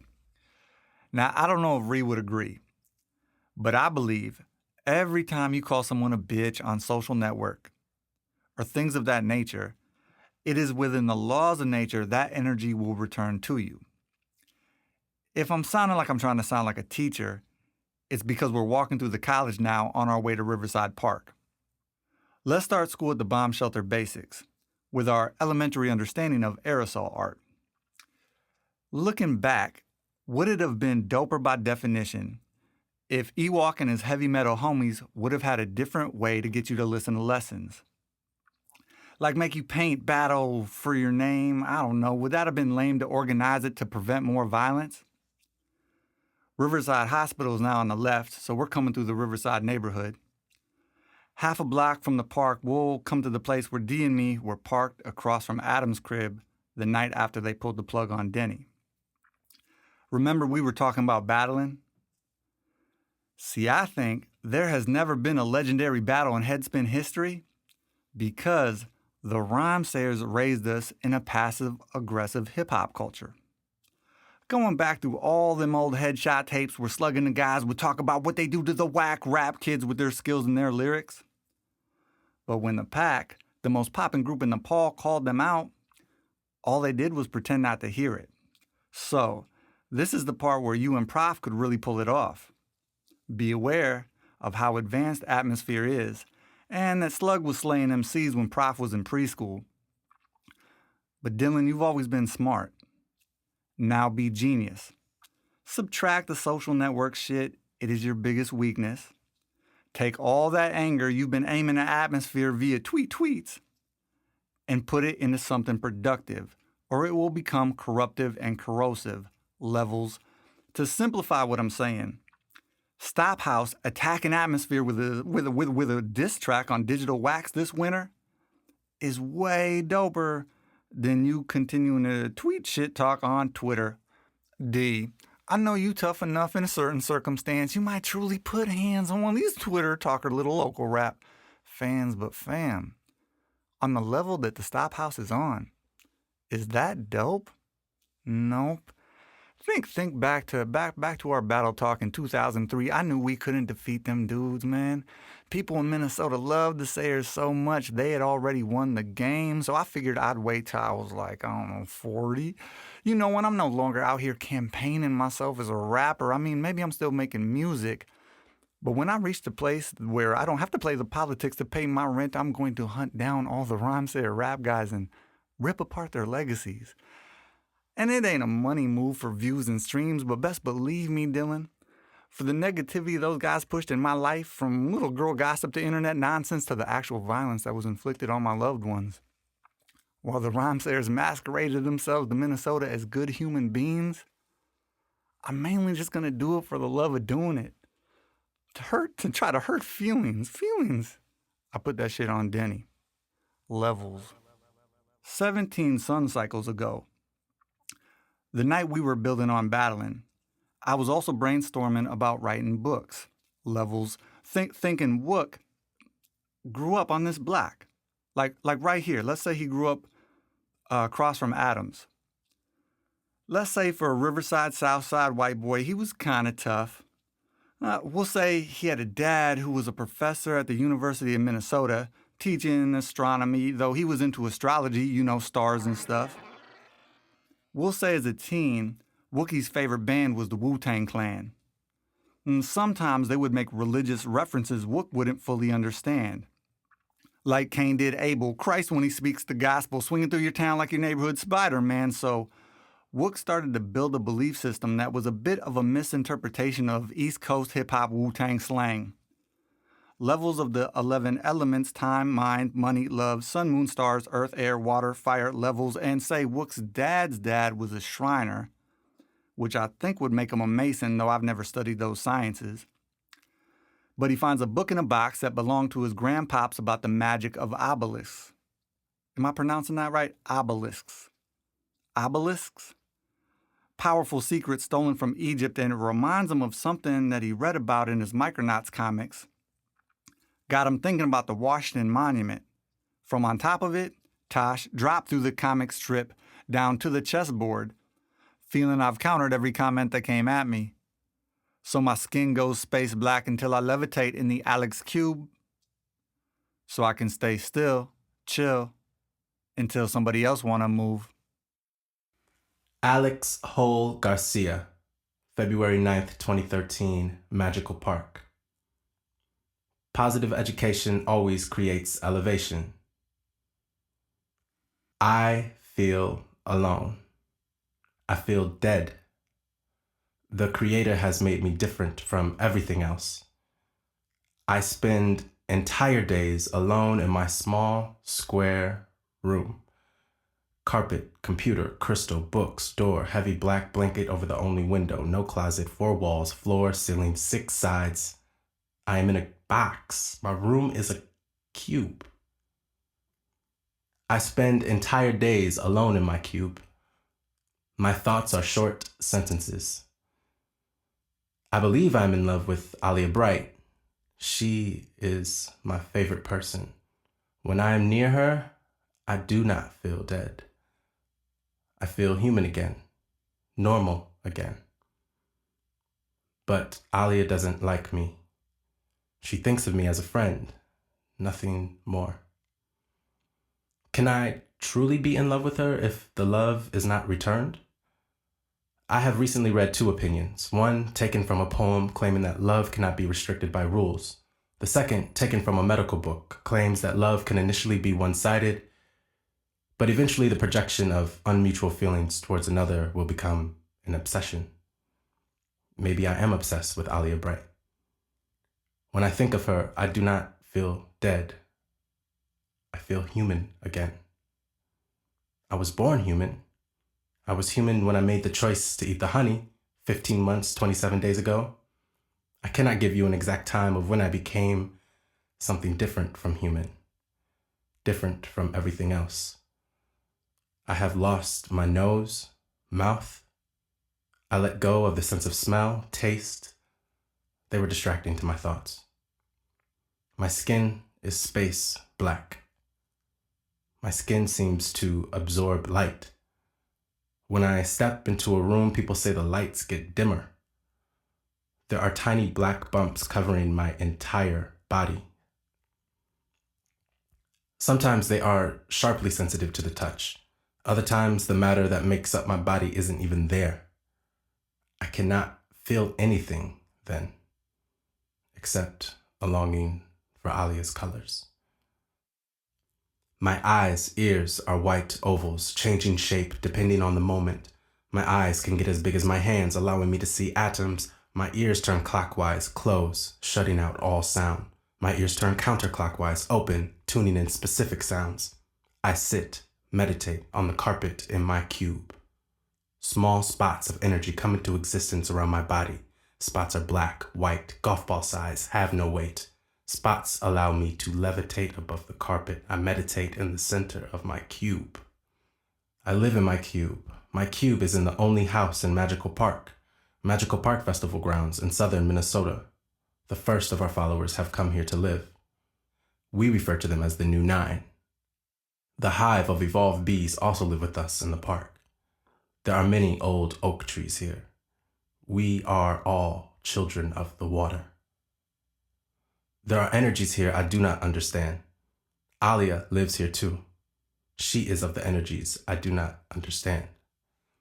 I asked Eyedea to go on a missionary mission up in Minneapolis. A person I knew when I was human, Abigail Nicholas, emailed me with questions about the children of the water. I used it as an excuse to push Eyedea from the park. In my cube, I can attempt to block her out.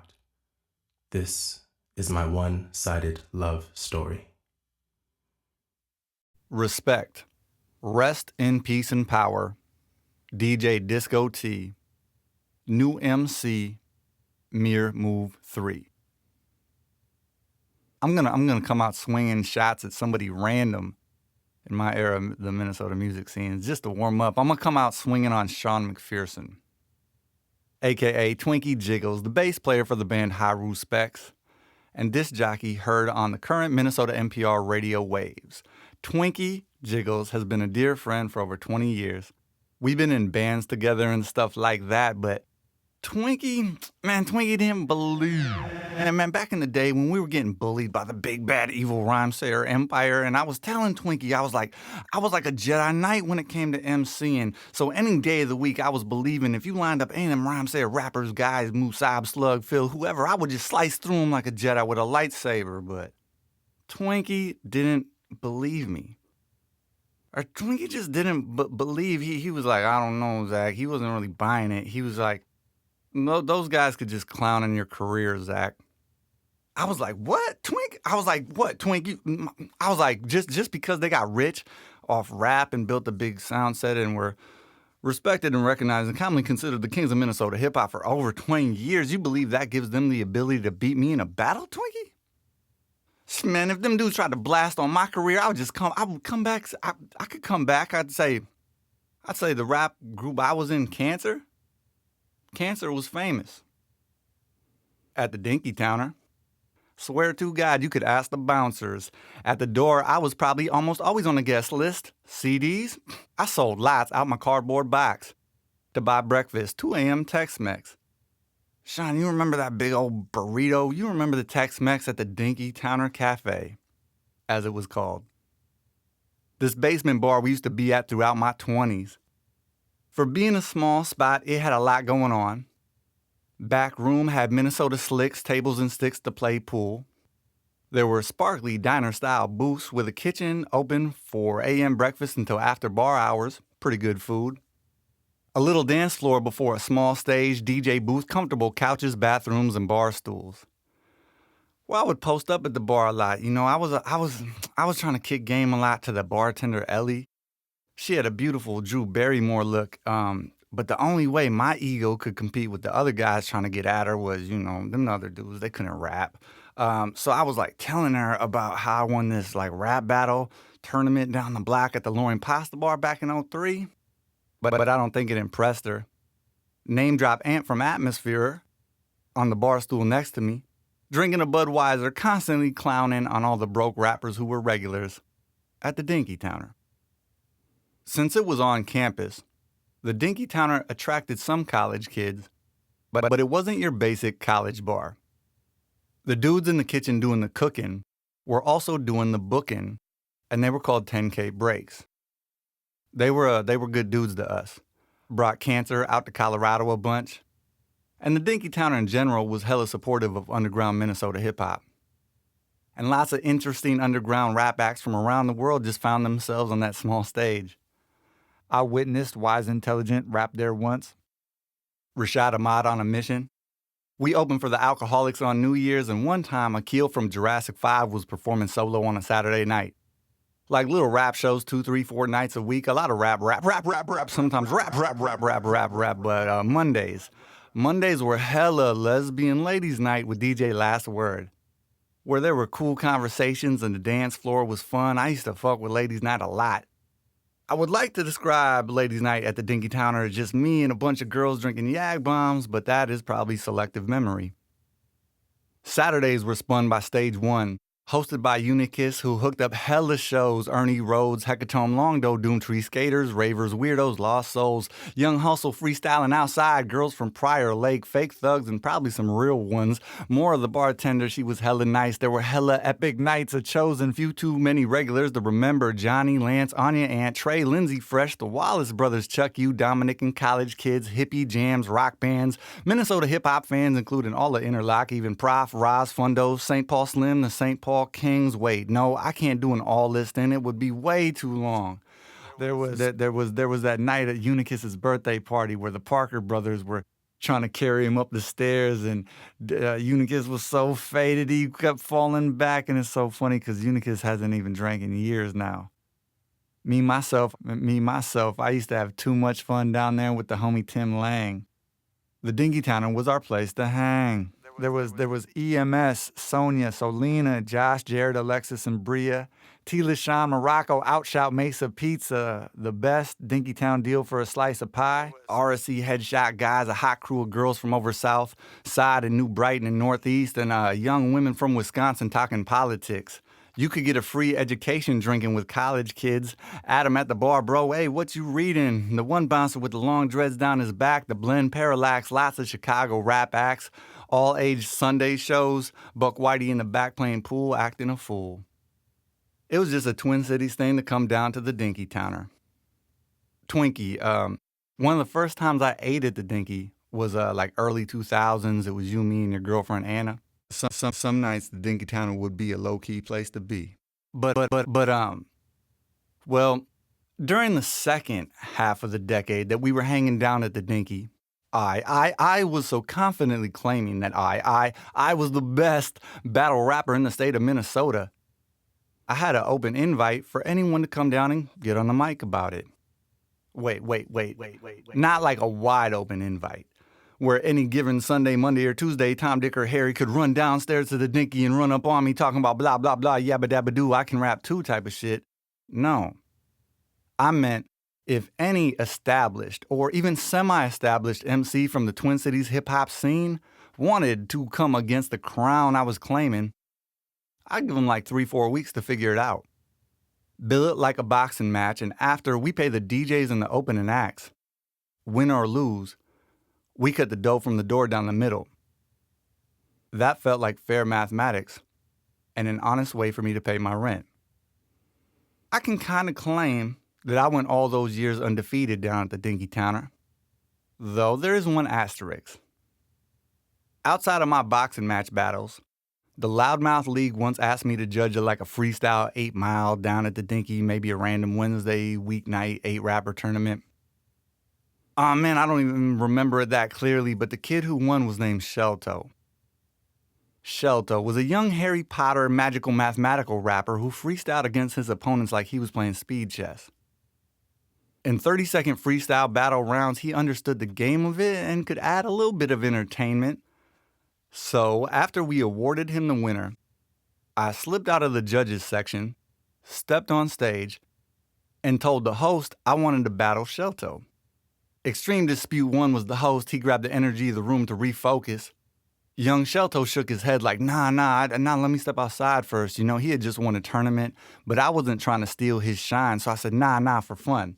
I'm going to let you win. Just, follow my lead. And we just went back and forth using the basic blueprint of Eyedea's punchline style, which had highly influenced the tournament battle rappers as we understood it in Minnesota. I don't know. I started saying something silly off the head like a Koofy, told him I would kick him in the head like the Kung Fu Panda, and he was less of a man than Dessa from Doomtree. And does that sound dumb now as adults? I don't know. A couple backpack white boy rappers trying to be lyrical. You could say he beat me by telling the crowd I was his favorite rapper as of 4 years ago because a lot of the scene was just supportive like that. Friendly freestyling for fans to have more fun. And then say 4 months later, I got a call from Truth Maze. Him and DJ Kool Akeem, parentheses, two legendary Minnesota hip-hop characters who in my science fiction fantasy books, the character Loves Math is aiming to take the crown from, on parentheses, invited me to come battle in their tournament. The offer I declined, so I cannot describe or document details because I had never moved through it. But I believe it was called the Duel of the Iron Mike or the Iron Mike Showdown or something, and I think it took place over multiple months, and you would come back and battle different dudes at different locations or something. I believe Bobby Raps won the first. And I know little local battles like this don't look like they mean anything to the bigger rap game of the world. But there are big and little levels to the art of emceeing. So when I saw from a distance that Shelto won the second Iron Mike, I saw it as him being the new best battle rapper in the Twin Cities, so I reached out and invited him to come battle me again at the Dinky. Like 260-something people paid or snuck in to see Shelto battle New MC, Big Zach, couple members of the Abstract Pack, and Eyedea were in the audience, so I wasn't trying to lose in front of them dudes. So since, Shelto was younger, fresher, and maybe slightly more skilled at the time, I was like, I just, hit him with a low blow. He called me emo, so I replied that he was as soft as cake in the bath, and then I publicly outed him to the audience on how hurt his heart was over this cold-blooded college girl that was running through the Dinky Towner named Caitlin LaFlash. And it crushed Shelly as multiple men in the audience were probably also caught in Caitlin's web. I loved battling on that board where you could hit several people with an inside joke, making people laugh. Outshout so much love to Shelto Steve and my dear friend Caitlin, who I would name a continent after. My bad for bringing up old shit. I can't have Twinkie jiggles thinking I'm living in the past. So on this level, I'm going to rhyme battle with time travel. November 26, 2021, Minneapolis, Minnesota.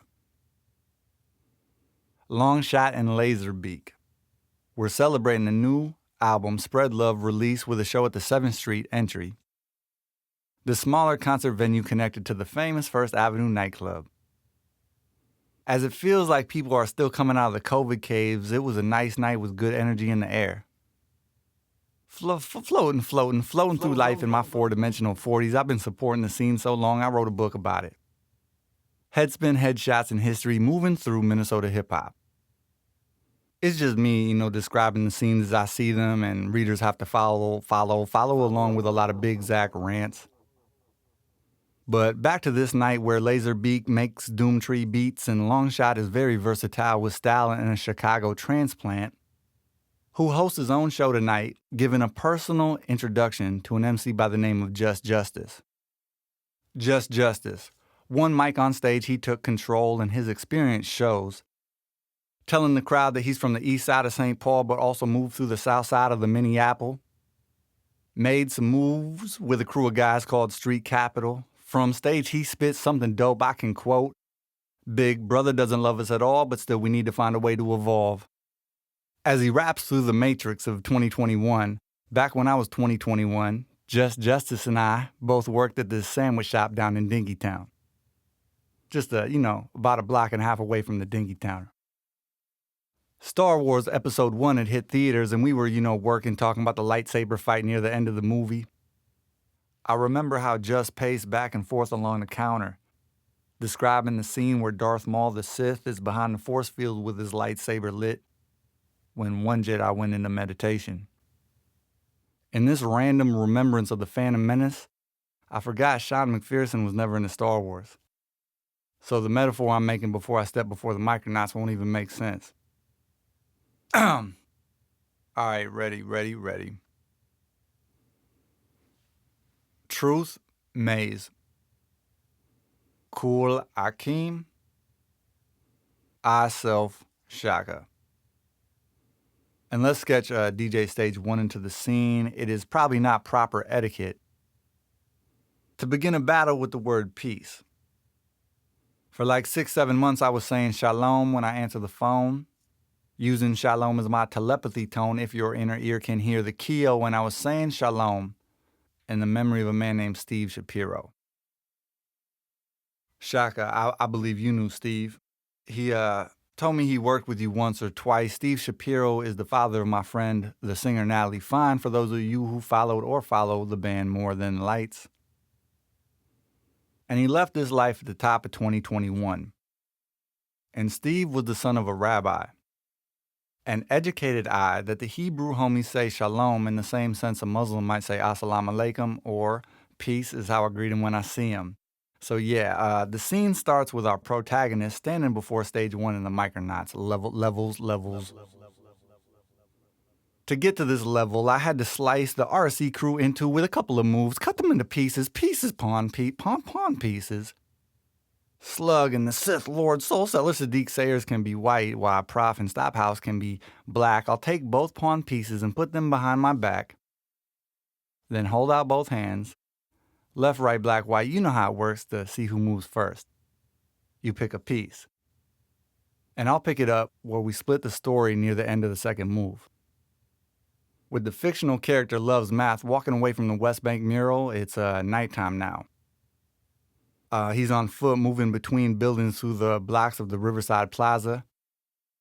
See it in your mind's eye like comic book panels with Frank Miller Sin City style sharp shadows as he's cutting through the courtyards. Young dude, young 20s, just rapping to himself. In my sci-fi story, Loves Math is the new definition of dope. A very, very, very, very advanced hip-hop MC and musician on the brink of blowing up. About to be the Nas of his now, the Kanye of his day, or the king that came after Kendrick with a sci-fi upgrade. But to explain his skills with more of a Minnesota metaphor, we'll say at 21, Math is as advanced with bars as Freeze from Illuminous 3 was at age 33. With 3 times the talent that Dem Atlas displayed on his album Bad Actress. Math is born out in Bloomington, but tonight got the long walk to like the northwest edge of Minneapolis, say a few blocks from Brooklyn Center, and date this September 2016. And we'll slip into the scene with Math crossing over the freeway bridge along the bike path between where the light rail train tracks split. On his left, the train goes south out to the mall. To his right, it goes east into the East Bank and then St. Paul. But tonight, Math's destiny is moving in a different direction into downtown. The Vikings football stadium's looking like a giant space rock off Orion's belt, and someone in a quick passing train sees him rapping, and it looks like he's kind of talking to himself. And though his Keo senses the energy, that don't matter to Math, because he's focused on taking the crown. Let me break down my earliest comprehensions of the crown. So again, I moved to Minneapolis at age 9, kills 87. and quickly discovered I had a mutant power to read words written on walls and other objects with markers and spray paint products. I was honestly never super dope at graffiti, just a toy tagging along and taking pictures.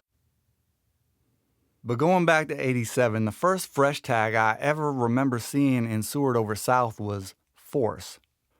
Force. The F was looking left like the wing symbol on a sneaker.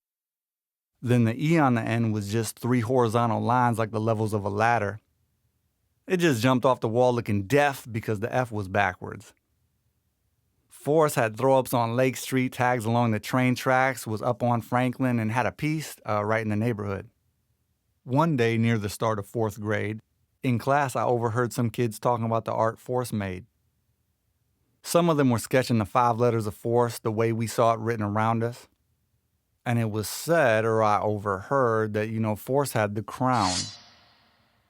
And still a little lame in the game, I rose my hand like, well, what's the crown?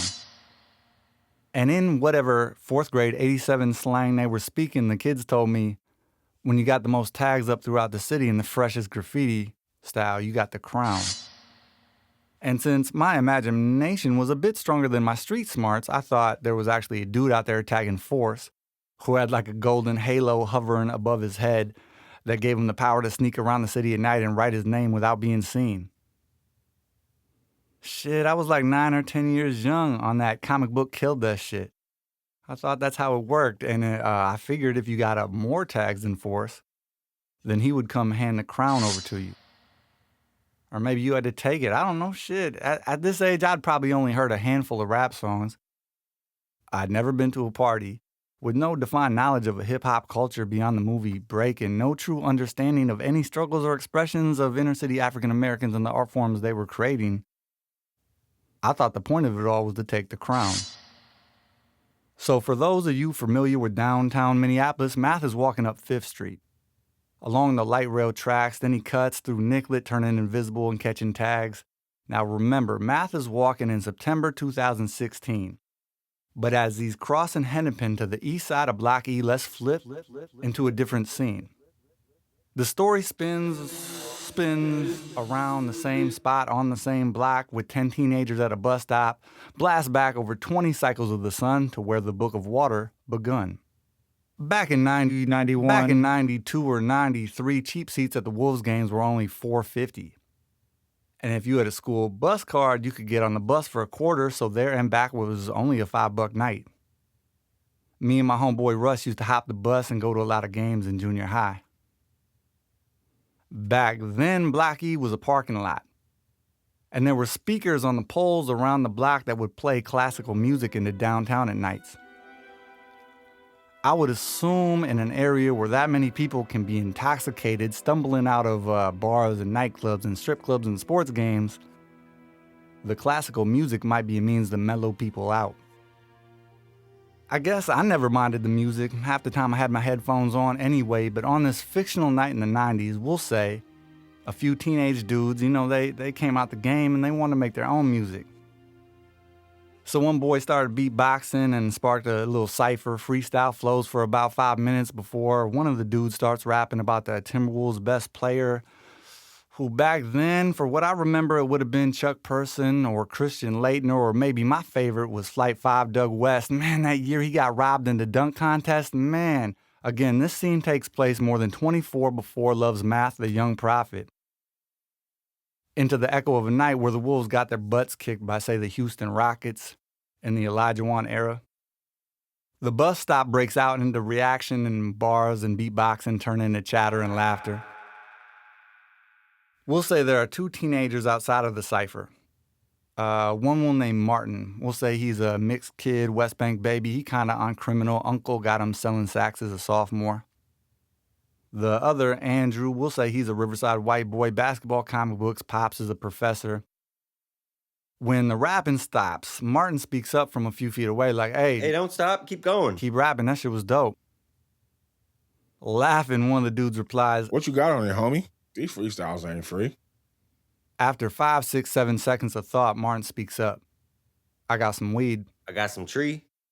So then, the biggest kid from the circle steps over. We'll say he's well over 6 feet, looking like a man-child. putting Martin and Andrew in a shadow of himself beneath the streetlight. We'll call this character Maruf. Later in life, we'll say he's the oldest uncle of Love's Math. And in his late teens, he's already a big kid. A man-child standing over 6 feet, putting Martin and Andrew in a shadow as he towers over them and says, "Well, weed changes everything." A little intimidated by Maruf's size, but tough enough to protect his space, Martin shakes his head like, nah. Big Maruf looks down on Martin like, "Don't be acting scared. If I wanted to take your weed, I would take it. But if you want us to continue to bust flows, I'm going to have to smell the trees first." Hesitantly, Martin pulls a little sandwich baggie out and hands it over. Taking his time, Maruf smells the sack with approval. But before the deal is done, a bus pulls up behind them that his friends line up to get on. Looking over his shoulder at the bus, then, with only the slightest hint of hesitation, Maruf folds up the plastic baggie, puts it in his own jacket pocket. "Listen, I'm going to hold on to this sack, but I'm going to give you something for it." And from his pocket, pulls a couple flyers out. "Come check out the show on Saturday." Hey, yo, who's performing? Martin asks as he takes the flyer. "The Micronauts." Maruf starts stepping backwards towards the bus. Micronauts? Like the comic book? Andrew speaks for the first time in the story with a question mark. Maruf just shrugs and gets on the bus. So for Andrew and Martin, they first heard freestyles form a circle from 6, 7, 8 black boys on a bus stop. Downtown, when they were 14, 15, they gave them hip-hop in exchange for weed, acid, mushrooms, and DMT. So inside me is a spiritual belief that hip-hop's a lot more than a lyric on a beat. You can hear it in the spirit of the street that the rapper was raised on. Andrew and Martin followed the flyer to the Micronauts, and over the years that followed, got really into RZA, the Jizza, and Raekwon. And sometimes they think they decipher the slang like, what's the fresh meaning of crime? Is it criminals robbing innocent motherfuckers every time? But then they'll get stuck on something that sounds simple, like let's connect politics, ditto. Basically, I'm thinking the book begins with a couple Minneapolis, Minnesota kids who begin to believe the woo is the way. Spun from something that made me laugh, a comment I overheard in my kitchen once when we were living over in the Lowe's.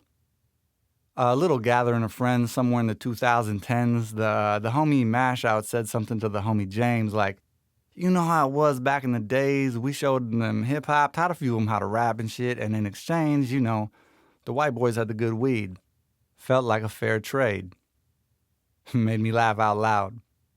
Experimenting with writing, I realized I could capture that comment in a cloud of inspiration and write a universe around it. Moving through their teenage years, Martin is in and out of juvenile hall. Andrew starts tagging Wookiee 1 on walls 5 years after they get the Micronauts flyer from Maruf. I funneled them into a meaningful moment eating magic mushrooms, funny fruits, and vegetables at Riverside Park with their young homies Minor and Denver. I picture them, just 4 teenage dudes sitting on a grass hill in Riverside Park at night. They grew up tagging and breaking into cars, smoking chronic every night, just staring at the stars. The quartet have a far-side psychedelic vision that the Wu-Tang Saga is the first book of their Bible, as hip-hop is their religion.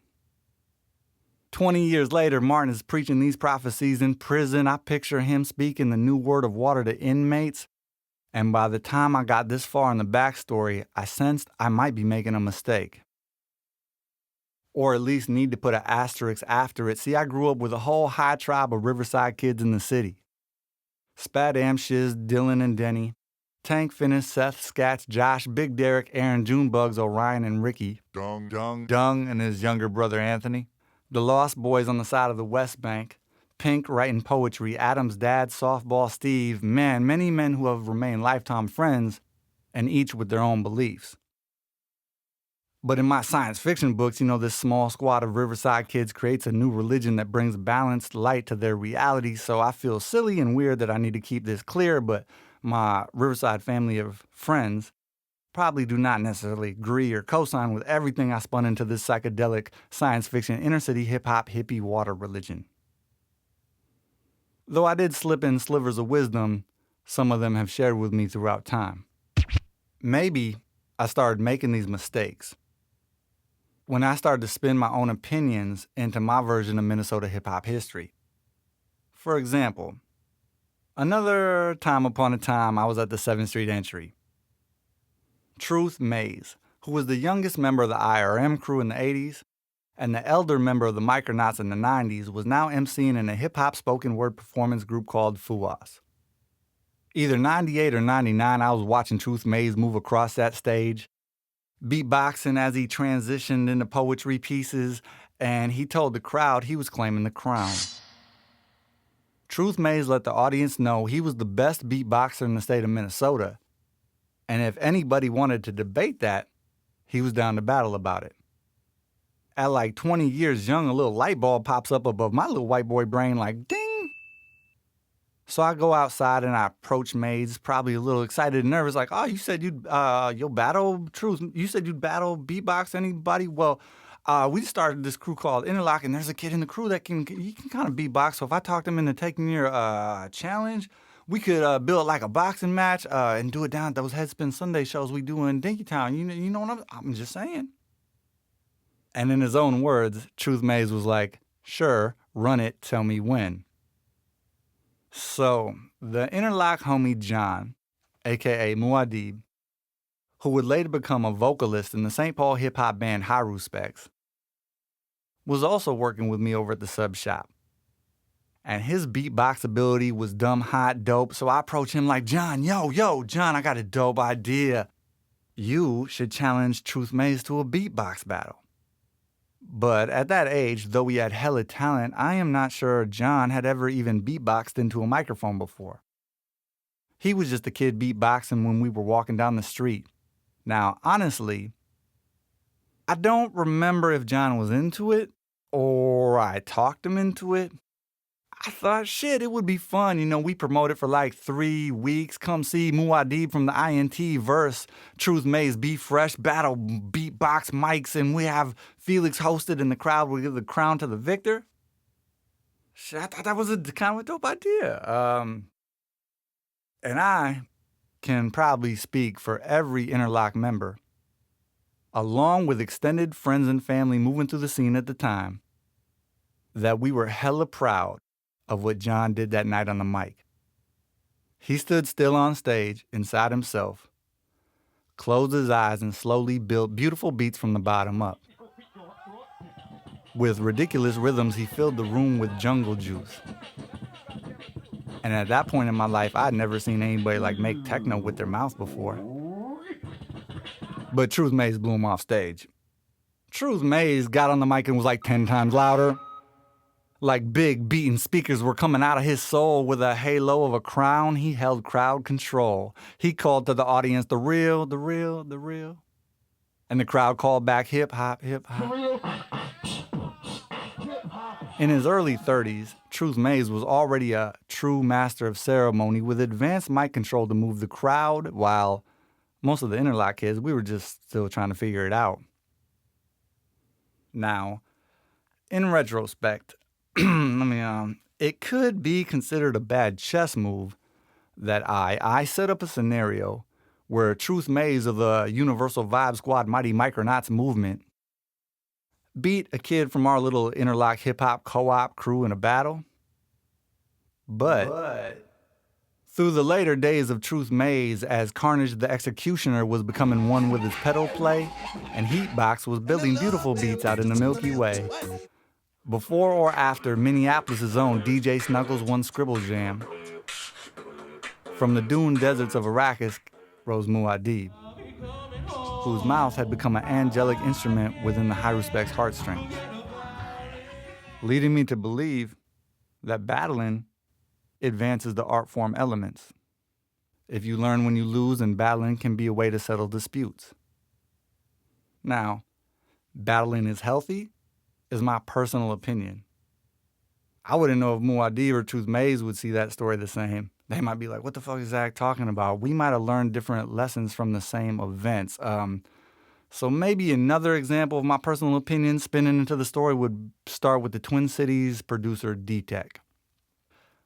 D-Tech, Let me try to freestyle this a little bit. I think D-Tech made beats for Muja and Raw Villa and maybe the Concept Crew and probably a bunch of other dudes and other artists. And man, I do not mean to disrespect D-Tech's legacy that off my head in the recording booth right now, I can't think of like one of his songs that, see, when I think of D-Tech, I think of the parties he threw at his studio on Chicago and Lake above the old Robert's Shoes. I remember D-Tech was a good host to a party. They had the big studio rectangle room bumping music. They had a hallway, some other rooms, and you could go out and kick it on the rooftop in the cool summer, spring night. D-Tech would make you feel important when you came through the door. So one night of my life, I was out there on that rooftop, looking over the south side scenery, having a kissy conversation with an Asian woman. And in that spontaneous make-out moment, I began to believe hip-hop would cure the world of racism. D-Tech, who was a black dude, brought a diverse group of people together around the energy of the music. I don't know, within the 20-something years worth of wisdom I had, combined with the little limited amount of world history I knew, I was thinking our grandparents probably didn't party together. From the rooftop of Roberts, looking over Lake Street, my mind moves through a memory of being 13 on a bus to Uptown. Out the window, seeing the abandoned Sears building that would later be built into the Midtown Global Market, it all goes back in time with me. On the front wall that faced Lake, the writer Russ One had thrown up names of the AKB graffiti crew. I probably thought it was cool how Russ wrote my brother's word. Now, AKB would have been one of my earliest definitions of dope. Early inspiration, which is why I love math / our protagonist is tagging shit and what style he is tagging with. As he will inspire new styles and skills that later in life are taught at the School of the Mental Arts Structure. But looking back through time at those words on that wall out that window, I wonder if some of AKB's strength came from the truth that artistically kicking ballistics University had deeper dimensions of diversity when they took the crown as a crew, say in 92. Without tagging tags to races which could identify faces, AKB had young Mexican men making murals throughout Minneapolis. AKB had advanced Asian aerosol artists, native kids with their names on everything I was seeing over south. White writers writing lines that waved tall and small on walls in the St. Paul aerosol can ball shaking style. Shit, they even had a girl in the crew if my memory is not false. Along with African American men affiliated members of the Micronauts, which is where I got the term children of hip hop. Looking around my life as a person at a party in his 20s in the early 2000s, I wondered if this Midwest city had ever been this mixed. As fucked up as American history is, hip-hop felt like the heat under the melting pot of the party.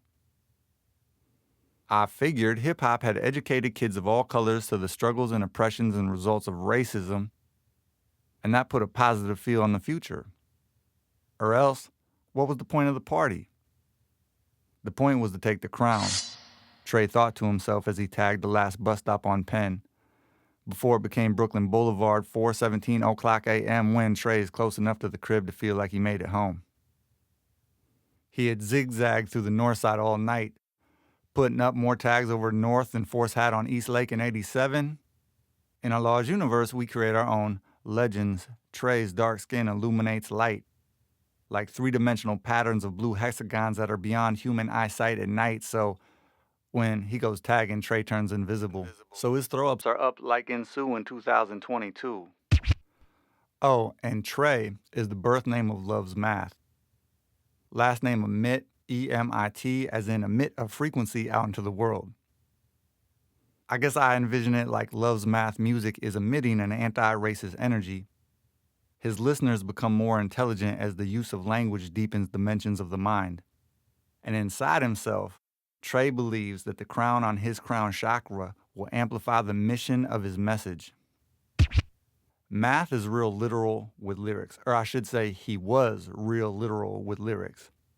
His uncle Maruf thought Trey was too uptight about how real rap was supposed to be, so Maruf suggested Trey rhyme about being born with abilities, sci-fi star person powers, though as life imitates art, he found more power within his own words. Then, when raps got religious within the ways of the water, Trey kind of questioned if he was pretending to be a prophet. Coming in the front door of the crib, Uncle Maruf was deeply sunk into the living room couch, snoring, sleeping with the television flickering all over him. Around 40 sun cycles of age, Uncle Maruf has grown into a large man, with a bit of a belly that inflates his strength, maybe a bit or based off Morpheus of the Matrix, as more of a Minneapolis man who might have made some mistakes, but became a little legend in his own life. By blood, he is Trey's uncle on his dad's side, but Maruf has known Mom so long she refers to him as her brother, and has been letting him crash on the couch since Aunt Georgia kicked him out. Trey's pop passed in prison, so Maruf been playing the father figure teaching Trey different dimensions of hip-hop graffiti. Some of his exaggerated skills and strength is inspired by DJ Kool Hakeem, who I think was the first dude I ever saw bounce a break back and forth to make a beat behind MCing, the first time I saw the Micronauts at First Ave. I recognized the vibe because the Urban Dance Squad had used the same sample as an intro.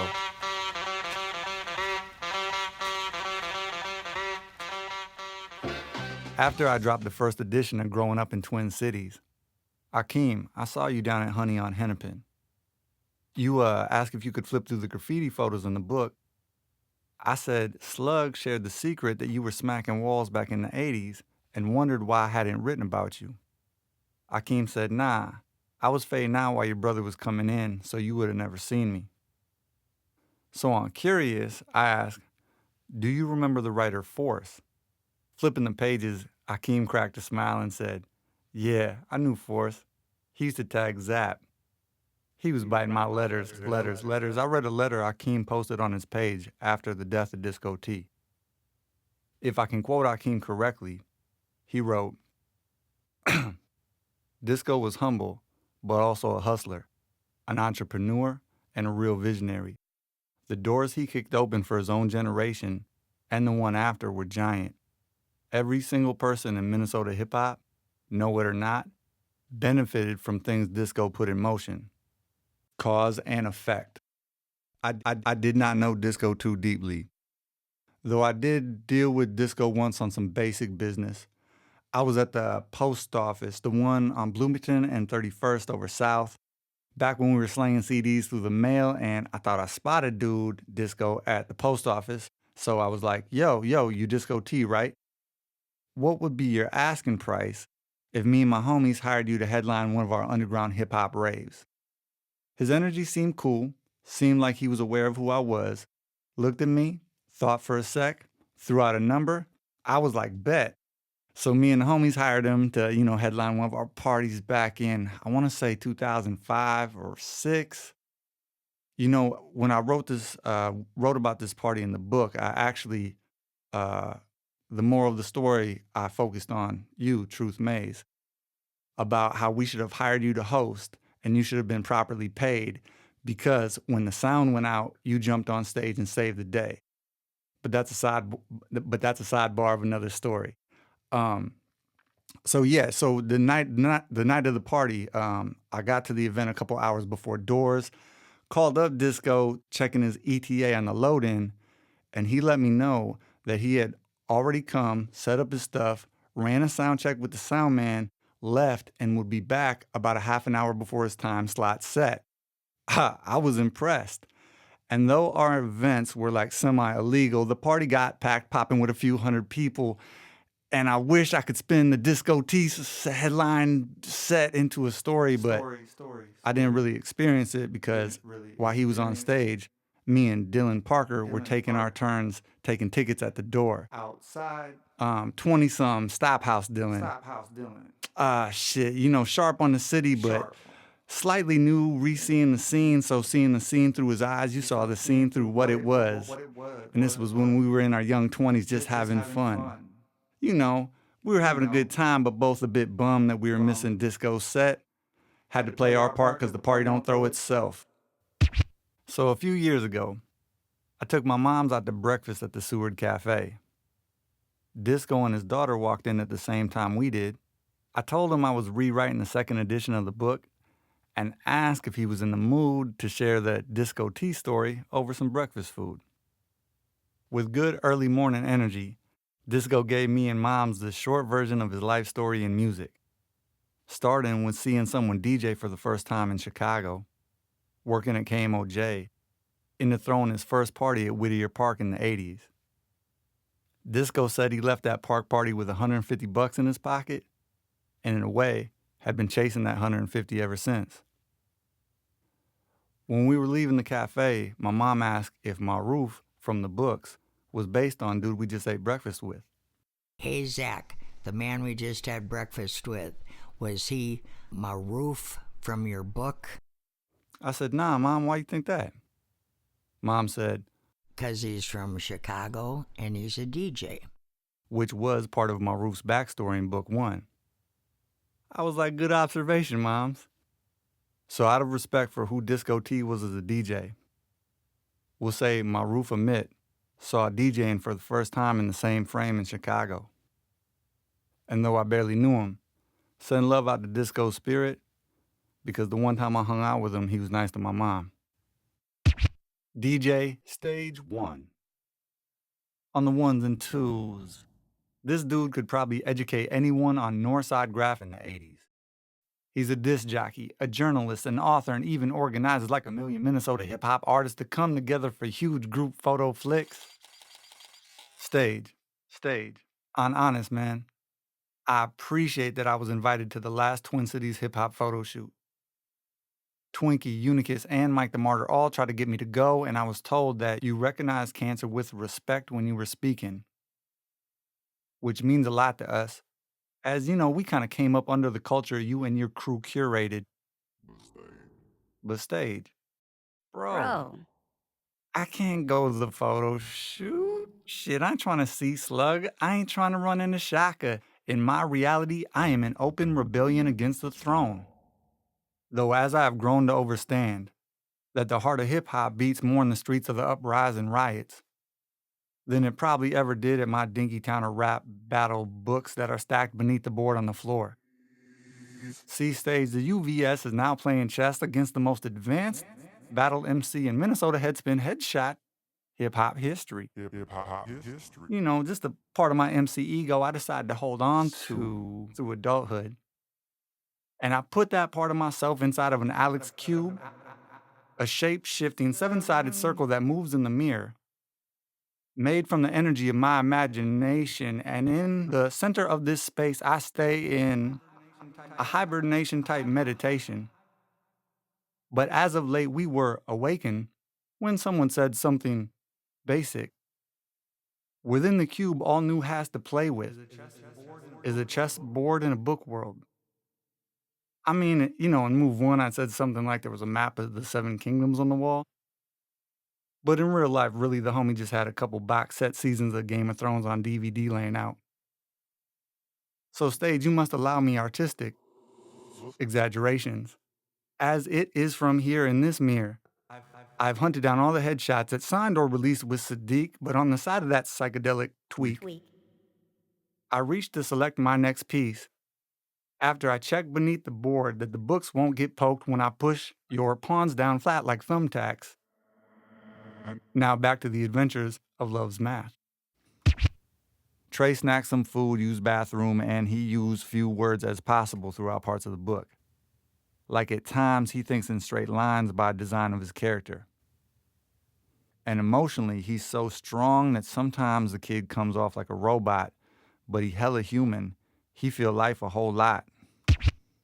The walls of his room are decorated with images of 7 world wonders, places he plans to see soon. The second issue of the Book of Water is by his bed. A bus transfer as a bookmark sticks out of the paper pages. Before bed, Trey read about a wise wizard who battled a clown. For some silly Southside Interlock white kid crown, the new wizard made the first move. And 36 months after, a rich boy came over the creek to speak and spell cancer. And rhymed it with camper. Most likely co-written by the villain Lil Dylan. Laughter And though I appreciate them acknowledging my existence with a prof player line, my mind has moved on to more advanced matters at hand as the hands of the master of storytelling, Terrell the Deaf. On stage he stepped with one wide wave to address everyone within the outdoor amphitheater, about a 90-seater, with 3 levels of people rising up above them, to the grass and trees where the honey reefer is permitted in the picnic area. It is here, along the Eyedea River, in downtown Star City. Over the past 24-plus cycles of the pole on this planet, Terrell has perfected the earthly, ancient art form of telling a story. His silent sign language emits telepathic visions and feelings that follow the flow of his fingers. So, with 2 moons and a new sun in the sky, assisted by a bee and a butterfly, Terrell the tall man mimes as if it is a martial art. The one they call Alex. Star City, year 24. Which portal did he choose? The one they call Alex. Star City, year 24. Which portal did he choose? Gil asks as Alex stares out the hexagon-shaped windows in the top floor of the Temple of Water. Have we reached the level where you can no longer read our thoughts? Alex returns his question with a question. Holding a special crystal to the side of the head, stimulating vision to zoom out past the lion's fields, inspecting the new growth of the planet. He hasn't picked yet. Gil understood. On the top floor of the temple was a chessboard. If Tosh went through the black portal, Alex would play white, move first. If Tosh went through the white portal, Gil would play white, move first. Gil bet love would win over logic. The mind of the one they call Alex tries to influence all conscious beings within the perimeter of Star City to make the most logical choices. Zooming focus all the way out to the edge of the continent, Alex intentionally blocks any interest from influencing Tosh's choice, because cheating in a chess game subtracts from the energy outcome of the win. If Tosh chooses to return to Missy, Priority, through the black portal, Alex prays Priority's mission will not be affected. The mission is what matters. For almost a quarter century, the one they call Alex has existed with a dying soul. It has been difficult to maintain a relationship with the Creator after Eydea's colors were taken away. Maybe the one they call Alex came here to get away from God. With almost a quarter century to think, Alex has theorized that Eyedea was taken away because star people went to the Holy Lands, especially Alex, Eyedea, visit to Mecca when they were not devoted followers of Islam. Alex, Eyedea did not have bad intentions. They only wanted to reach a higher level with the Creator of the universe. But if God was insulted, maybe they were punished. If so, the visit to Mecca was the worst choice of Alex's existence. Alex has prayed to the pole in the Muslim traditions for many years in hopes if Allah was offended, they would be forgiven, Eyedea returned to life. But if there is no truth in that karma, then the visit to Mecca remains the brightest moment found within the memory of Alex's vast mind.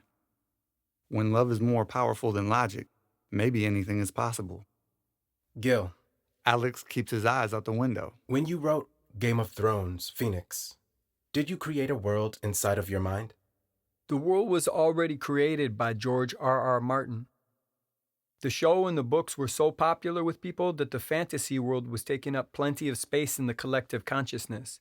But since the books and the show had slightly different details, I was able to make my own timeline of possibilities. That world exists? Alex felt hope. Maybe more than this world does. Gil pulsed a piece of humor. If that world exists, Alex turns from the window to face the next question. We could open a portal to it. Possibly.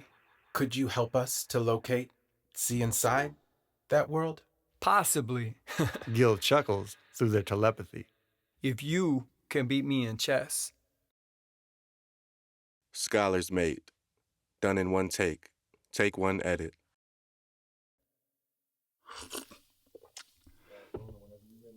Cool. All right. Origin story. Like this part is where you'd open it up and it unfold like a comic book in the comic book panels, and we would go back to 1987 Broadway, where the 4th Street Saloon is right now. There used to be a comic book shop called Worlds Within and Beyond that my pops was running. When I first moved to Minneapolis, after 4th grade school, I would hop the city bus over to the north side, and my first job was flipping through the old back issues, making sure all the numbers were in order. So, I didn't necessarily read all the comics in the world, but I was looking at all the covers, and my connection with the characters came through that experience. My original origin into hip-hop would be kind of considered, this is a story that's almost 40 years old, maybe told to me secondhand by my brother and then filtered through my father. So at this point, we'll just call this fiction. So one day at the comic shop, a couple young teenage black boys with black sketchbooks came into the store. And Northside teenagers came in the store pretty often because we had video games in the front. There was like a little arcade section. And sometimes the kids would go back in the comic books, but at the time, most teenage dudes, they were checking out the new comics like X-Men, Spider-Man, Batman. But these couple kids went back into like the old deep boxes of the old psychedelic R-rated comic books. I'm assuming my pops probably thought they were stealing because they had those, black sketchbooks, and it's easy to slip a comic book into a sketchbook and steal it. Plus, my pops probably had to go over and check them out because legally, you had to be 18 to look at those comic books. So my pops rolls up on the kids like, "What are you guys doing? What you looking for?" And they, out of their sketchbooks, they pulled copies of spray can art and Subway art, which were 2 magazines printed. You can Google them. They came out back in somewhere in the 80s, and they were the first time I ever saw graffiti photos put together in a book. Spray can art and am I saying the right names of these? You guys know what I'm talking about? Say what? It wasn't a magazine, they were books, right? Inside those books, what the kids were looking for was Cheech Wizard comic books. Back in the 60s or psychedelic 70s, there was a comic book artist named Von Baudet. You guys might know the Beastie Boys line, like Von Baudet.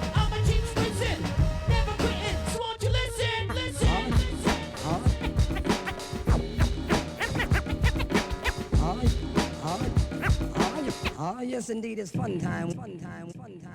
To explain what the Cheech Wizard comics was, I was like a little young to understand what was happening, but it was like this character that went in his little world and he macked on all these luscious, bodaciously big-breasted women, and he kicked all these lizards in the nuts. To be honest, I didn't really understand the story, but the art was cool. So graffiti artists in those books had been recycling the Cheech Wizard characters, and I think even maybe Von Baudet's son was a featured graffiti artist in the book. He was, right? Okay. So my pops helps him find the comic books, and then my brother goes back there and looks at the spray can art and the Subway art, and that's what led my older brother to start writing graffiti, and that's what led me to start tagging along. So boom, Southside Seward neighborhood, 1987. I'm creeping through the alleys and cutting on the train tracks and catching my first tags under rocks or wherever. And the first tags I was seeing over south, Kill Death, who was on some like Headbangers Ball shit. There was a tag called Neck Brace, which was a dude from the Neck Brace punk rock, punk thrash speed metal band. It was my homeboy JP's older brother. There was a little skateboard posse in the neighborhood called Minneapolis Skateboard Posse, and one of them kids was tagging Iggy. And then there was Joppy. Joppy was actually technically still around. He was like a West Bank, I guess, like crust punk dude. Southsider. He still got his little tags going on around the West Bank. There was the Latin Bomb Squad, who was my homie Puerto Rican Joe's older cousins. I think they were all Latin Kings. You had Heavy. I don't know if I knew Heavy, but maybe his older brother or cousins were actually my tennis coaches at Matthews Park for urban tennis. And And there were hip hop taggers too. There was Rune, who a little white b-boy who lived over off Franklin, and the Force tag, that seemed like it was hip hop influenced. But my original understanding of graffiti later on in life, when people were talking about the 4 elements, I always thought that graffiti was like a universal language that was shared by different subcultures. But that was just my interpretation of it. So going up in high school, there was a graffiti writer I looked up to named Mesh. Obviously Mesh from Cancer, who was a white boy from Phillips who had kind of a slick style with letters. I thought he was pretty original. And I used to, I was just tagging along, toy tagging along. I would just be along when he was piecing. I'd be shaking his cans, looking on the lookout. And I actually never really shook his cans, but that was just something we would say for like just toys that were tagging along with the older dudes, you know what I'm saying? And so Mesh was the first like white kid I knew who could kind of flow a little bit, you know what I'm saying? He had a little freestyle lyrics. He'd be busting them when he was piecing. And he was the one who told me that members of AKB had the dopest rap group in the city called the Micronauts. Now, the Micronauts were a Marvel comic book. I think they were based on some toys like Transformers or G.I. Joe, but still Marvel was printing issues every month, and my older brother was really into the comic book. They had crossovers with the X-Men. So, somehow I maybe confused myself by following Mesh and the AKB dudes and thought that getting into flowing was like the natural progression of writing graph or something. I don't know. And taking to comprehension that maybe my original understanding of hip hop was a little bit comic book influenced. All right, stop. That's cool. Am I making sense? Yeah, for sure, bro. All right. I didn't know the Micronauts was a comic book. That's sweet. Oh, yeah. All right. As we're growing and going into my later teenage years, I started to develop, a relationship and understanding of hip hop. And I think my South Minneapolis white boy perception of hip hop was not only comic book influenced, but it might fall under the category of what cats consider backpack rap nowadays. Here, I'll give you guys an example. One night, as a teenager, I was with some older homies watching cable access. I don't even know if cable access still exists. Do you guys know? Back in the days when you had cable, there was like channel, in Minneapolis, it was like channel 31, 32, 33, 34, would be all day, every day showing like, city council meetings or a free concert that went on in the park that summer or something. So we're watching cable access late night, and they start playing MC Light performance when she did a free like block party downtown on Nicollet Avenue. I grew up on Yo MTV Raps, but not because I was super into hip hop when I was 10, 11, 12 years old or whatever, just because I had MTV. I saw the making of the Self-Destruction video, but I also could tell you what was going on with Van Halen and Huey Lewis and the News because I was just watching MTV all the time as a kid. And my original understanding of whatever rap, hip-hop, I thought that the best female MC was MC Light.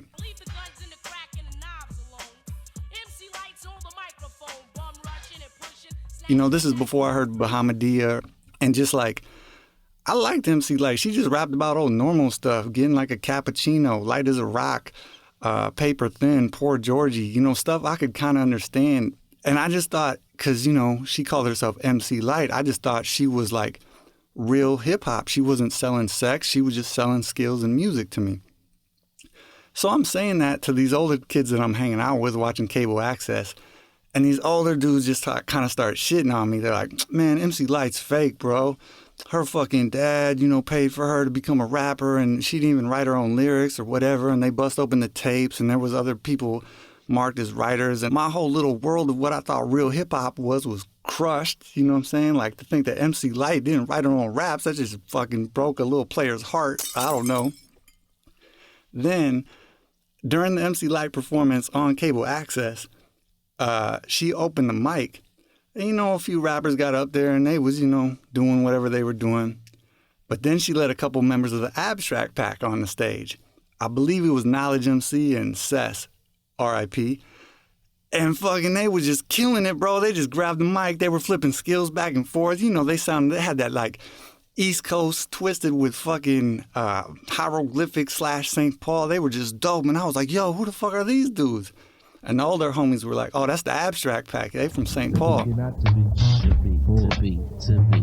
The AP's full of B-boys. B, the mighty Sesame, be a B-boy. B, my bomb partner G, be the B-boy. B, the mighty MSP, be a B-boy. That nappy nigga Robbie, a B-boy. B, the soul dweller E, be a B-boy. B, them niggas make a P, be a B-boy. B, because the AP's full of B-boys. Boo, cat, my abstract rap has come to bring back the fat laces and the bell caps. But it's not LL that's so sad that he went out. Hung up his robe off some thongs and a workout tape. I hate fools who was fat but they fell off. Once had some hard rhymes but somehow they went off. Called themselves B-boys, but now they're pre-boys. Cause these boys have just proven themselves to be decoys in hip-hop. And change it into rap. In fact, the abstract will just profit off that. Cause I just want a G on MTV. Maybe you've seen me on the new hip-hop Jeopardy. If you try to step to me, you'll get spanked like a kid. So listen to what I did.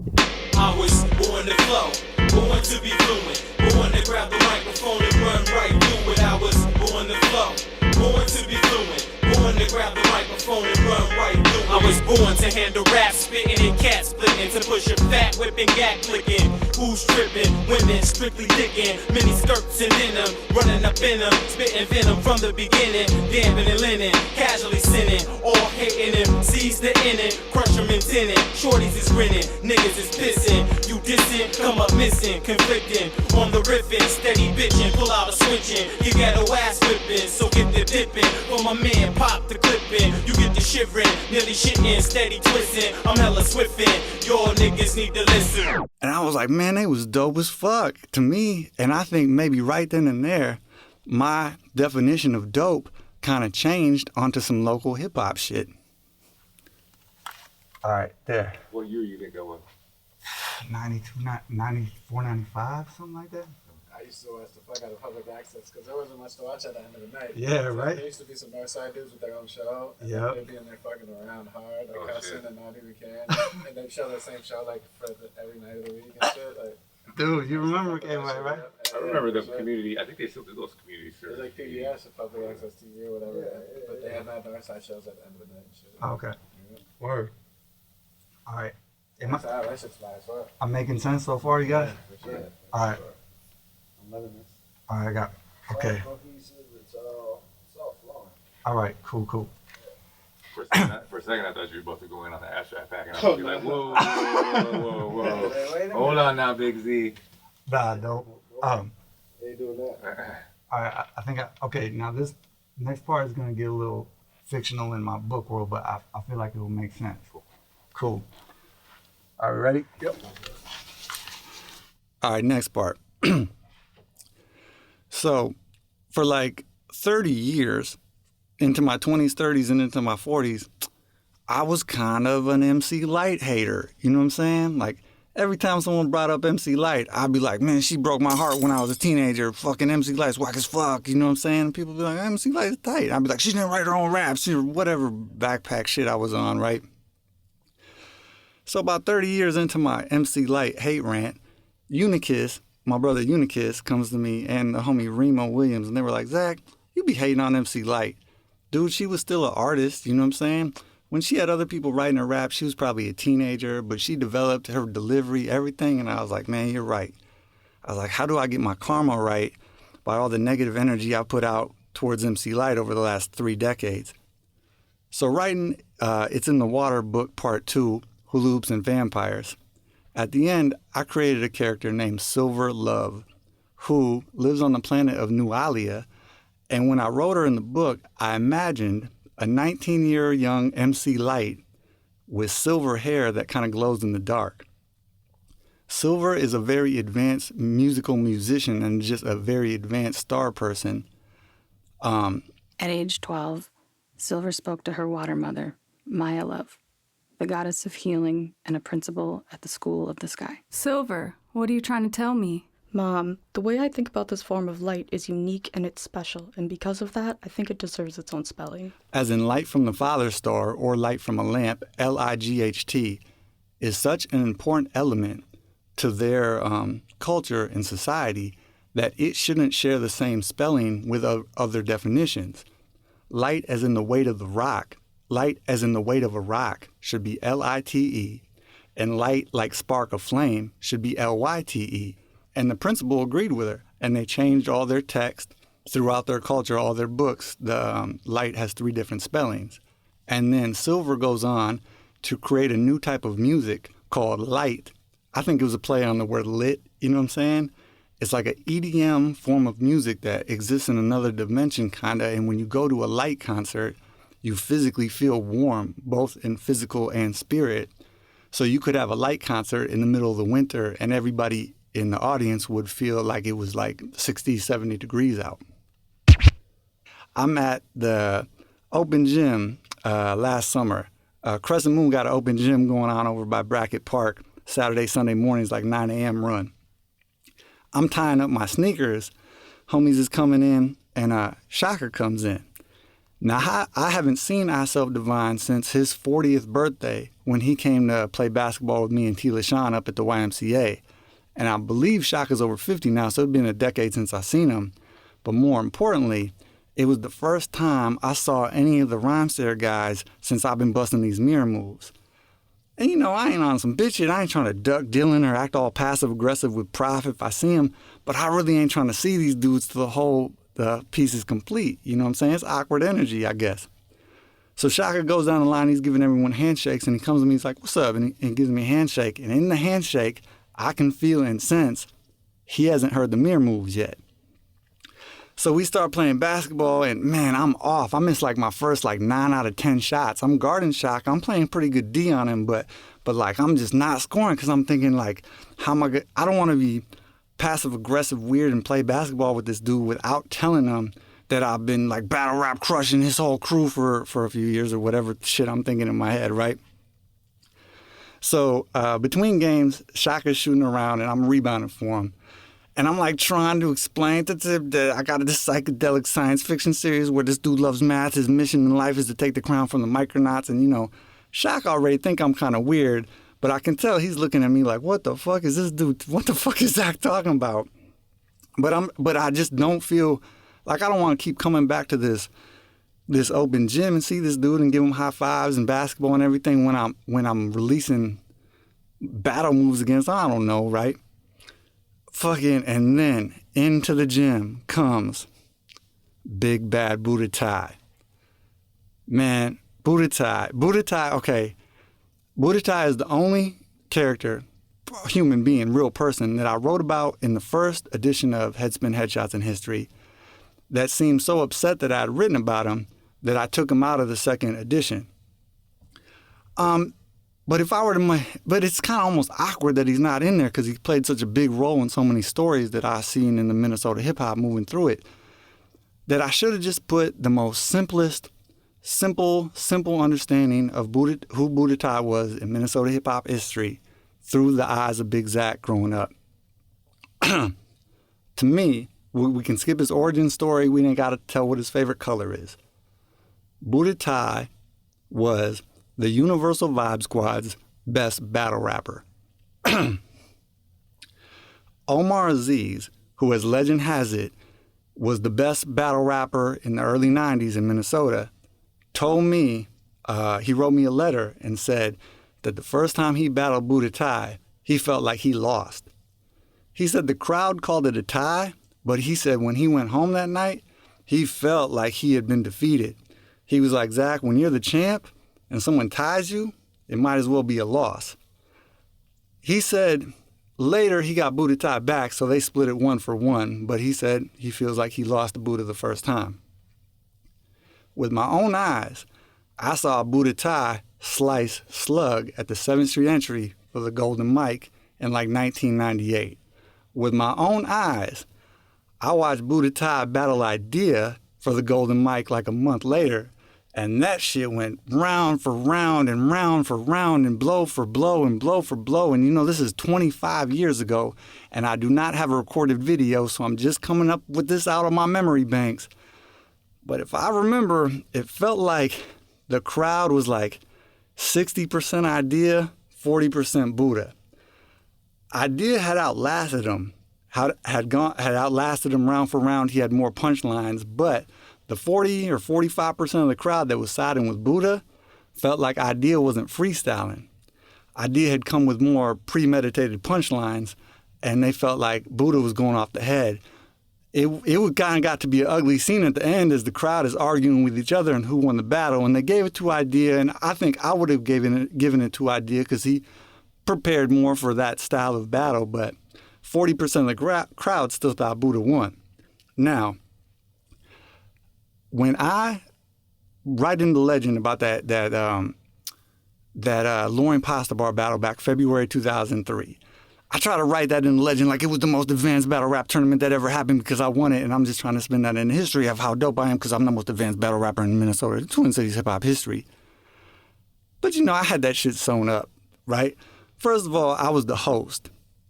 So month by month I saw, I didn't host that night, but I'd been hosting for months. So I saw all the best battle rappers month by month, and I saw what their strengths and weaknesses were. Second, I understood the bracket. I don't think cats just put together the basic mathematics of the bracket that, like, if you battle third, and you win, you're gonna face the winner of the fourth battle, and so on. So as you go through the battle, you gotta be thinking ahead. And I think most cats just got up there and they're just focused on who their opponent is. While I knew who I had to battle next, and then I would figure out who I had to battle third. And you know what I'm saying? Also, I kind of understood like the performance of it all, right?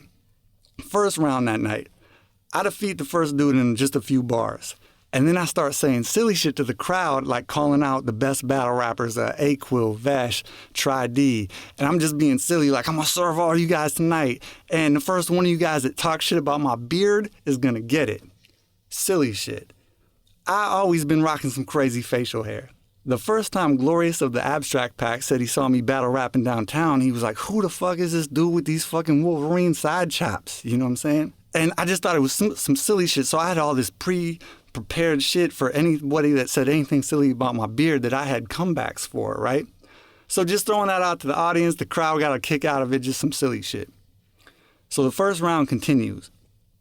Eventually Buddha Ty gets to the stage, and Buddha beats his first round opponent in just a few bars, and then tells the crowd, Zach looked like a white boy Bin Laden, and mean mugs me from the crowd. He mean mugs me from the stage. I'm in the crowd, and everyone's like, ooh, right? And I'm like, oh shit. I'm like, it's about to be on. But I want to talk shit like I was gonna eat him up. But Buddha was the type of battle rapper that could beat you with one line. You feel what I'm saying? Like, he would just say one hot shit that would just crush your night. So, I'm a little nervous about it. But in the second round, he had to go against Vesh. Vesh, like I said, was the king of the pasta bar. So I'm like, oh, Vesh is gonna eat motherfucking Buddha up. This is gonna be no contest. I ain't gonna worry. I just gotta worry about Vesh more than Buddha.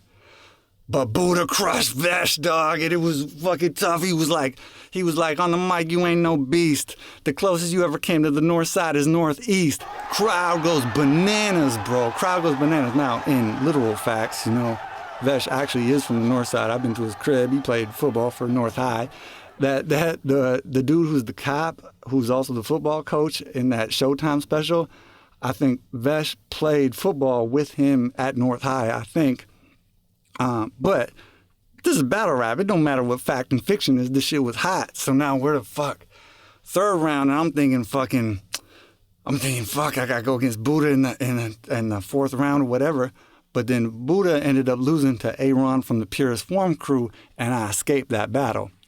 Went on to win the shit, and in my fucking idle mind, I'm like, that solidifies me as the best battle rapper in Minnesota. I'm the king of this shit. I got this shit, right? That's how my rapper ego's feeling. So then, at the time, I'm working at this pizza restaurant on Hennepin, right?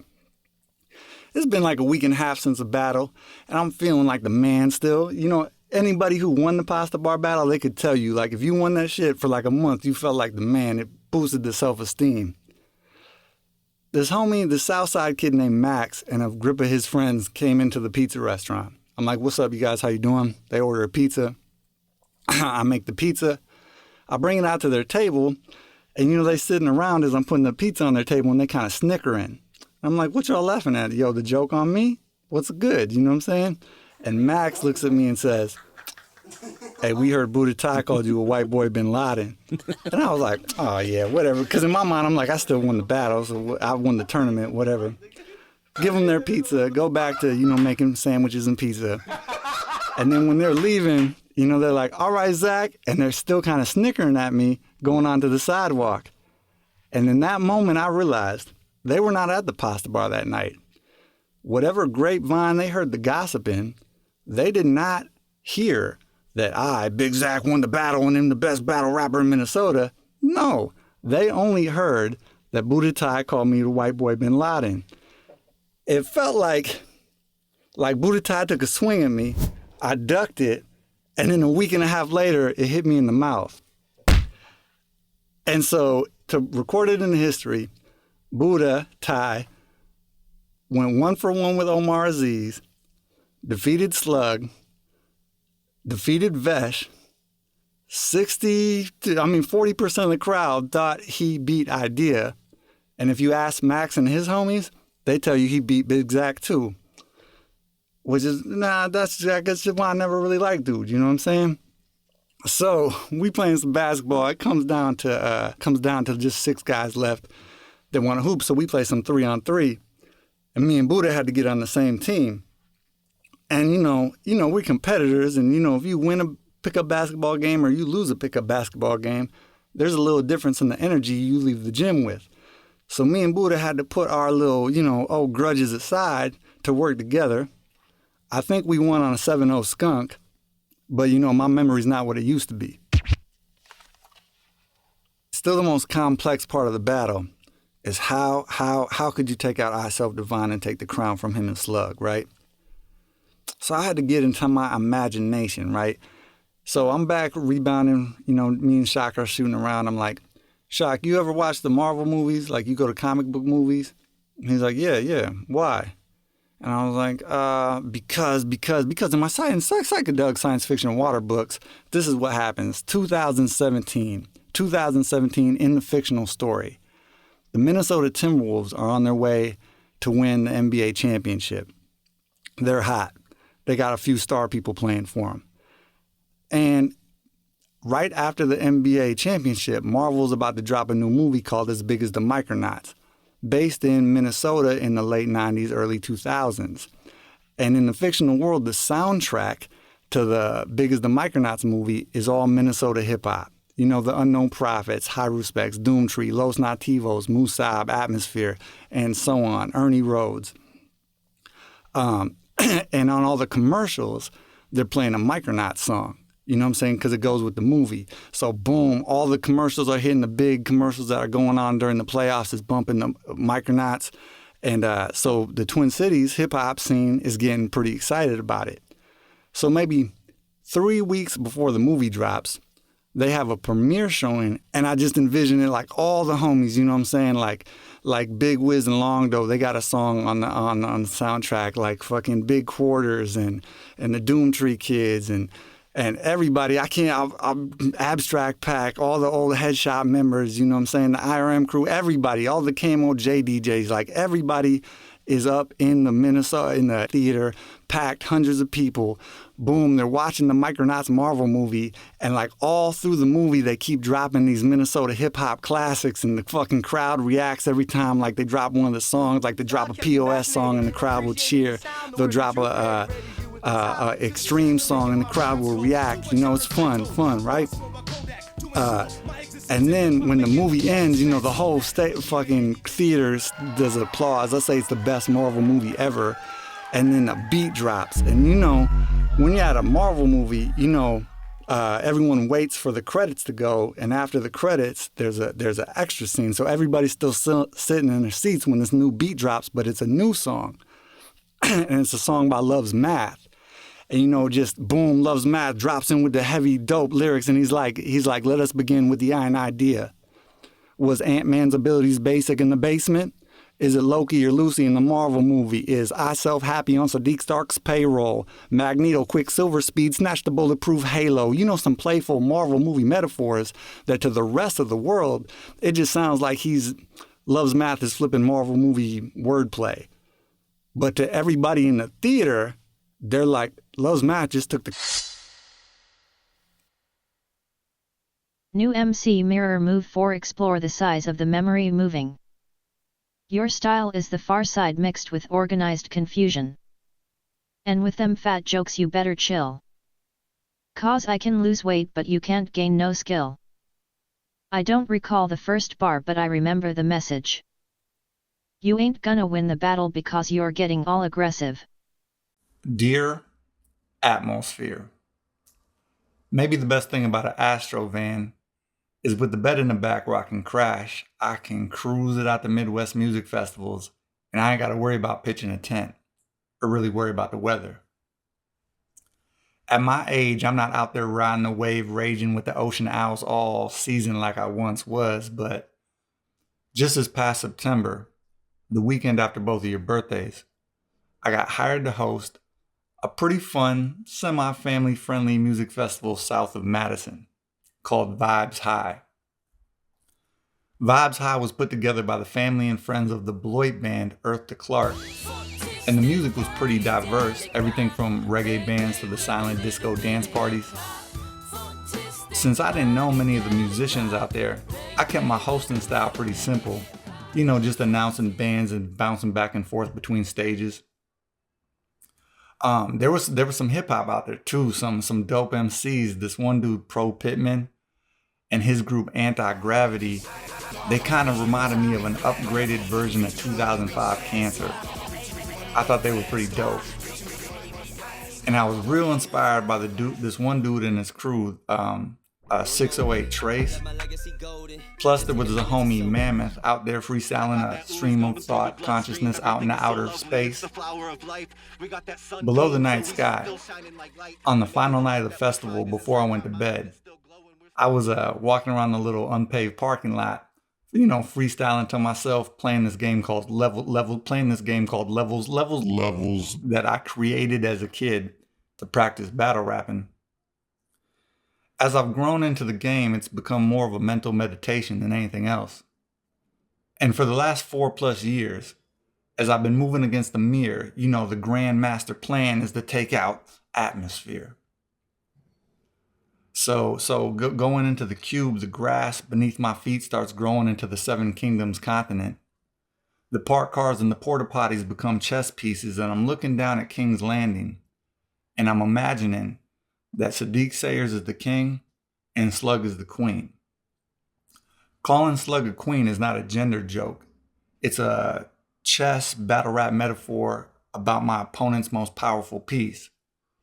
Because Slug was hella good at battling, at least back in the day.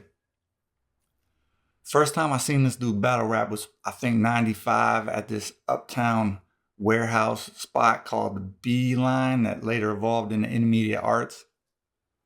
But back then it was kind of dirty and dark, graffiti on the walls, like 100 people halfway huddled around like a little platform for a stage, and cats just battling like it was life or death.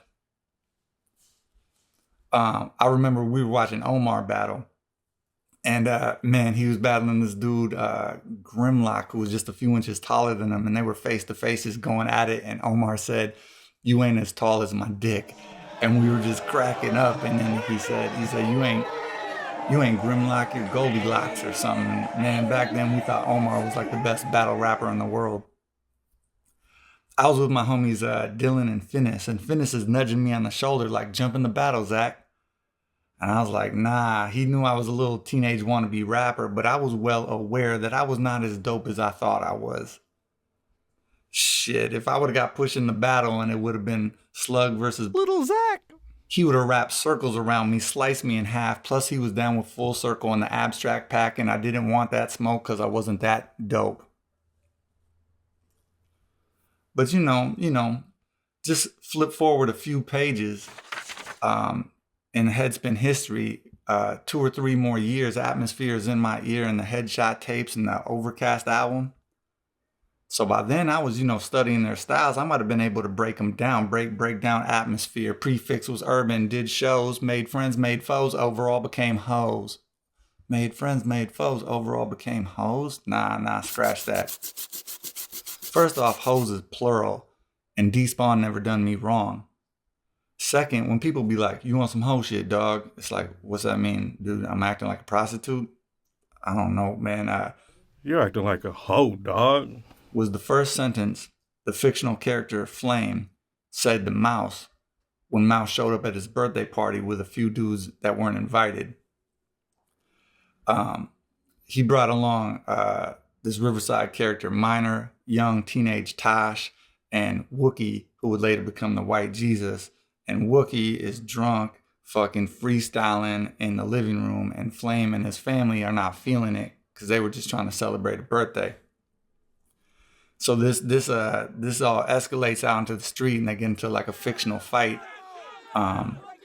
Flame back then was hella hard, like I'm picturing him as a pretty big dude, like a football player, linebacker type size human being with like fists that like are fat fists that look like boxing gloves but hit like boulders.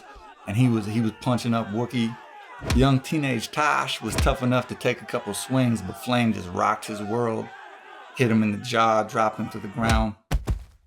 We'll say Minor had some hands, and he was fighting like two dudes at once and never hit the ground, but overall, the Riverside kids got beat down the street. But later in the books, we'll say Flame, when Flame's in his 40s, he's kind of like a washed up gangster still trying to be a bully or some shit. And when Minor and Tosh get some super strength, they get some get back on dude.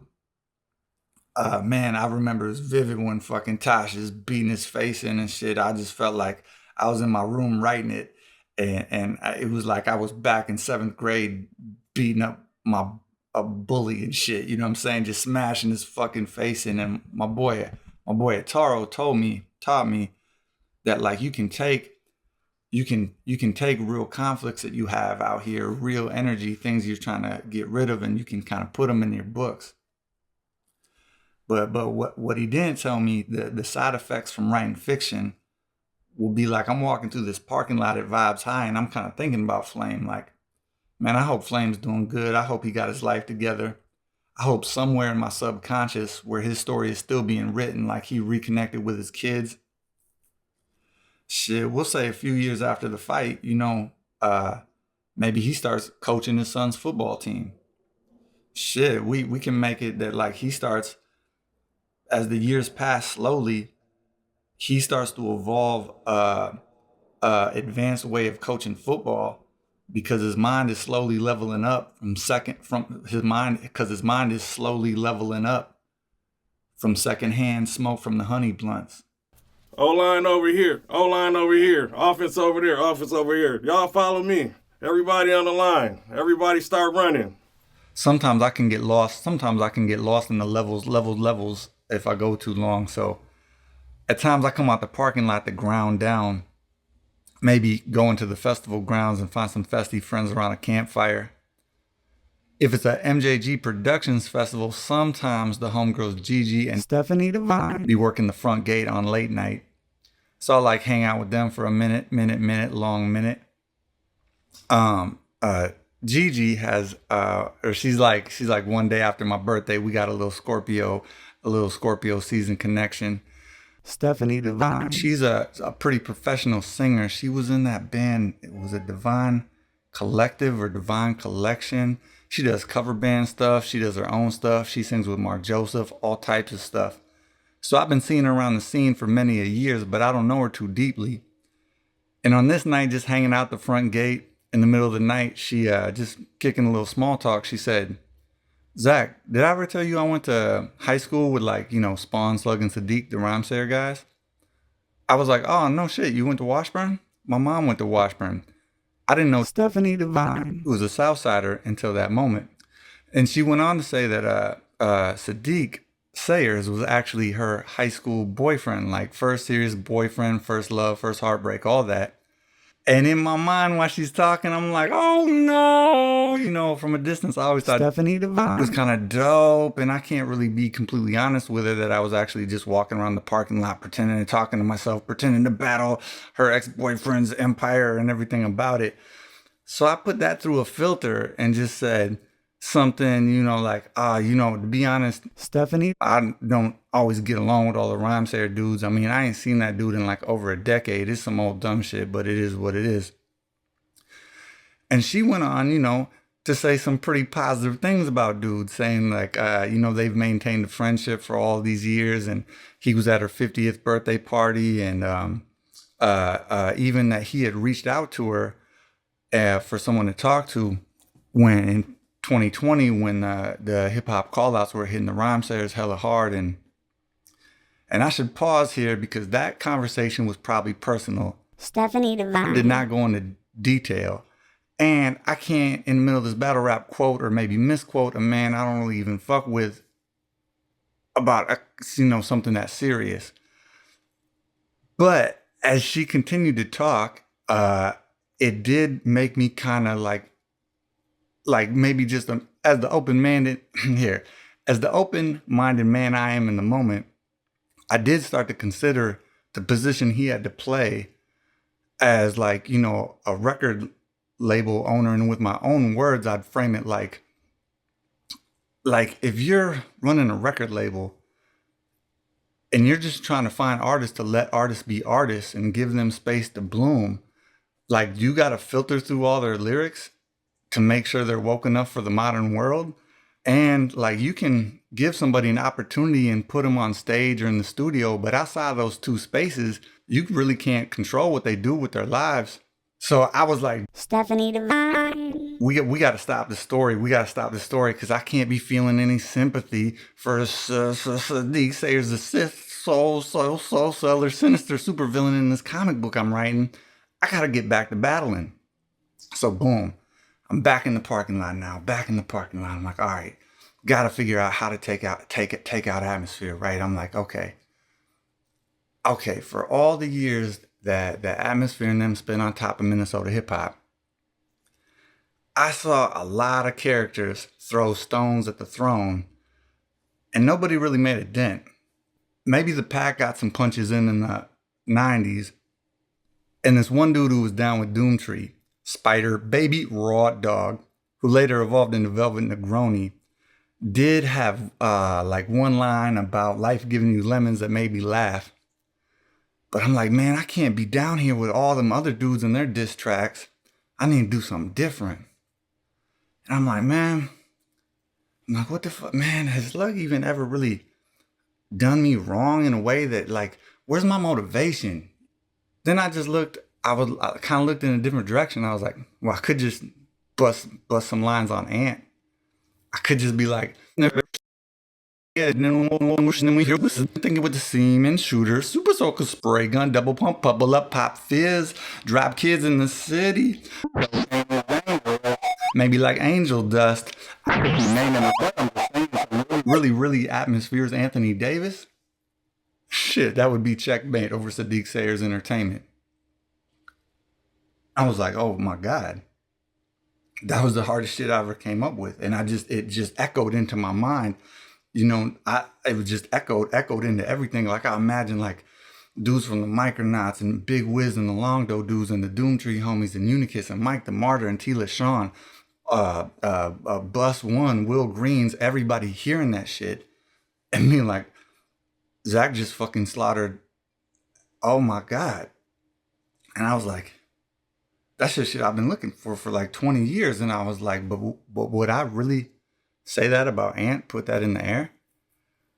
I mean, I had to cut dude out my life hella long ago, but he was for many years like a musical mentor who kind of fathered my style a little bit.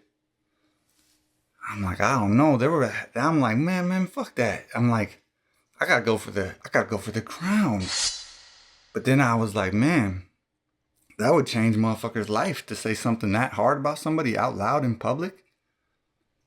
I just imagine like Carnage and Desdemona and just like hella local artists hearing that shit. And just, I'm like, fuck. And I was like, shit, man, there were some days back in the broke rapper days that my bread was hella low. 2 different times I hit up Ant to borrow some bread and he came through. But I'm like, man, fuck that, man. Them dudes were never, any of them Rhymesayers dudes were never loyal to me on any level. I don't owe them anything. And I was like really in a conflicted moment. I came out the parking lot. I was walking through the festival grounds back on the path by the tents. And I was like at a real metaphorical, metaphysical crossroads. Like, bro, you finished this piece with that? You go right? And it's gonna change your life a little bit. And at that very moment, to the left, a fly festival chick came walking down the path. Cause it's nighttime now, I can remember what she was wearing. She was wearing a poncho to keep warm, and she had one of those cute little, like the cute little winter hats the festy girls be wearing with the ears on top and the little paws to put in the pockets.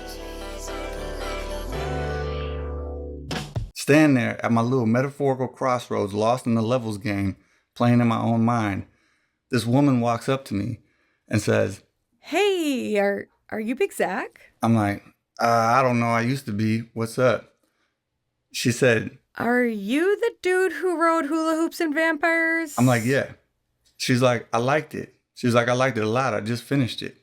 I was like, oh, you finished it? She's like, Oh, yeah, yeah, I just finished it like a week or a month ago or something.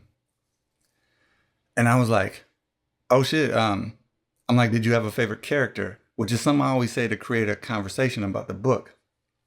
She said, oh yeah. My favorite character? Oh, definitely Plume. I just wanted to fold her up and put her in my pocket. I was like, fresh. And she was like, hey dude, I'm not sure what you're doing right now, but I just finished your book. You want to talk about it? And I was like, well, I probably played it cool and was like, oh yeah, we can talk about the book for a few minutes.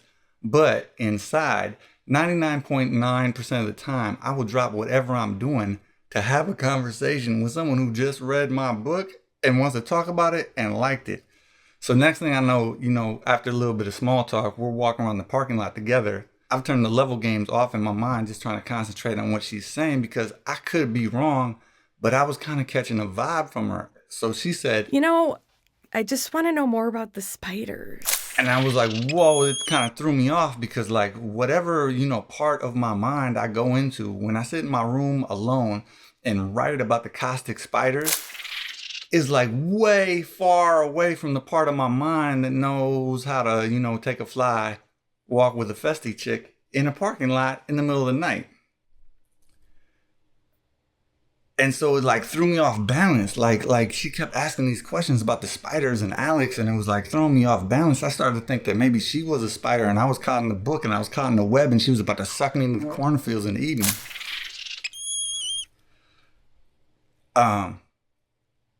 But somehow, the conversation kept going. And she get close to me and we're talking like face to face. The memory's a little blurred here as it was happening in real time. And I was a little off balance with the spiders and the levels. And I just reached out with both hands softly, carefully, and like grabbed her cheekbones and went in like I was going to just kiss her. And then I was like, stop, Zach, stop. You've only been talking to this chick for like 15 minutes. You're not sure she is throwing you the right signals. Plus, most importantly, you don't have that many readers. And you can't just be losing one by trying to make a move on any chick that says she likes your book. So back up. So I backed up. But then she, in her own love language, let me know it was all to the good. All good. So, coming out the days in the parking lot, I'm just trying to put it back together. And I just try to say something to speed up the process of getting to know her. And I said, you ever been in love before? And very confidently, she said, oh. Zach, I think I fall in love a little every day. And I was like, dissect that sentence. That's heartbreak on the horizon. And suddenly I was back in the metaphorical, metaphysical crossroads where everything was split and right or left. And I knew if I went left and followed her, by the end of that story, she was going to offer me a taste of Stargate in the Astro van. Underneath the palm trees, you can leave your worries. Listen Listen to the waves. You say you wanna get so high. Breathe me in like air tonight. Listen to the waves. Or I could go right and keep walking around this parking lot talking to myself, trying to figure out mean things to say about Slug and Ant. So I was like, shit, the 8th season of Game of Thrones? Man, that shit was hella dope. Shit, there were titties, dragons, and a bunch of dope shit happened. My homies Sasha and Jelly Josh, they be hating on the 8th season hella hard, but, you know, Sasha and Josh are some dope dudes, but I just don't think they really understood the story. See, people on this planet have been programmed to consume their stories in 3-act structures with happy endings. Same as most of the music we listen to is songs, 3-minute songs, in a box of intro, verse, chorus, bridge, verse, chorus, outro. So Sash and Jellyfish Josh, we gotta phase through the walls of the box. Like, say you two dudes were at the movie theater after Love's Mass Slaughters the poem saying daughters. The first after credits scene to As Big as the Micronauts is the warlord Jimmy Jump Mouse announcing to the world that he has united most of Africa under one flag and brought peace to the Middle East with minimal casualties. Then there's a Stop House vs. Slug song called Instigate for Silver and Bronze, followed by a preview for the sequel where Big Zach goes crazy trying to build a time machine to go back in time and battle the best 12th grade rapper in his high school when he was a freshman. The Black Madonna Bus 1 versus Young Zachariah. Man, the preview looks sick, like a psychological thriller Stephen King Shining style where the writer is surrounded by spiders. Now, I don't know about digital devices, but on the paper pages, you can really return to reading on page 360.